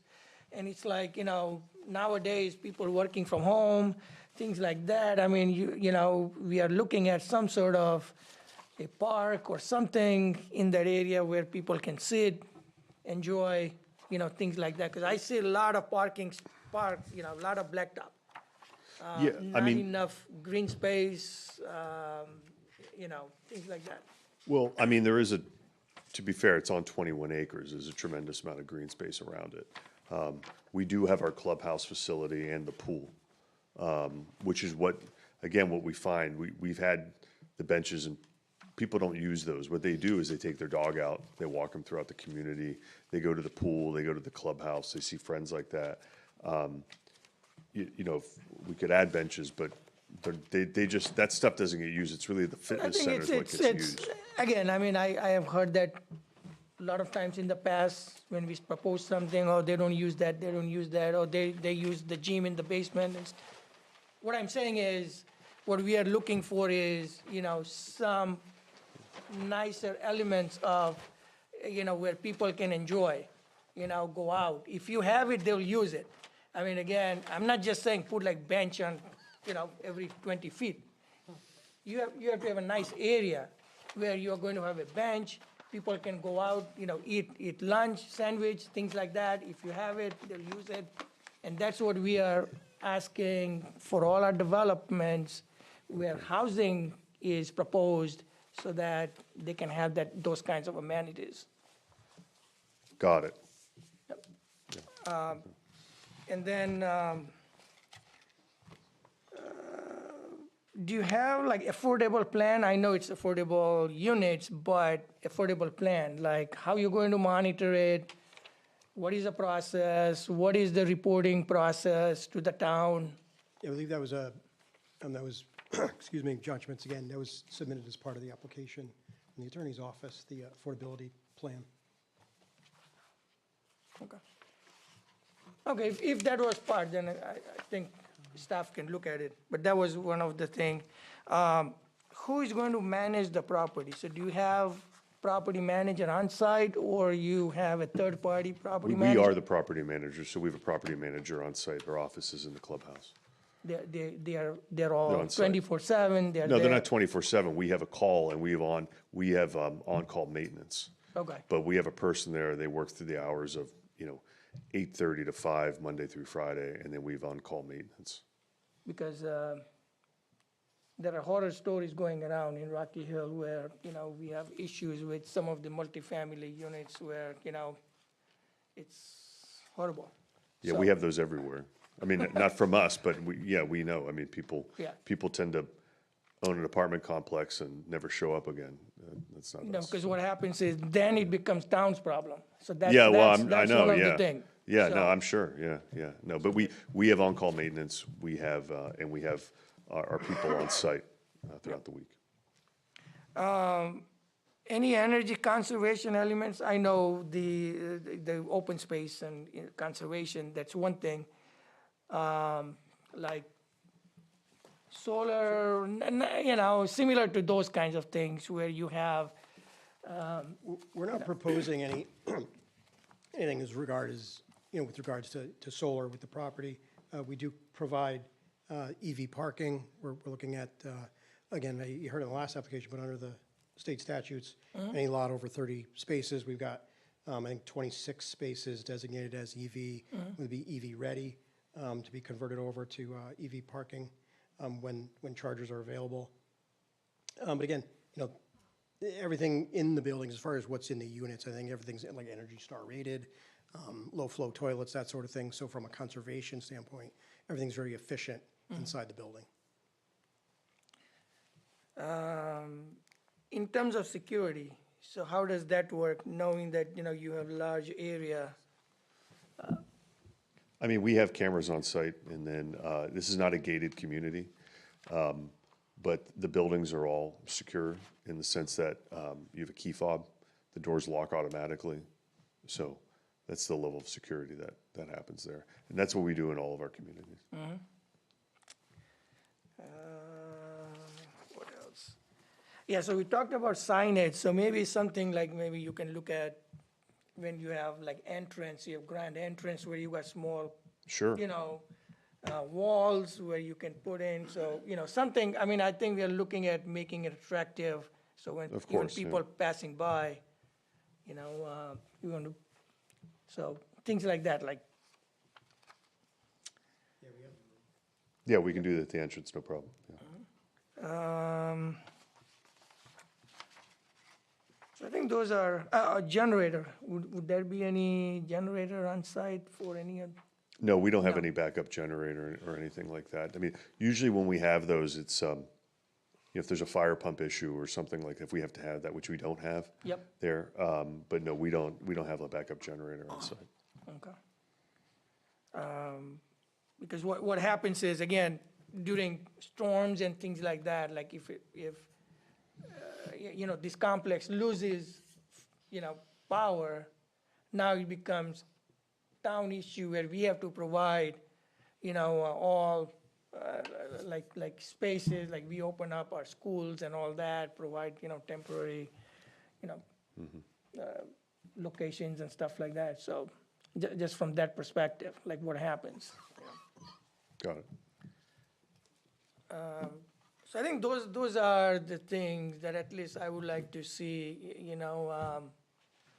some better plan, some green space, some open, some entertainment space for people, like, break up. I mean, huh? Picnic table? Yes, things like that where, it's, and I'm hoping you have internal walkways and stuff for people, they can walk around the whole Yeah, neighborhood. There are, the sidewalks around there, and I know on the elevations, we did look that, each apartment does have an exterior balcony or patio area. So every unit will have its own, space to be outside if they wanted to, No, I know, as but opposed, it's, as opposed to, being out in the development, they will, I just want to point that out, they do have Right. private outdoor The- space to themselves. Right. In addition to, I think, what you're looking for. Yeah, I mean, I think, you know, what we are looking at, I mean, I don't know if you have gone to Ames, you know, Kelson Row project. Yeah, you know, like internal walking, they got a dog park, they got, you know, all those things are, you know, things are changing these days, you know.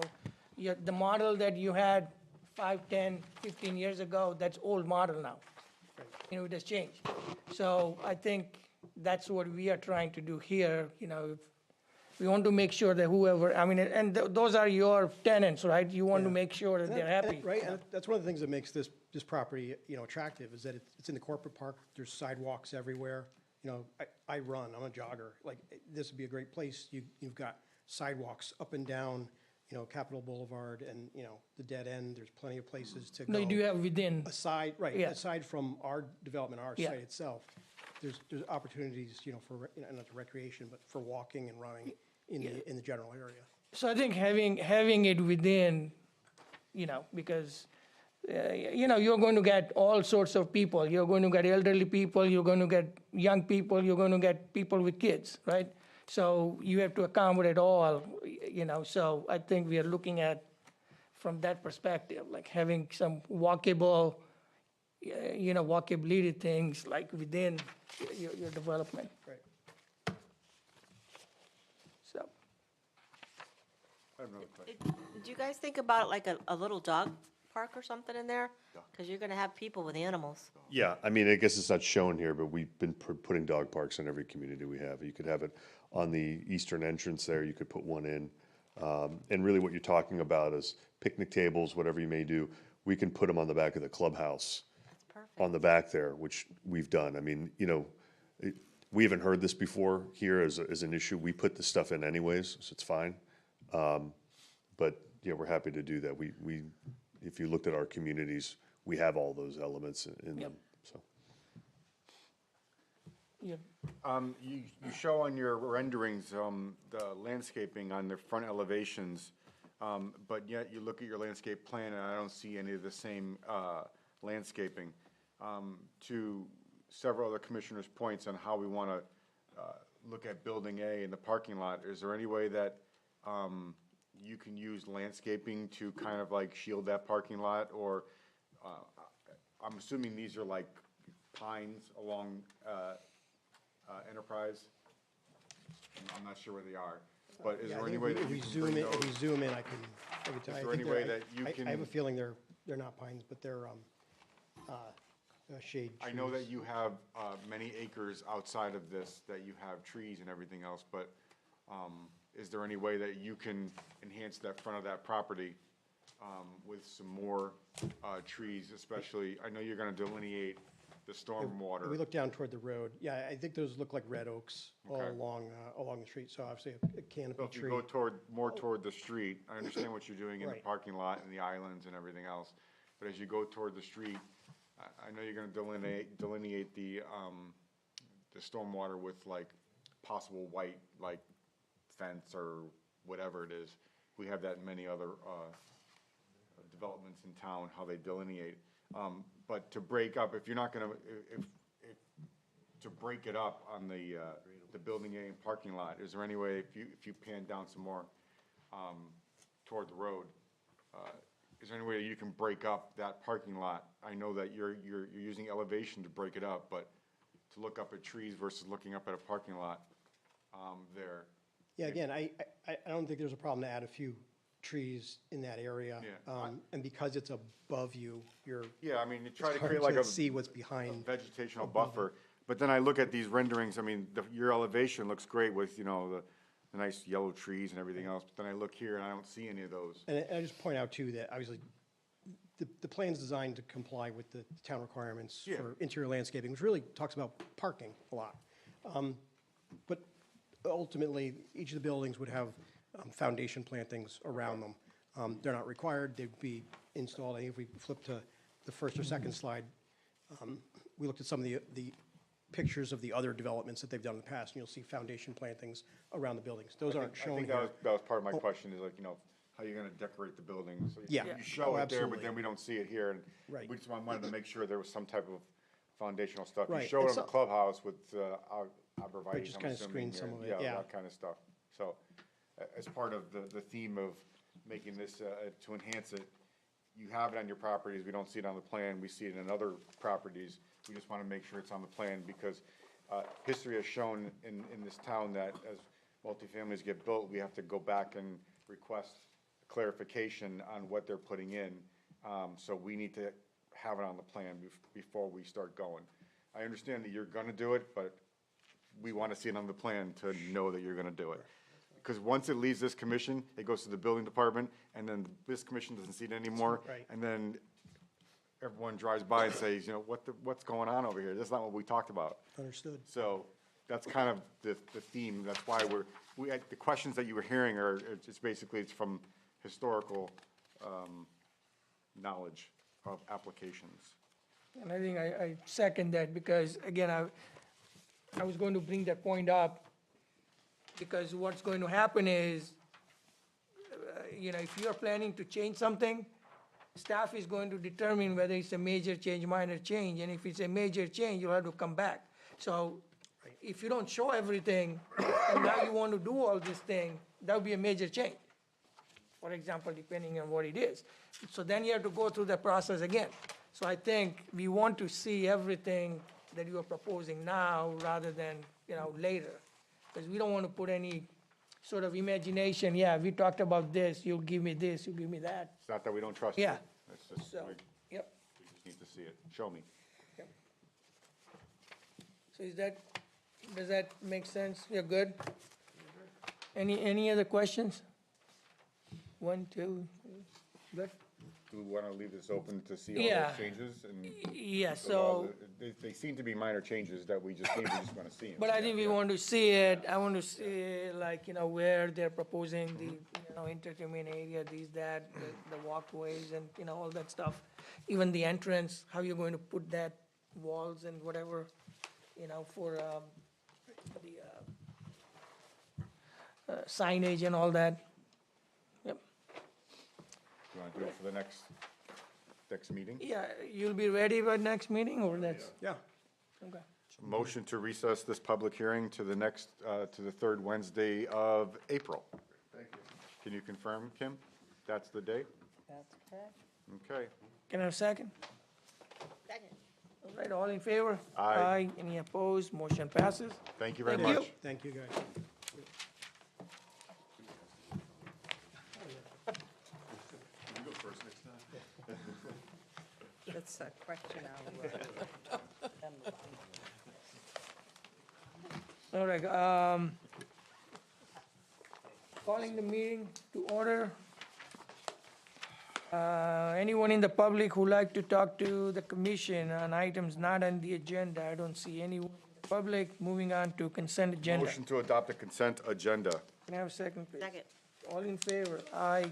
Motion passes. We're all the way to agenda item C now, Commissioner. Yep, And could I just, Mr. Chairman. yeah. oh. Yes, go ahead, 5C. About the POCD, the survey is online on the town homepage.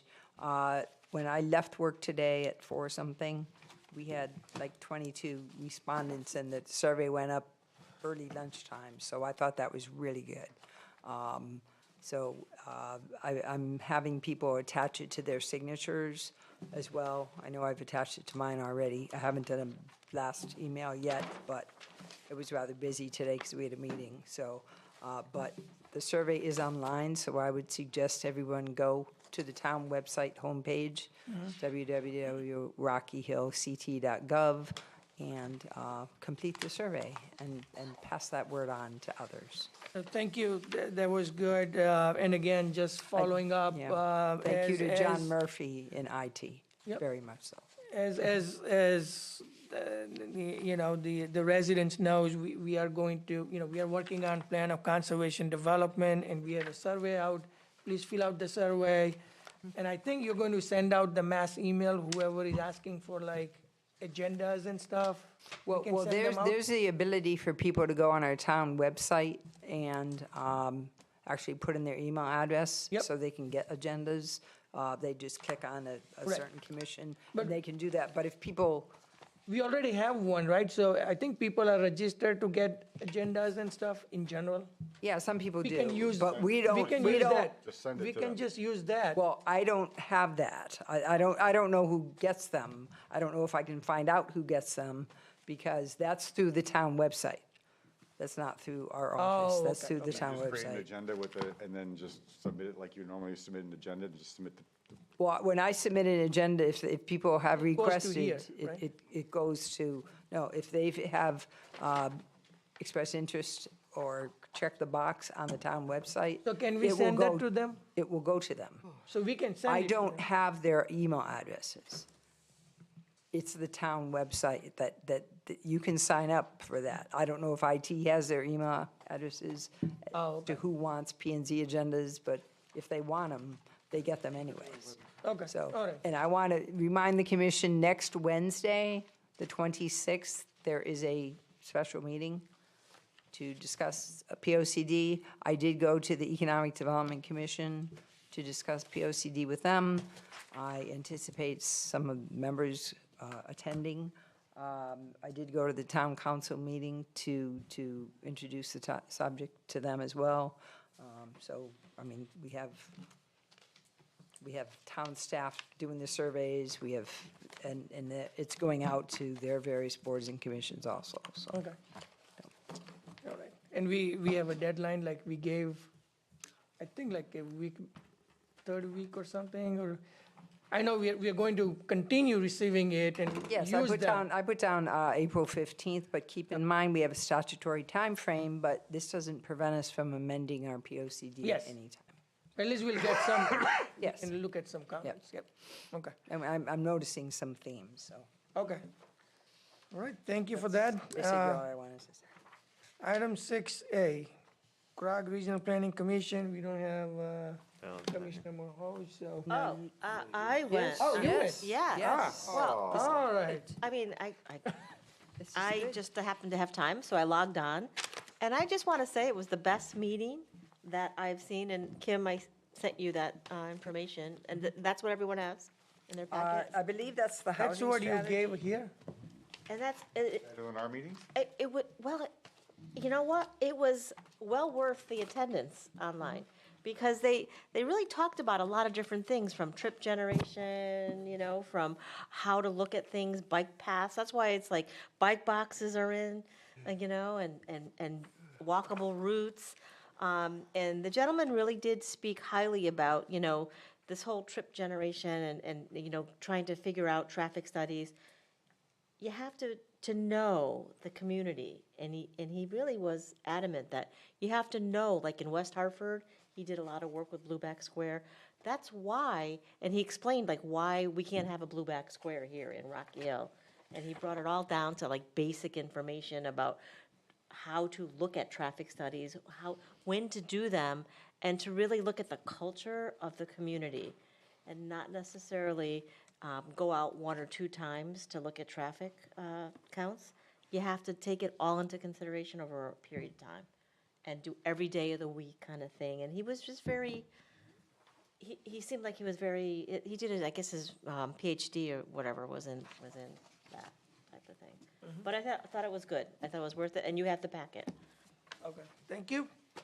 Moving on to B, zoning enforcement. So we have There's something on the table. Something on the table. Yeah, as the spring gets closer, and happy spring tomorrow morning, or tomorrow, we're seeing a lot more blight complaints, or people getting out, walking around, so we're seeing a lot more of that throughout the town. We also have some repeat complaints that may or may not be valid. Some are clearly not. I'm working with Town Line Road Properties, Wooden Tap in the shopping center to the rear, because they removed some of the handicap signs. And there is we enforce the regulations while it's under construction. Afterwards time, it's a CHRO complaint against the business, essentially, on but it did come to our attention, so I'm in the process of just reaching out to them, oh, by the way, this is what you need to do, so.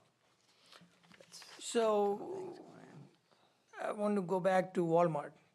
We approved the changes, but we did say we want to make sure Yep, they are it cleaning hasn't- up. Yep, it So what's hasn't the happened as status? of yet. Huh? Nothing's been happening as of yet. Yep. So I think that's. With respect to the changes either, nothing has been happening as of yet. And I want to stress upon commissioners, that's the problem we have when we say approve it, and we say, oh, well, that's a different story, we can't look at it because we are looking at this. But then what's happening with the mess? And nobody follows through and nobody comes back and provides anything. I mean, we have to put timelines on these guys and say, you know what, we approved in good faith. We have to get the other mess approved, or taken care of.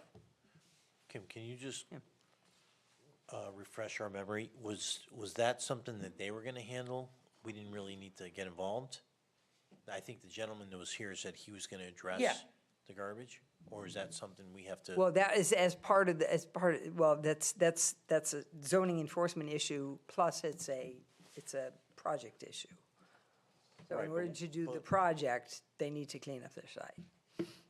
Because I would like to send out, Question is, do they have to come in to get a permit before they start? no, They need sign permits, they do need certain things, So are because we- they're are we- installing signs and things. So are the permits gonna be held till? Right now, I held don't believe back? anything's been issued. no, we did, I think Well, didn't we approve We the approved plan? the plan, but You they still, approved- they you- have to apply for permits. They have to apply for, Okay. there's signs that are being installed, they need to apply for those. But we still have Yep. some They need permission from the abutting It will go owner. to- skin in the game. Well, I guess that will go would to be, town. zoning would have to address that. So I think maybe at that time, I mean, I think, again, I think as part of this, we should send out and say, hey, I mean, regardless of when they plan to come to commission, they told us they're going to do certain things. So the question then, Kim, is could we not give them a permit? Could we put a restriction on them getting the permit with, Well, one of the conditions of approval were that they clean up the property. okay, so then that is in It's place. kind of. That is in place, Yeah. that's tied. in So then we place. just gotta wait. No, but I think it's, I don't know if when we there's- were I think discussing the what. plans were just signed. I think you signed, Yeah. well, either you or Victor just signed. No, I think like, One of the plans. no, I think when we were discussing, what we had said is, that they should be addressing those issues first, and let's see if we Yeah, can, I think you know. that's something we should Yeah. stay on top of anyways, but Right. we're using the permits now to enforce it. Okay.